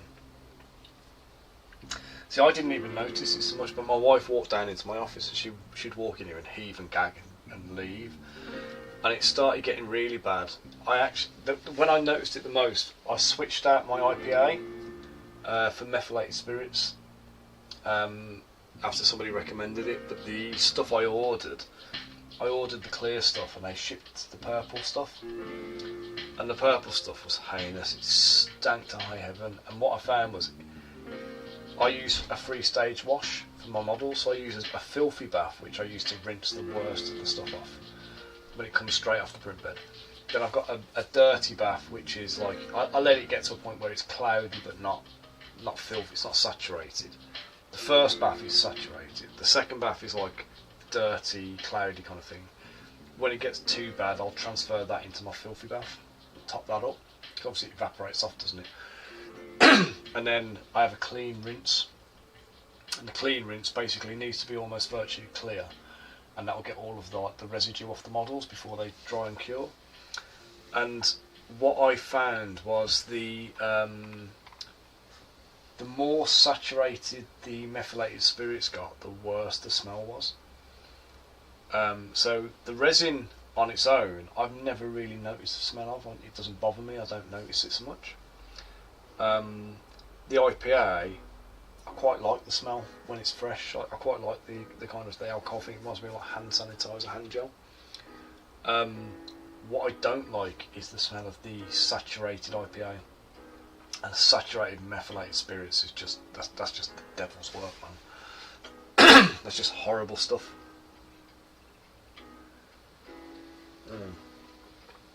I don't know if you've ever tried this, Ryan, but do you know that resin exposure, when you do your exposure, the temperature of the resin, so basically cold resin requires a longer exposure time. So if you calibrate your resins and you print at 21 degrees or 22 degrees, and you calibrate your resin prints at 22 degrees, those prints will only really succeed at 22 degrees. If you go hotter, then you might actually find, say if you're on a 2-second cure at 22 degrees, and then you go to 24 degrees, you actually might be using like a 1.9 second cure. So a 2-second cure time, a 2-second exposure time will be overexposing it. But if the resin gets colder and thicker and more viscous, it requires longer exposure times, which is why your prints fail. You know, when they don't stick to the bed and they peel off, that's because the print starts colder than the exposure time will allow for. So if you start with a colder resin and you do your calibration at that temperature, so if you can get it to 18 degrees, if you recalibrate your printer at 18 degrees, you may end up with a longer exposure time, but your longer exposure time will actually properly print, if that makes sense. But if you try and use the same calibration that you use all year round, it's going to fail. You okay, Mabel? You come say hello.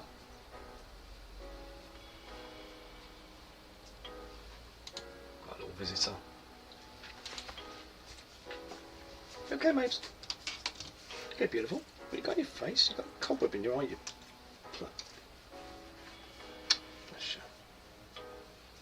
You say hello, is that? Come in. Is he though? Okay.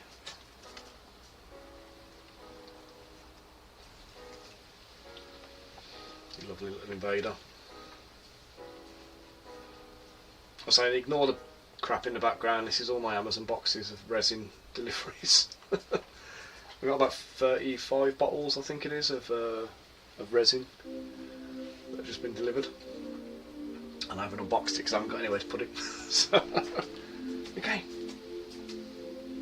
Come on, let's put you back.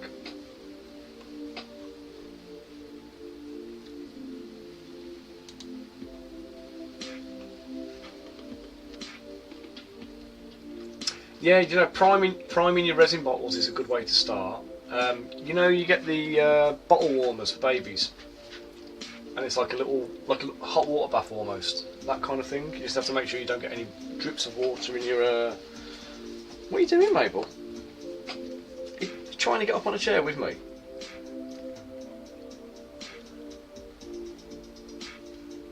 Oh, what is that crusty crap in your head? Come on, back to the model. Get off, you sod. Like, get down. Come on. Come on. Get off. Come on, under it.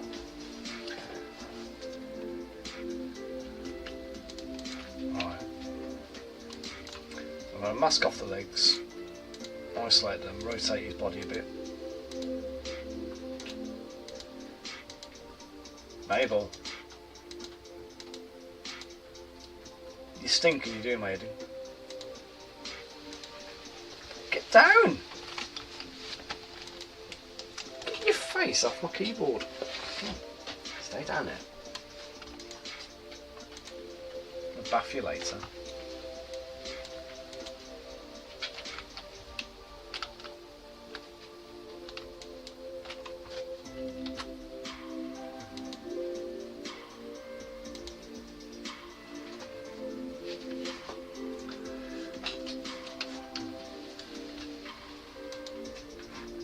She's been a nose.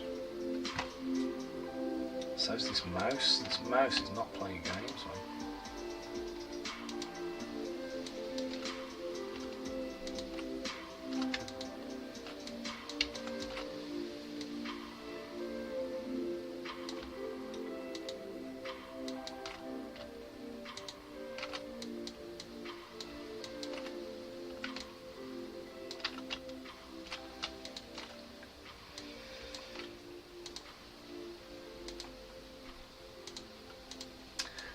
Align that to kind of the middle of the hip.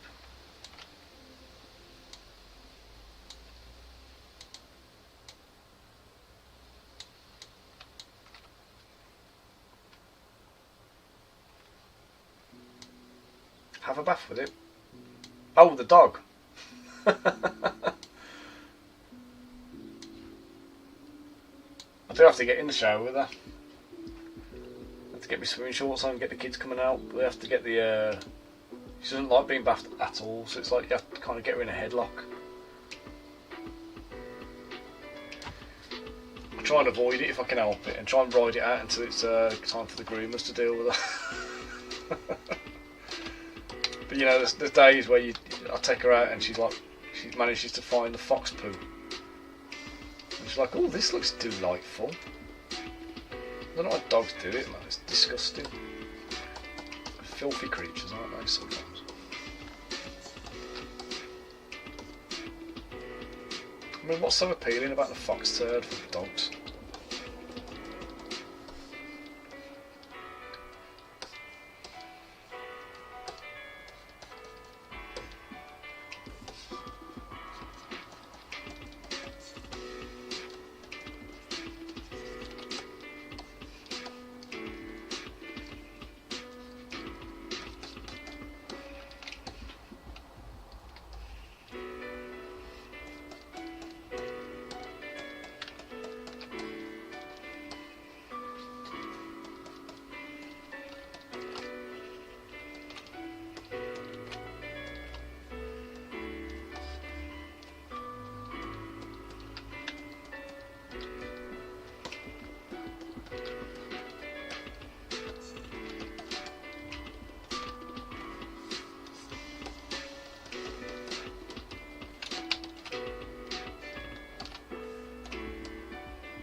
Michael, I'm going to be on for probably another hour.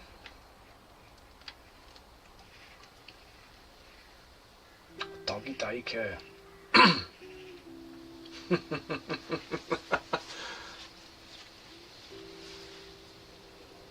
Covered in sand and stuff. Nice. Yes, I don't know what. I don't know if it's the breed or whatever, but I mean, my dog's a cockapoo. She does not like. Oh, cheers, Michael. Appreciate it, dude. Yeah, she does not like her.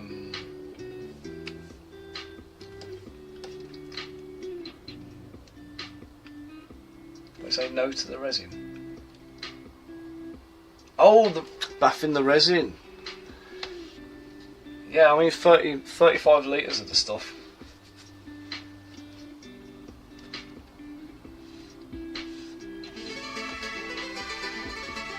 Thank you for the raid, matey.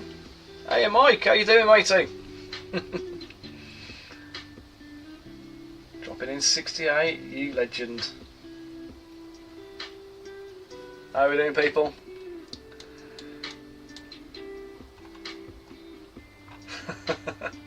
Hey, Miko. Right, so you're just in the middle of catching me here sculpting a cat dude for our Crystal Collapse game. So he's one of the, well, he's the second from last character that I've actually got to make. The Rickroll shoe, is that what it is?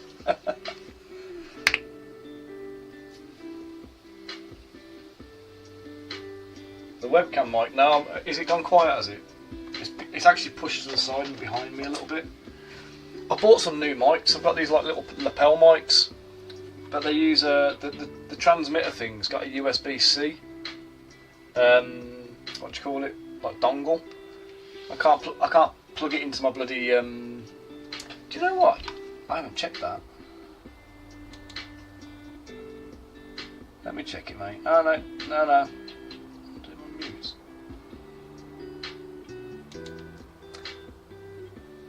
Yeah, it's picking up the right microphone.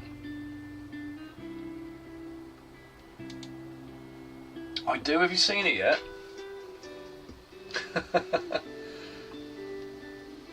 Let me find a Willow model. I haven't loaded it into the store yet. My daughter was painting it, actually, Mike. My daughter's also called Willow. So when I told her I had a cat called Willow as a model on my desk, she insisted she was painting it. Did I render them out? I think I rendered them out.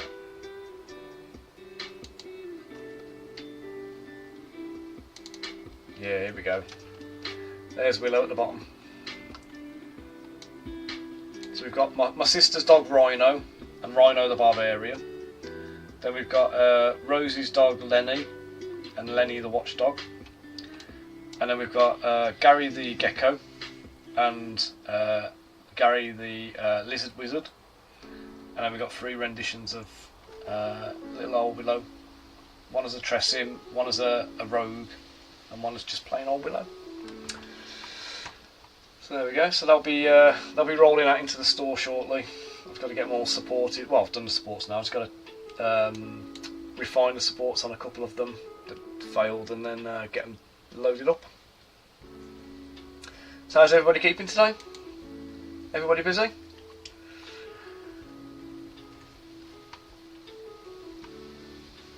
The 3 Willows of the Apocalypse. Basilisk Prime, thank you for the follow and the sub. Appreciate it. Raven with Baubles, also thank you for the follow.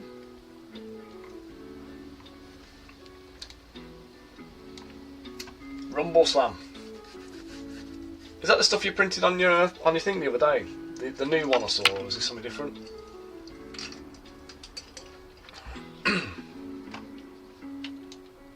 And do you know what? I keep seeing those videos of wrestling midgets, and I keep having to hold back the urge to send them to you, Mike.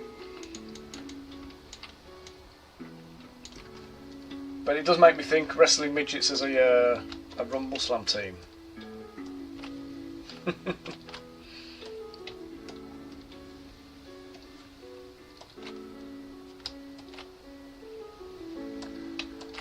So guys, let me just show you all for the benefit of everybody who's just joined the stream. So this is the character we're sculpting today. So this is our Myra Samurai warrior.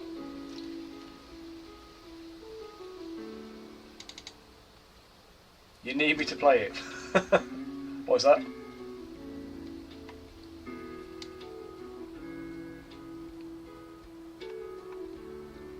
Oh, Ryan, are you Basilisk Prime, are you then? Or Raven? Oh, do you know what else is a really top-notch solid game, mate? You've got to definitely play soon. Crystal Collapse. So yeah, so Ashitaka here is a samurai swordsman for the Myra faction. The game doesn't really use factions. We bundle the heroes into factions for the sake of stories, and also for the sake of packaging heroes together. So when we sell them, when we break them down, it's easier to sell a set of 4 that are linked in some way than it is to just have random bunches of models. And it's more cost effective to have packages of 4 than having singles, so you get a better deal by buying. Yeah, no worries, mate. So yeah, so the this guy here, you can use him along with any other character you want at the games. 4 characters per side. Mix and match as you like.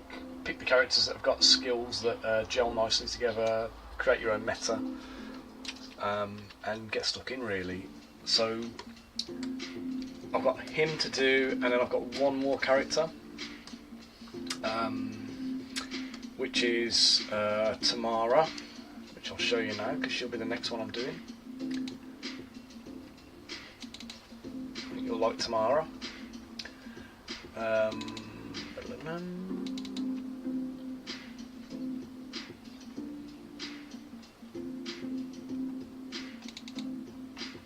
you go. That's Tamara. She'll be the last one to make, where the artwork reworked a little bit. So she's coming next. The bird's already sculpted. I'm just going to do the rider and gel them all together. Oops. And I'll show you a quick preview of some of the other stuff that's coming up. So we're already working on the next version of the game as well, the next edition. So here's the latest character we've just had done. He's a sky pirate, and we've got a necromancer. There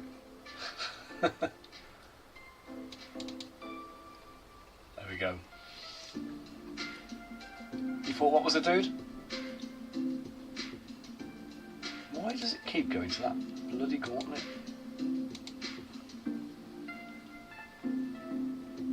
Hang on, the one I'm making now is a dude.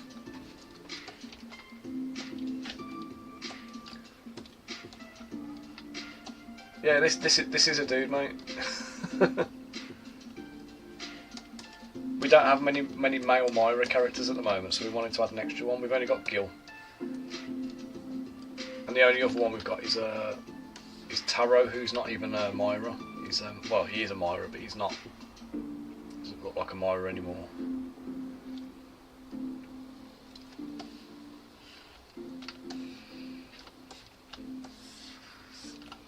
Because he's a homunculus who got transformed. Hang on, is homunculus the right word, or was it a chimera? Little elephant dude, anyway.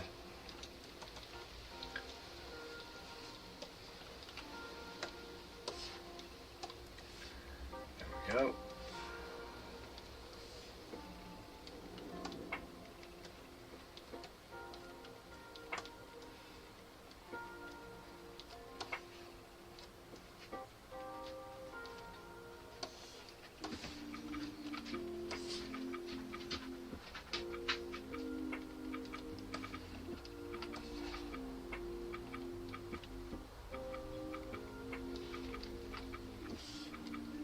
Well, he's a cat guy, not a cat girl, but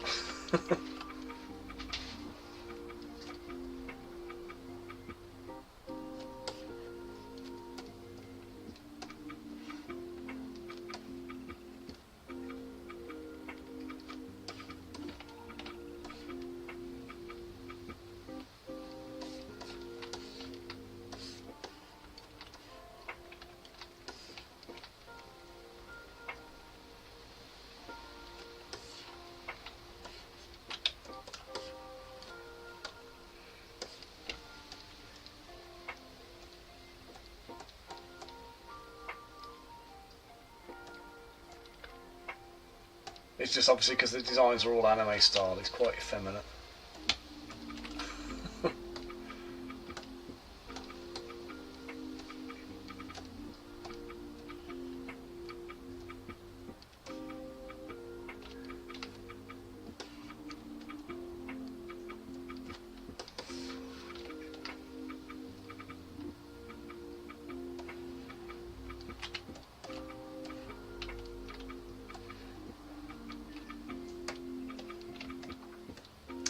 I might just keep him like that actually. I was going to cross his hands over, but I think it's going to complicate things a bit.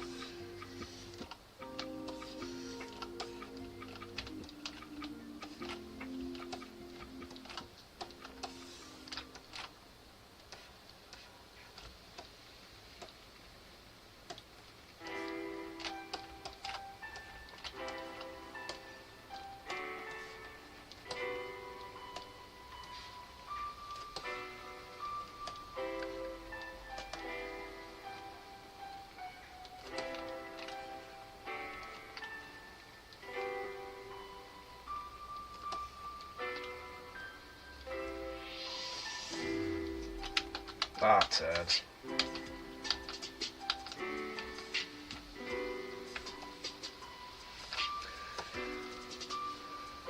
we go. Had a bit of the fun masked still.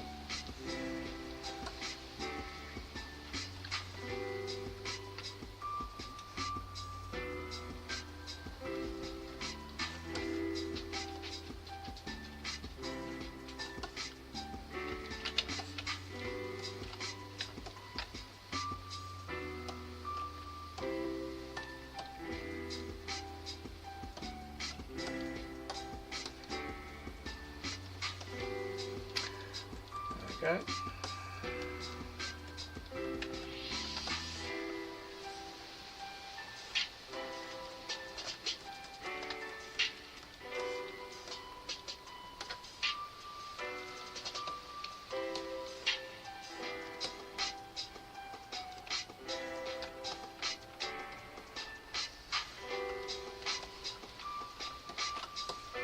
Well done there. Left a bit unmasked, I think.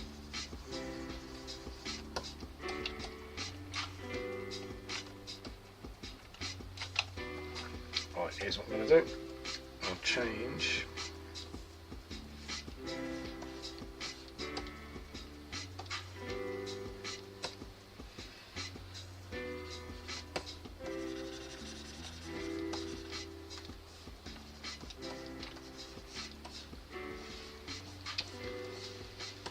Reprofile that a little bit.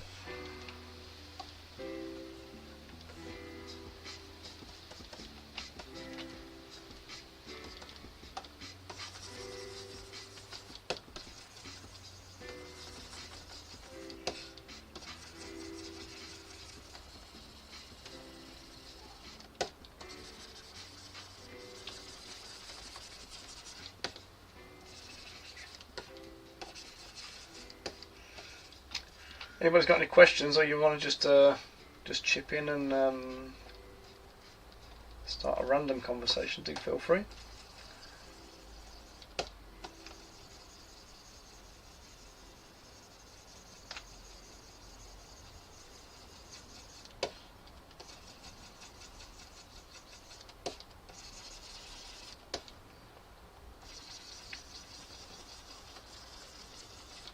So yeah, Crystal Collapse is our first game.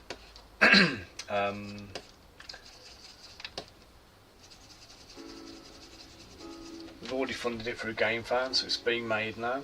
I'm just working through the process of finish off these last few models that need sculpting and mass production going on in the printing room. So all the models are getting made, and then we've got the rule book's just been finished off pretty much, so we're going to get the translations ready to go, and then we're going to go and send it off to China for printing.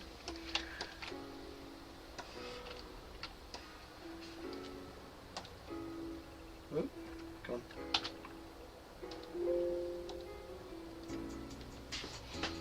Hopefully aiming to get a fulfillment done for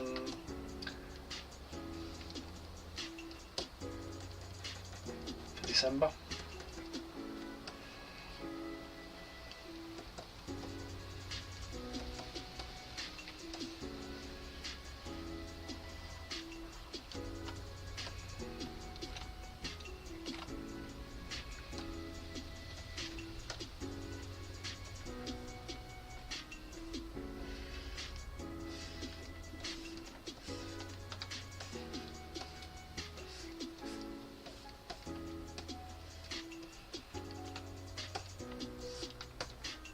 I meant to ask you earlier, actually, Ryan, about your game. What is it?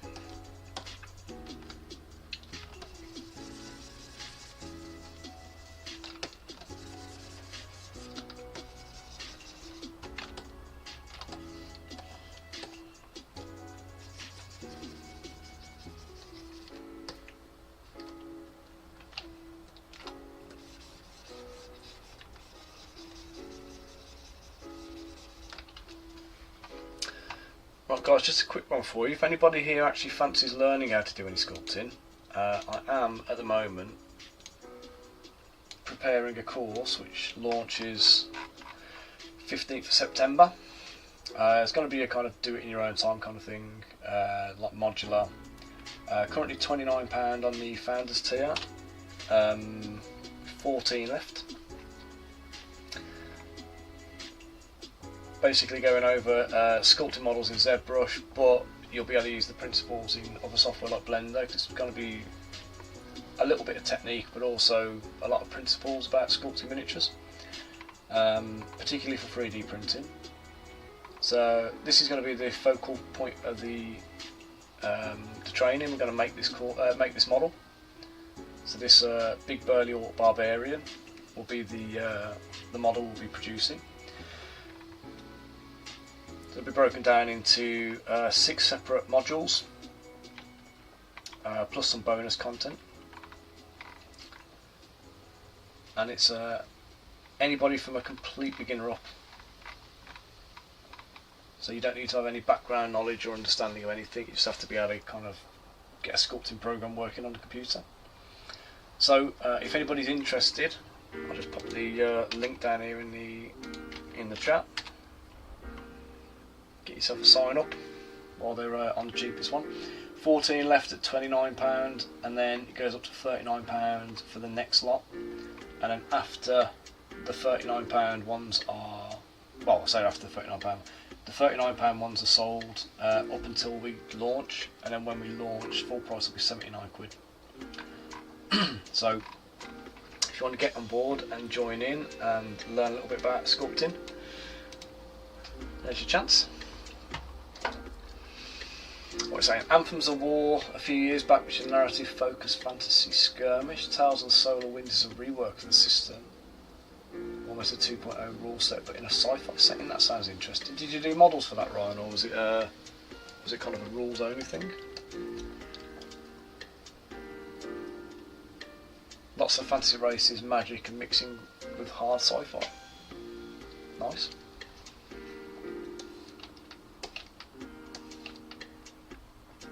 Right, if you've got a link to that anyway, if you want to dump that into the chat, I'd be interested to have a little nosy at that as well. Sounds good.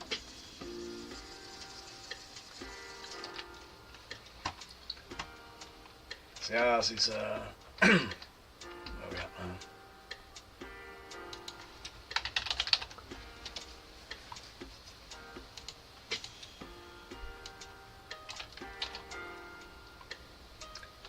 Here's our one. This is Crystal Collapse. So if anybody hasn't seen this before, or you want to see, have a look at it. Koriaki, is that right? Koriaki, thank you for the follow. Yeah, if you want to have a little look here, so we've got the Crystal Collapse on Gamefound.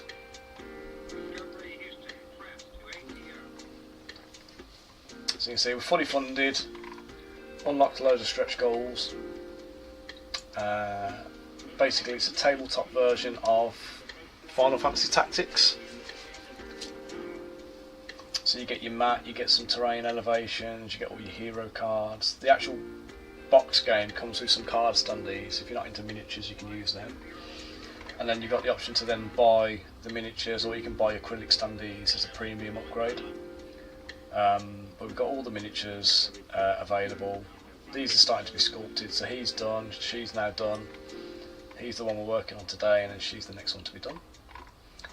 We've got some goblins and hobs, well, hobs we're calling them. Hobs and Hob King are the monsters.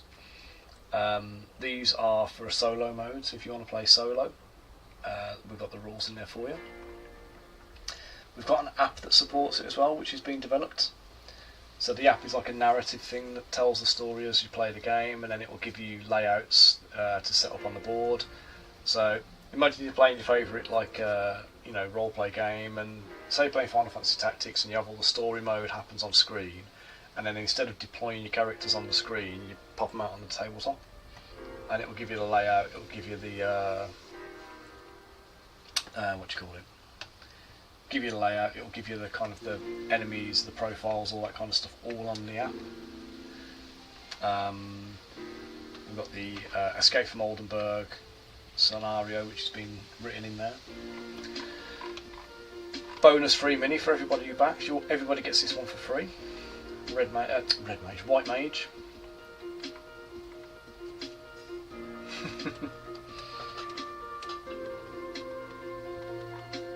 Alright, if you want to use mine in any of them, then you feel free. So the essentials box, we've got the the battle map, rule book, quest book, custom cards, profile cards, loads of tokens, some terrain pieces, some elevations, dice, your standees, everything you need to play the game basically in there. And that's pricing out at £55 off the bat. You've got various pledges then that include different quantities of miniatures and different quantities of stretch goals.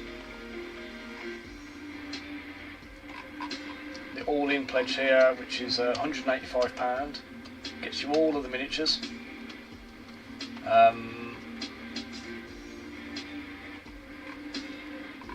Apart from Ifrit, because he's a unit and not everybody wants a gigantic, great big demon model.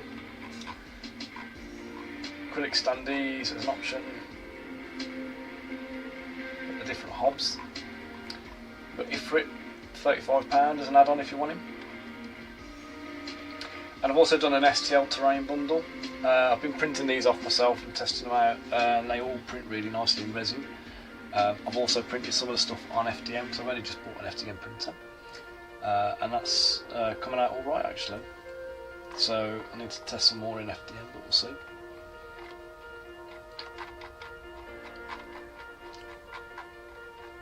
So yeah, if you like Final Fantasy Tactics, you like anime, you like JRPGs and that kind of stuff, then go and have a little check on the link and see.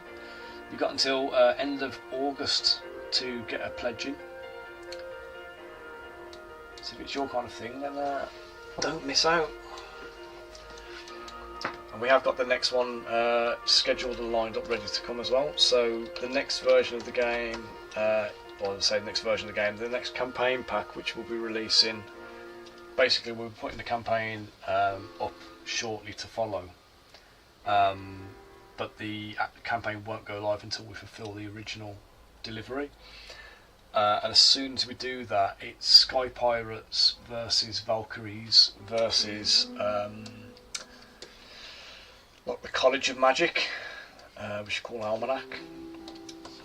So basically like Hogwarts kind of thing. Except with more of a JRPG kind of vibe.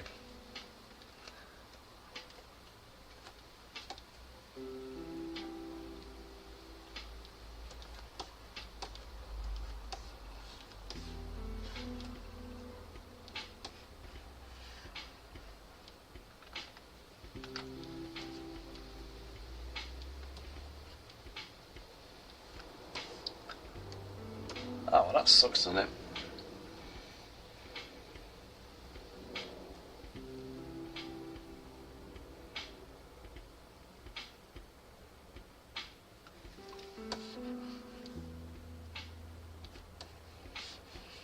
Do post them up as permalinks in my Discord. Hey, Benno, how are we looking?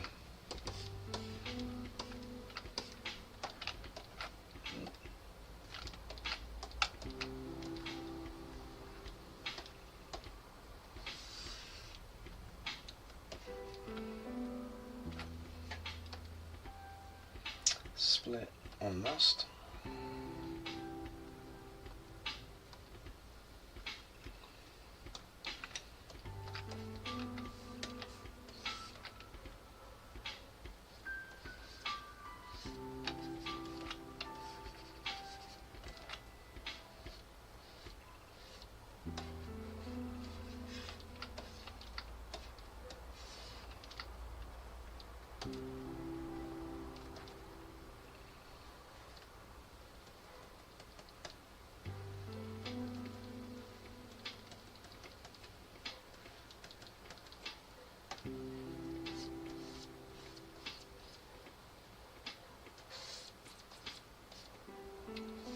What's that? YouTube links. Sorry, link posts in YouTube. Sorry.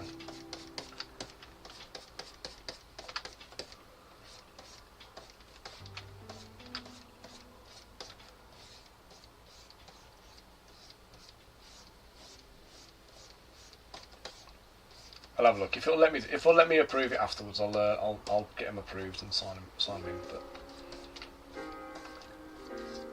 there, guys. If you want to have a look at a rule set to play some fantasy or some sci-fi stuff, anthemsofwar.com and talesofthesolarwinds.com.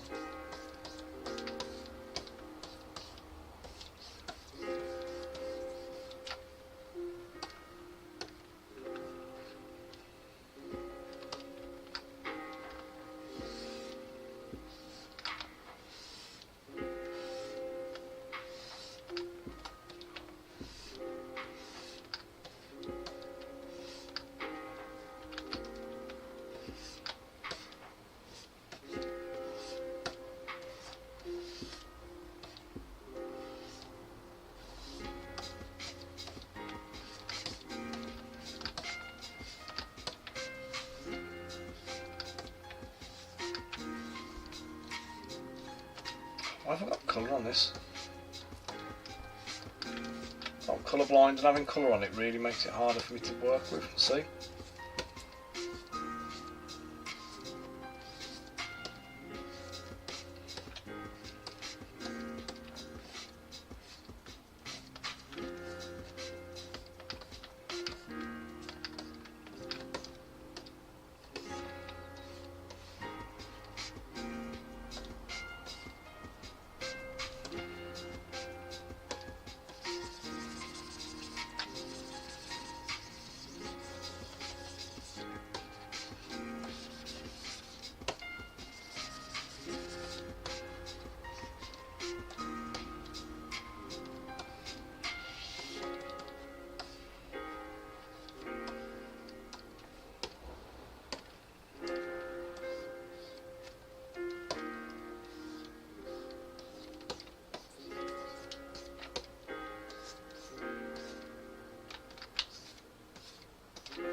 Do some tweaking out.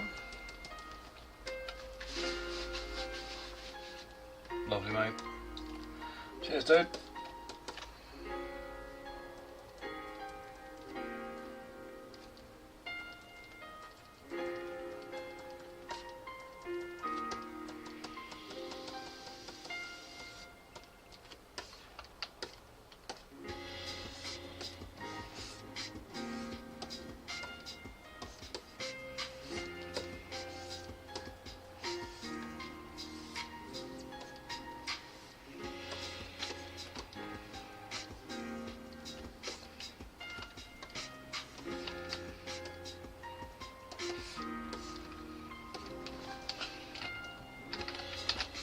Save so I don't lose anything.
Let's get the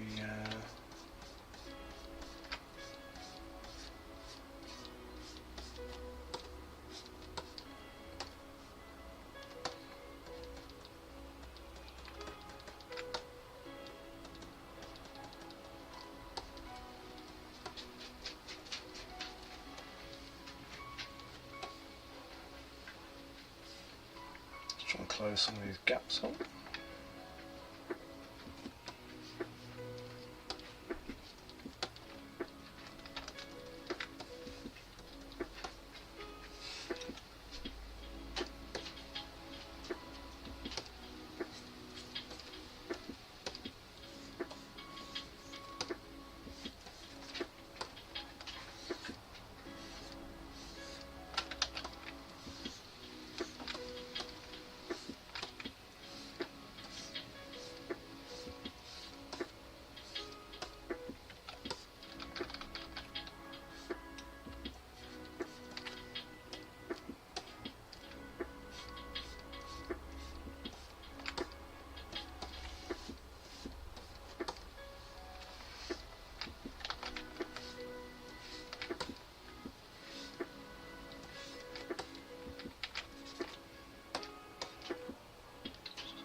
some of these lines.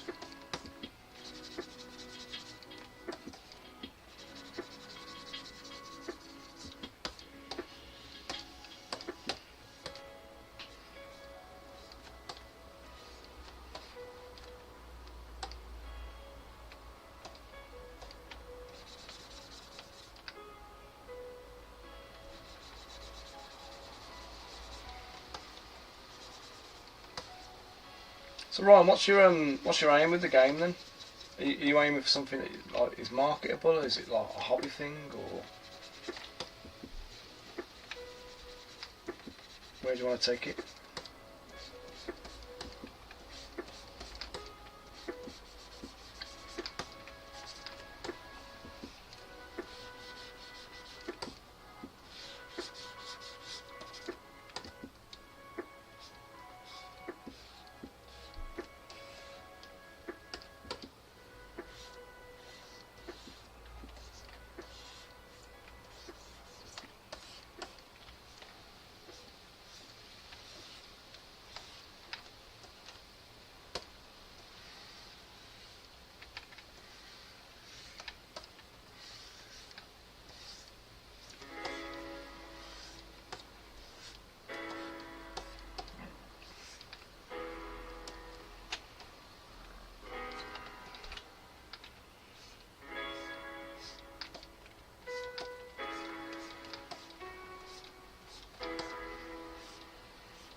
So totally a hobby thing then.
Yeah, we had some discussions about doing Crystal Collapse as print and play at some point, and the problem we always kind of hit with it was we want Crystal Collapse to be kind of like something that can keep us going for a while, and something that we can keep working on. And for us to keep working on it, it needs to be making money, doesn't it? And the only way it's going to make money is if people are playing it and enjoying it. We know the game's great. We know it's a really enjoyable game. But we also know that if we do it as print and play, that creates an obstacle, a barrier to prevent people from playing, because they've got to actually print everything to play it. So the discussion we've had, I mean, we haven't come to a resolution on it yet, as to whether or not we would ever actually do it. But we want people to be playing the game, so we said the easiest thing for us to do to make sure it's playable is to produce it as a physical game, and that way we know that everybody who's playing it is playing it with a physical set. That makes sense? Now obviously for a lot of people that's not going to be a concern, because if you're, you know, let's say if you're not running it as a primary business, you know, you don't have that to factor in, do you?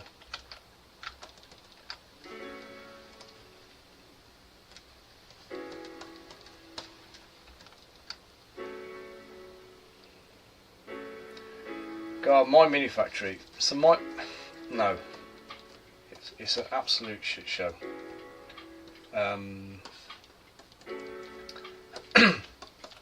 I've had major issues with my mini factory, and even more of late actually.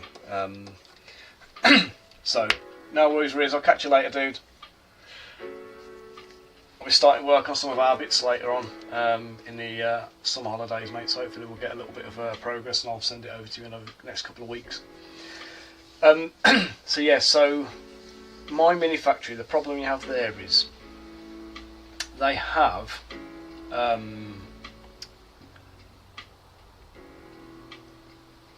a passive audience, but they also favour heavily the big studios who bring them the customers and bring them the sales. So in the early days they used to support small creators, and they give you little boosts, and they give you advertising help, and they, you know, you get all these little bits and bobs from them that made it kind of like, you know, viable. And then when they went public, and they went on the stock market and got shareholders involved, all they started to care about was the money side of things. So they basically turned their back on anybody with less than 1,000 followers, and they were only interested in the big studios, and they were putting all their resources into marketing big studios and trying to push sales for them, the guys who didn't need the help. And then you were left with this like situation where what you basically would have to advertise your stuff yourself, and what that meant was you were paying for advertising to advertise my mini factory as a platform. And I was like, at that point I was like, I'm not doing that. So I set up my own web store and did it that way. I actually think you'd get a better better results by selling through Etsy than through my mini factory, as long as you're clever with your keywords and what do you call it, you do your SEO properly. So if you're going to set up a store for the first time, do not set up a My Mini Factory store. Set yourself up an Etsy shop. On the lowest level, My Mini Factory charge you 10 quid a month, I think it is, or $10 a month. But you get nothing for $10 a month. I'm on the $25 a month tier, and I get nothing. So the stuff that they say I should be getting, I'm definitely not getting. So, you know, if I'm not getting what I'm supposed to be getting at 25 quid, you ain't getting nothing at 10. So Etsy would be your best bet. If you want to advertise and you actually want to pay to advertise something, then set yourself up a Shopify or a WooCommerce store, something that you completely have ownership over. But if you're selling STL files, the reason I say Etsy is because Etsy allows you to sell digital files, and you can host them and everything else, whereas like Shopify, I use Shopify for my main website, and it's really, really good. You pay for it every month, you pay your fee. Product uploads are really easy and intuitive, but it really is a shop platform. There's not really much more you could do with it. Shop and a blog together. WooCommerce is a lot more open, so you can customize it. So like my WooCommerce shop, I've gamified it for Crystal Collapse. So I'll show you the difference between the two quickly. So Shopify. So the lionstower.com here, so this is my Shopify site. It's all based on collections. Ah, that's worth knowing then, right? Good shout. So you set it all up. The back end of it is really easy to do. It's just drag and drop the different kind of sections that you want, and then you set all your stuff up as collections automatically based on keywords you add in. So if I add descent into Avernus as a tag, or Avernus as a tag, the models go into this descent into Avernus collection. If I add male, they go into this male miniatures category. If I add hero, it goes into their NPC, they go into there, etc, etc, etc. So there's all these different tags you can use and whatever else, and you create your collections based on that. And that's how the shop is broken down. And then beyond that, you've got the blog. And there are some plugins at the back. Some of them, a lot of them are paid. A lot of them, it's not entirely clear what they do. We've got the blog here, so you can go and put stuff in your blog. You can set up different blogs and whatever else as well. But that's Shopify in a nutshell. It's quite limited. If we go to crystalcollapse.com. So crystalcollapse.com, I set this up on WordPress. So there's a lot more freedom of how you set things up and what you put in there. We can host some digital files. Digital files are not easy to host, though, I will say. I don't think we could do an awful lot of stuff digitally on here unless we change it up a little bit. Riz was giving me some tips on it before. But one of the things I've done on here, for example, that I can't do on Shopify is I've gamified the site. So if you go to my account and go to guild ranking, it says welcome to the Crystal Seekers Guild. Your current rank is, your next rank is, your current balance of crystal shards is, and there's all the different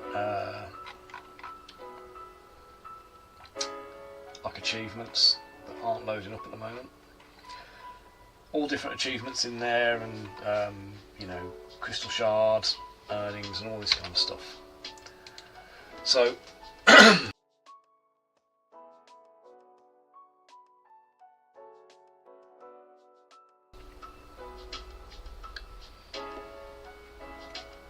yeah, Elemental's all right. Obviously, you have to pay for Elemental, so it depends how you want to do it. But the point is, it's a lot. You can do more with WordPress, but it's not as easy to sell digital products on, especially digital products in any amount of volume and in file size. Whereas Etsy is like just post it and host it kind of thing. It's really quick and easy. So yeah, horses for courses. Just figure out what it is you want to do, and just go for the one that suits you best. But you just got to remember that you're going to have to advertise whatever you do on whatever platform you choose to do. Nobody at the moment will hand you anything on a plate. My manufacturers say they will. They say they'll help, but they don't. And the other thing I would urge caution about as well, I've talked before about Shop 3D, about them kind of sending out physical prints, using them as drop shipping for print on demand.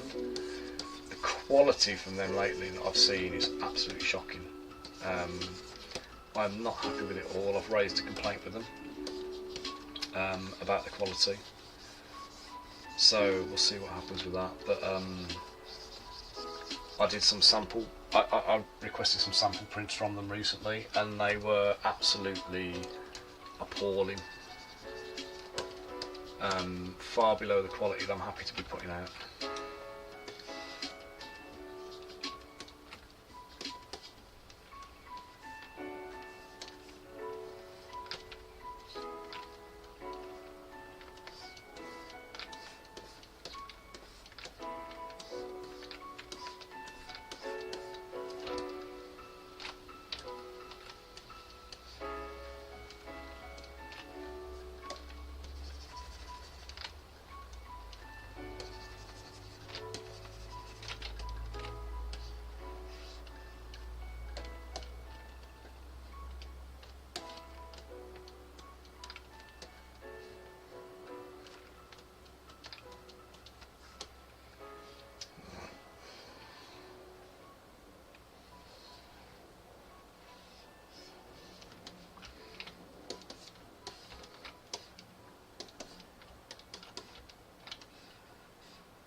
so.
Good old heroic foot on rock pose.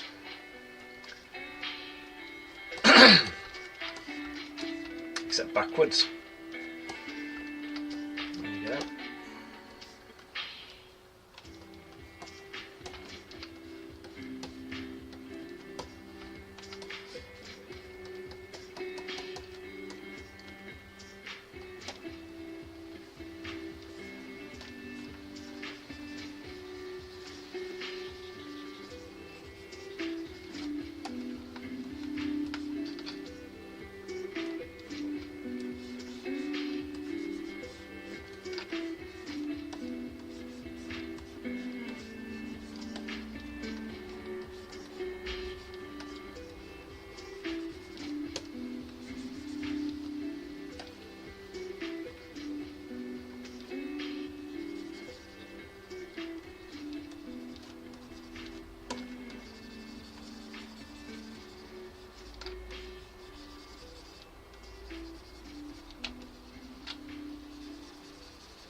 Let's see what it says. What are you saying? So with fantasy miniatures, it's a lot more organic sculpting. Does ZBrush handle hard surface modelling well, or is it just trying to keep your sculpts clean to sell a hard surface look?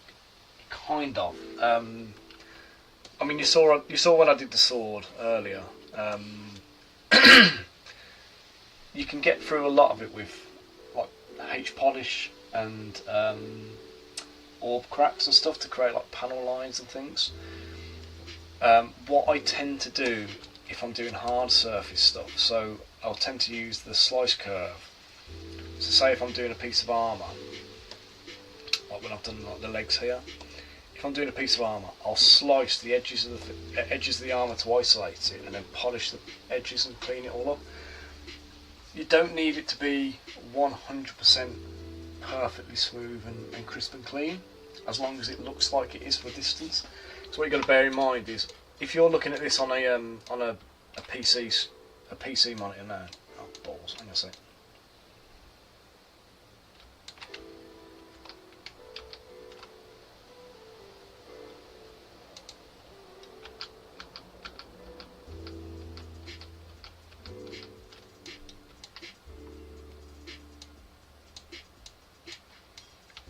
So I've just realised the hair's moved.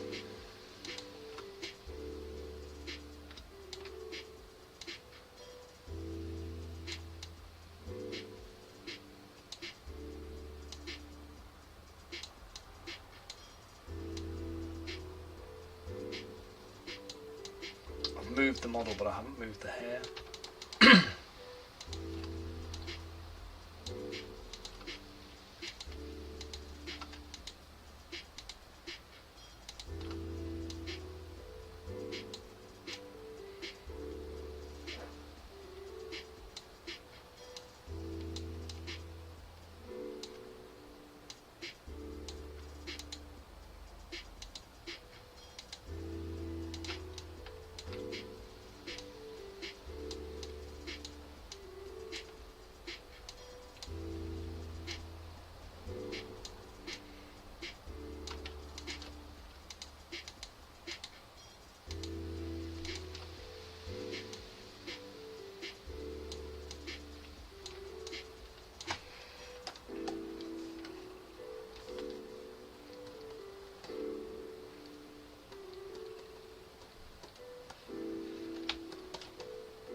save and then we'll get back to your questions. Right, so yes, you can do hard surface. It's easier to do it by splitting off parts of your model and then cleaning up each piece separately, and then building up layers and having a lot of things kind of compiled together to make a single object, where you want to keep lots of sharp edges in there. But I may cover that off in another kind of like training course later on, because I do feel like hard surface and sci-fi stuff needs a bit of bespoke attention. Now, Benedict, you said earlier, did you show something about part of the course having a load of resources around miniature modelling, size refs and stuff? So yes, so basically, let me show you. So the, I think I deleted it, didn't I?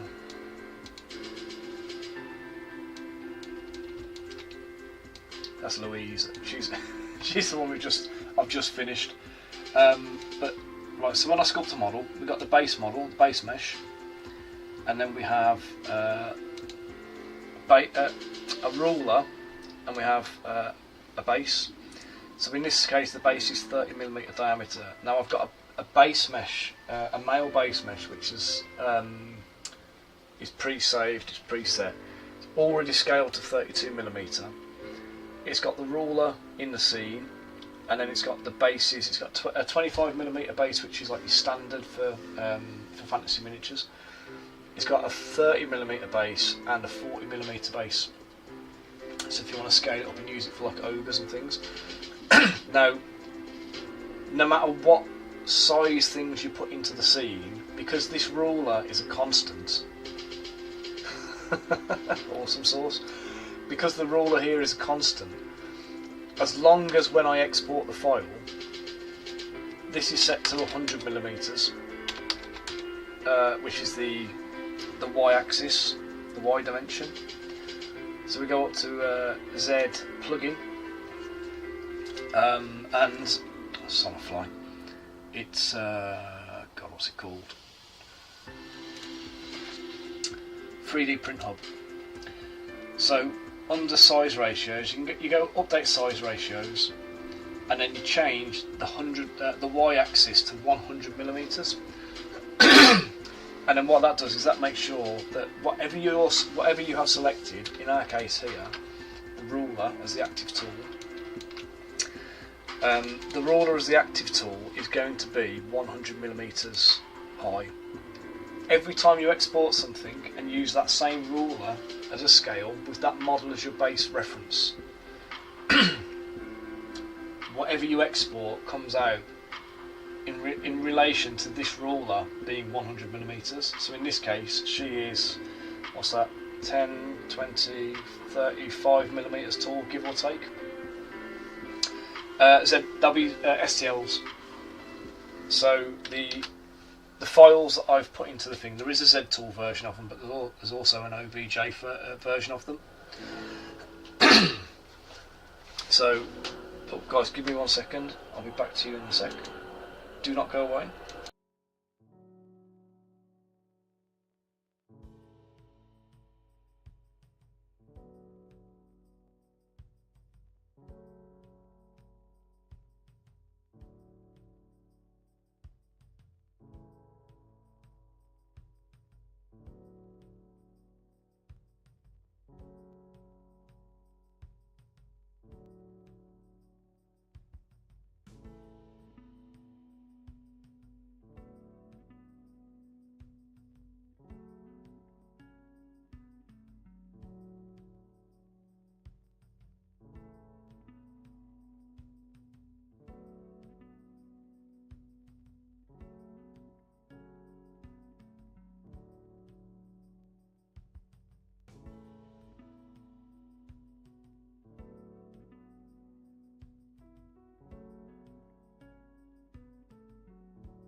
Sorry guys, dog just knocked over my paint water. Do a little bit of a clean up. Okay, so yeah, where was I? Sorry, yes, the tools in there. So there'll be the Z tool version of things, but there'll also be OBJ versions. So if you just want to use just Blender or anything else, you can use them with the OBJs. And the OBJs are still separated into separate chunks and stuff. So I was saying about the like the mace here, for example. If I put the mace in there, each of these different coloured items will be its own, like its own piece. So you'll be able to isolate them, lock down parts. So if you want to take these off, you can take them away. Yeah.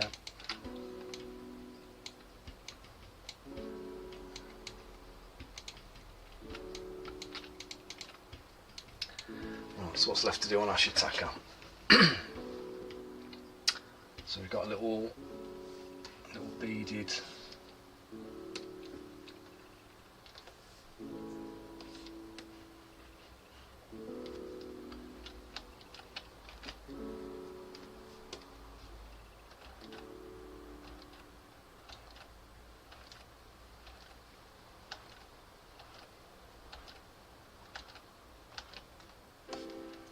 now he's been lit.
Right, need to make sure his chin is touching the scarf there.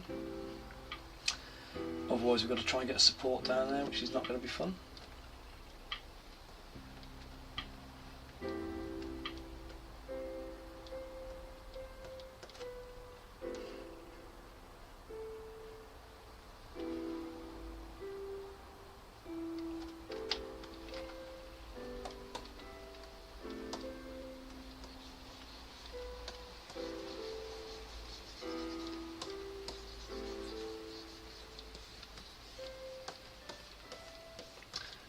Close this in a little bit so we lose some of the voids that are down here.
Oops.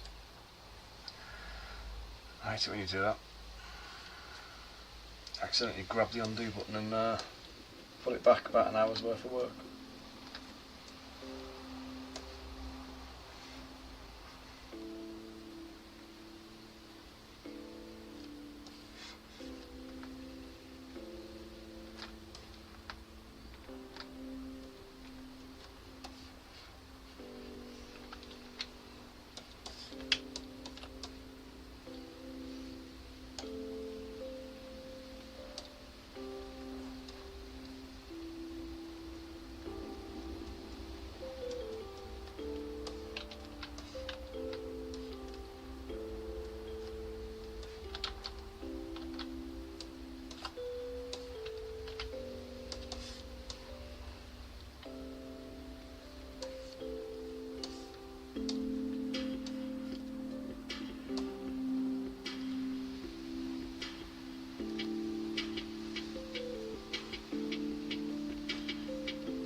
No,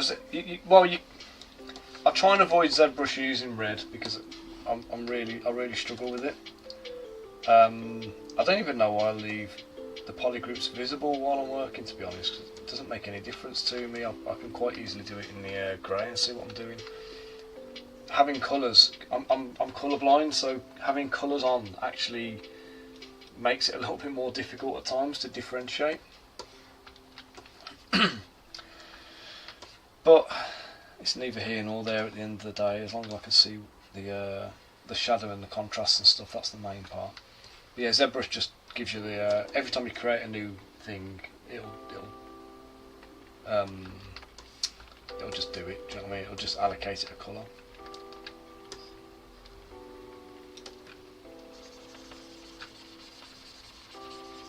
So yeah, I don't tend to try and control. It's not worth it. If I want to poly paint it, then I'll poly paint it. But as far as just the poly groups, just for sorting, it makes no difference to me.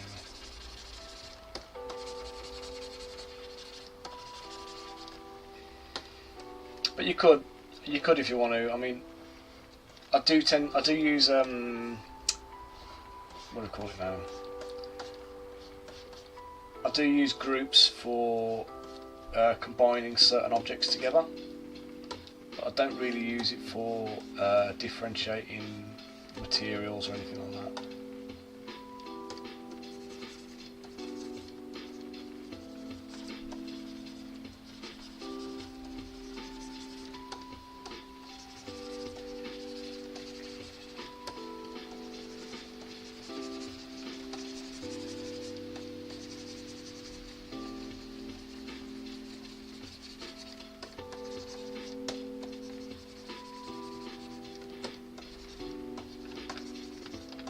And the only time you're going to see me use a non-standard brush that's not Orb Cracks.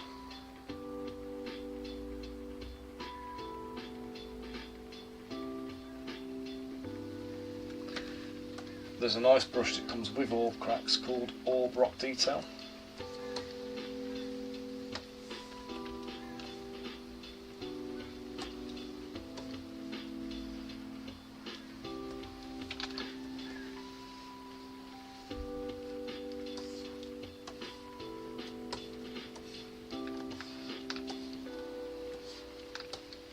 tend to do is I use this one when I'm doing rocks.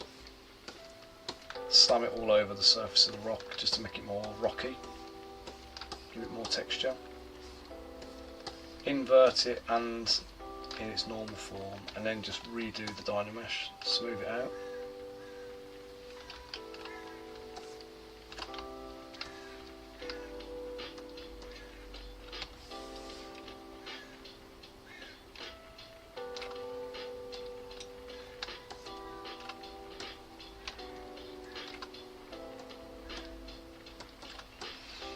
Right, and there we go, let's call him done. Oh, do you know what he's missing?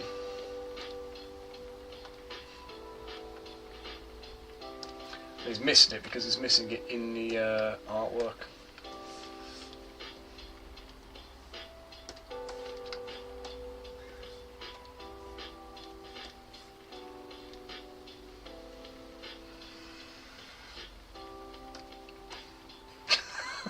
That did not go to plan.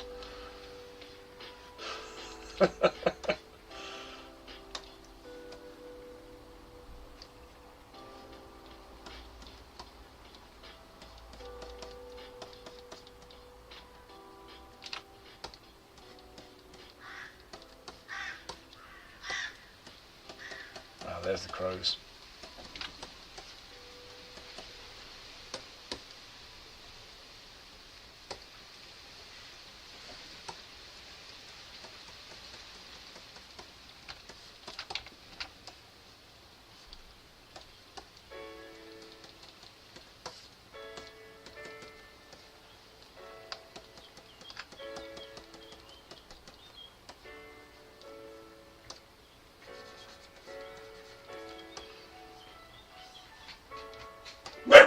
Oh, guys, hang on a second.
There we go. What's that, Ryan? YouTube demonetised. What was up?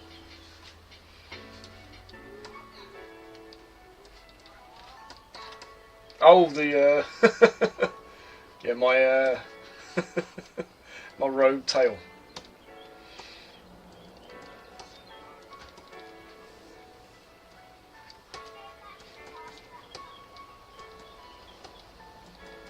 Let's pop that there.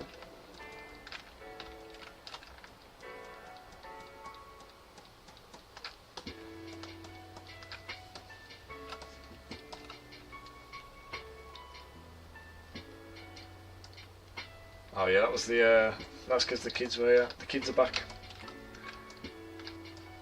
Ailey's back with the kids, so the dog goes mad whenever the door goes.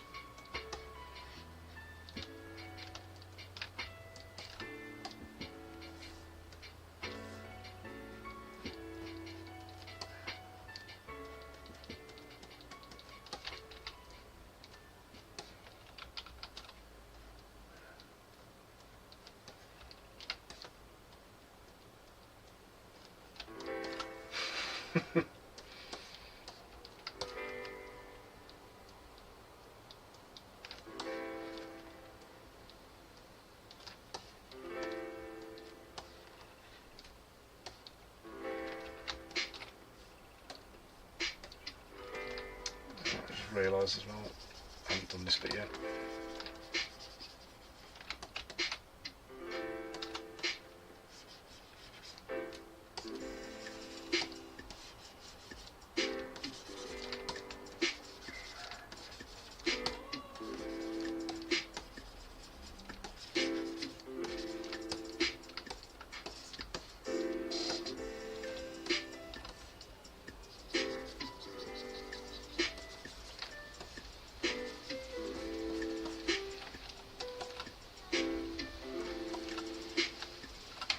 just going to sort the legs in a second. Let's just put some texture on the tail. Just some light fur texture.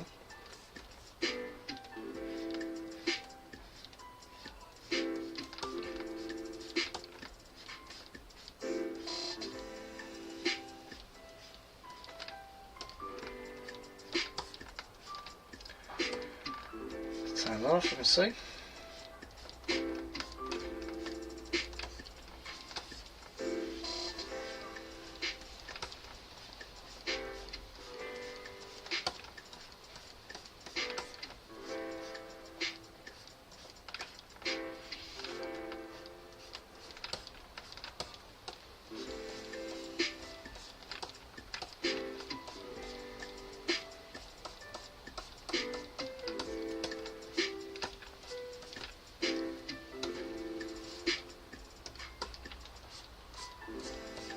You've got to be careful when you sculpt things with tails.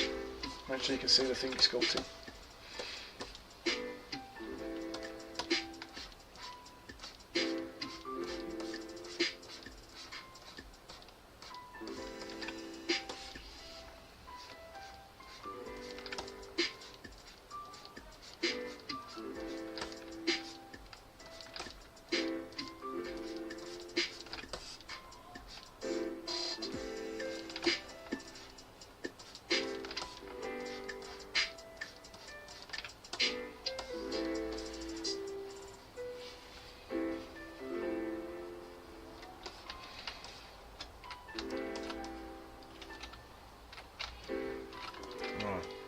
Come over here now, I'm just going to take the legs,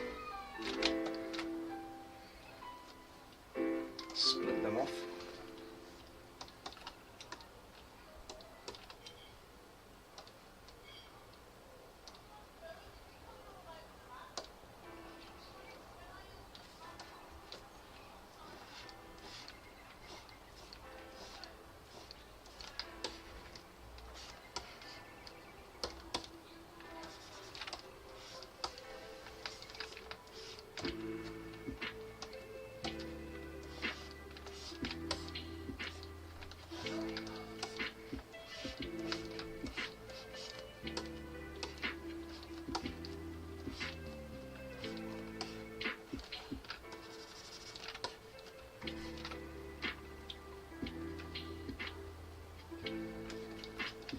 So, my background actually, I'm not a 2D artist. I do draw a little bit, but I'm not as good as I used to be. Because I stopped doing 2D and focused all my attention on 3D stuff. So my 2D skills kind of stopped developing, if that makes sense. So I developed my 3D at the expense of my 2D. Now, for me, when I was a kid, I used to collect miniatures, so from the age of 5 I was painting models, and then as I got older, got to about 14, no, younger than that, about age 10 or 11, I started converting models. So by that age, all of the models I had, what I was doing was I was adding bits on, chopping bits off, sculpting bits with putty. And I say I don't know if you were here earlier when I showed the last model I made, but pre 2010 or around about 2010, I sculpted this guy. This was the last physical miniature I ever sculpted before going into. What are you doing? Why are you randomly showing my son Picasso work? Right, here. So this is a goblin pimp called Scratch and Sniff that I sculpted for a company called Magnificent Egos. This was 28mm scale, so to the eye line, a little bit lower than that, it's probably about 20mm tall, give or take, I think. So basically my converting miniatures for my own, hobby game, whatever, turned into more of the conversion being like sculpted by hand. So to customise my models, I'd use green stuff and milliput and stuff, and I would add to them. And eventually I ended up sculpting more and more and more, to the point where I ended up sculpting in complete miniatures. And then my now wife, then girlfriend, she got a bit miffed with me, because every time I sat down doing some sculpting, when you do sculpting in green stuff, what happens is you sculpt a little bit of the face and you go, oh, I'm really happy with that. I can't touch it anymore because I've got to wait for it to dry. So you turn the model round and you sculpt a little bit more, and you do another bit and you go, really happy with that bit, and then you realise you've just put your thumb straight onto the face that you were happy with, and you've ruined all your work. So what you end up doing instead is you go, right, I've sculpted the face, I'm happy with that, let's put it down, put it to one side, I'll start a second model, sculpt the face on that, really happy with that face, that's got to dry, let's put that onto one side. And basically you do the same thing, sculpting tiny little bits of them each model, each time. Then your discipline has to kick in and say, I can't touch it again because I'm going to ruin it, let's move on and do the next bit. So you sculpt 10 or 12 models at a time. And I'd be sitting there on the sofa with my little toolbox, 10 models sprawled out across the coffee table of an evening whilst we're sitting there chilling watching the telly. And she'd get annoyed with me about it because I was taking over the old dining table or the coffee table, and she couldn't touch anything or move it for at least an hour or two until all the putty had dried, because she'd risk ruining my models. So I started looking at like digital as a means of like tidying it up, but also I was interested in like, you know, the whole digital sculpting thing. And then in 2010 I bought a copy of ZBrush and started sculpting digitally. So it was kind of a progressive kind of, you know, a little bit of an intrigue, a little bit of interest, and then straight all in on the digital side of things. But yeah, basically it all came from pure hobbying, really. So getting into Games Workshop and all that kind of stuff at 5 years old.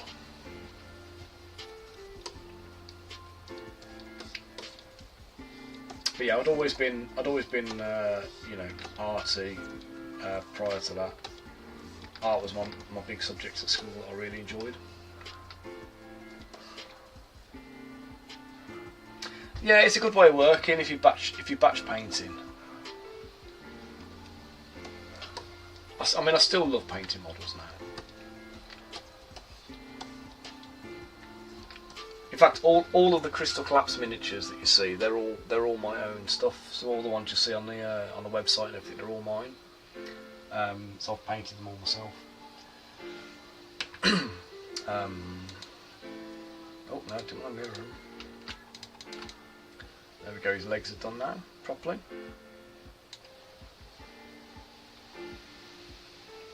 Let's merge them back in. Oh, I'll just merge the bloody sword in.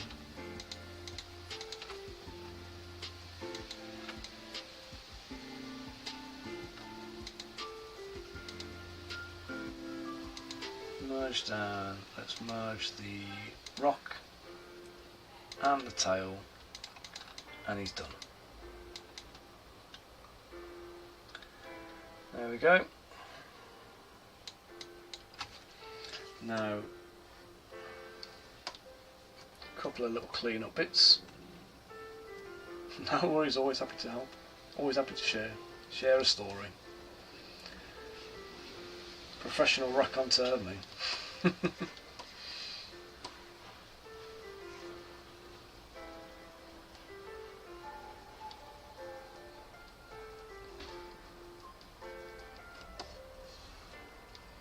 Just creating a few more connections here to make this stuff a little bit more, well, a little bit easier to print.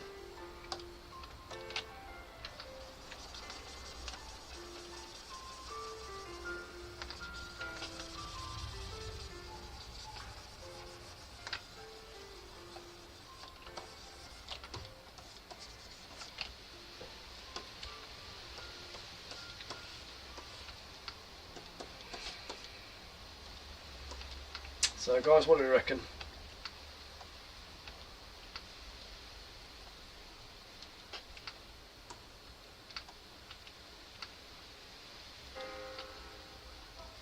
Gonna be a badass?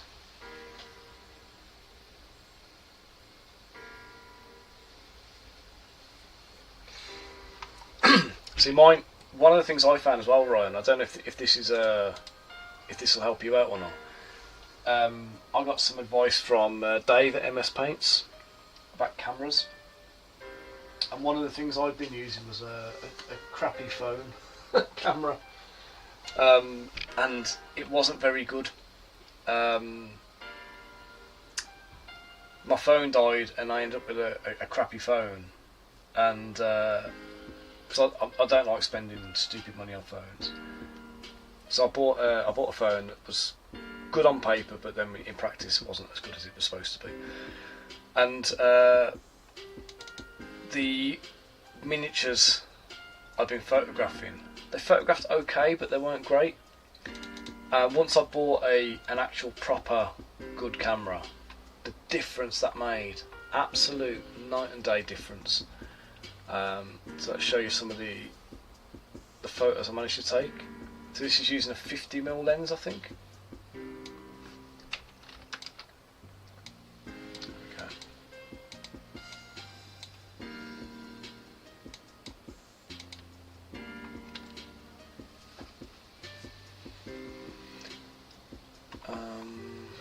Where have I put them?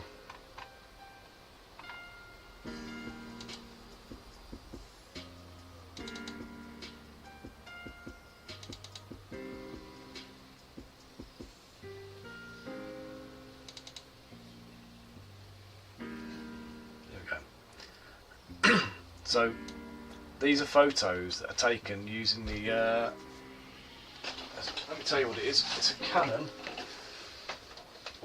I got it from Computer Exchange, Kex. Second hand, it was about 180 quid. It's a Canon EOS 1300D with a 50mm lens. So using manual focus on it, so you can kind of blur out the background elements and stuff.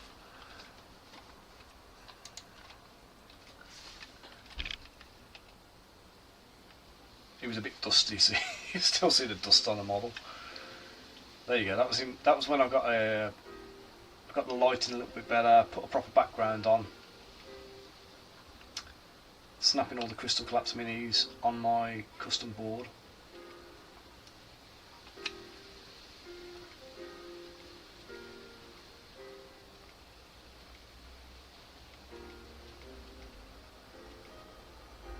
Taro, Lily, Joshua, Gil. Oh, there's Mabel.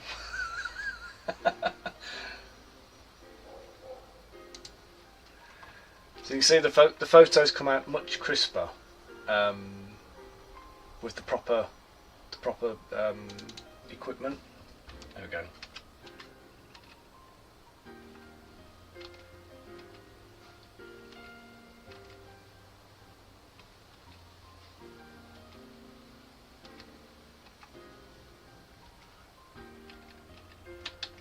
Sarah.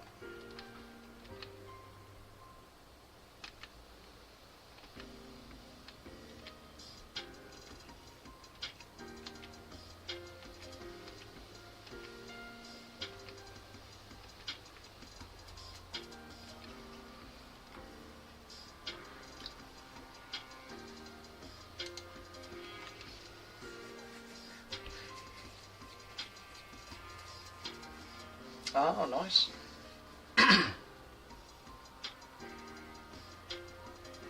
Yeah, that's the next thing I need. I need an actual camera mount that I can mount up above the desk, so I can actually do proper like painting videos and stuff. So yeah, so that was it. That's it. We're into just shy of 6 hours total now. Obviously about 3 hours of that was chatting, so probably could have done the whole thing a lot quicker. I'll get him sorted out now so we can be.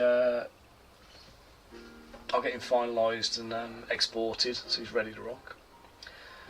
and let's see if there's another channel. We can just drop out and raid soon. Oh, there's quite a few on at the moment. Let's go for...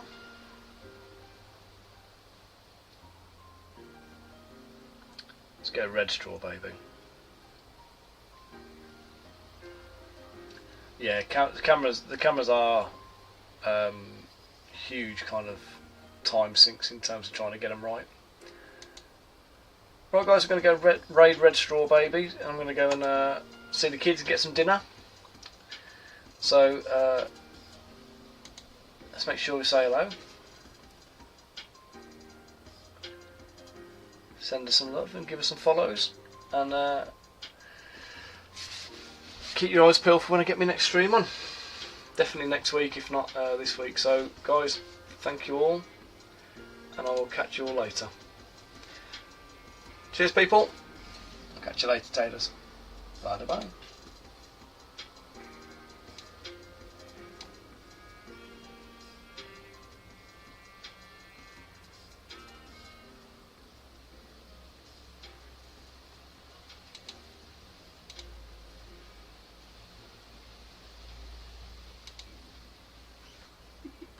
Welcome on, Raiders.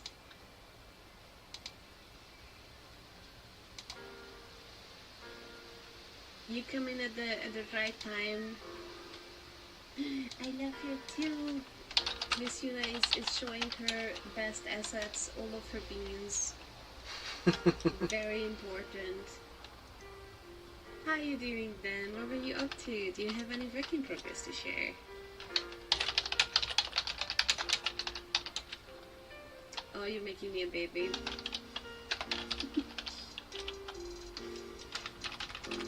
Oof. I need to sneeze the ads because they're gonna come up soon. Yeah, welcome on in, Raiders. Just finished the Cat Samurai somewhere. Ooh. Can we see? Thank you, Miku. We will take a short break in a sec.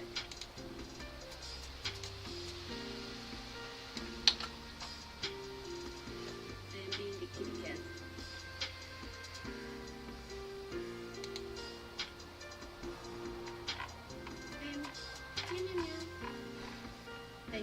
Thank you for the redeem, Bucky. Did you look at the past streams now, but I've been following you for a minute now? Yeah, I think you followed me last year actually. Yeah. Also, hi Anagraph. I don't know if I said hi. What did you?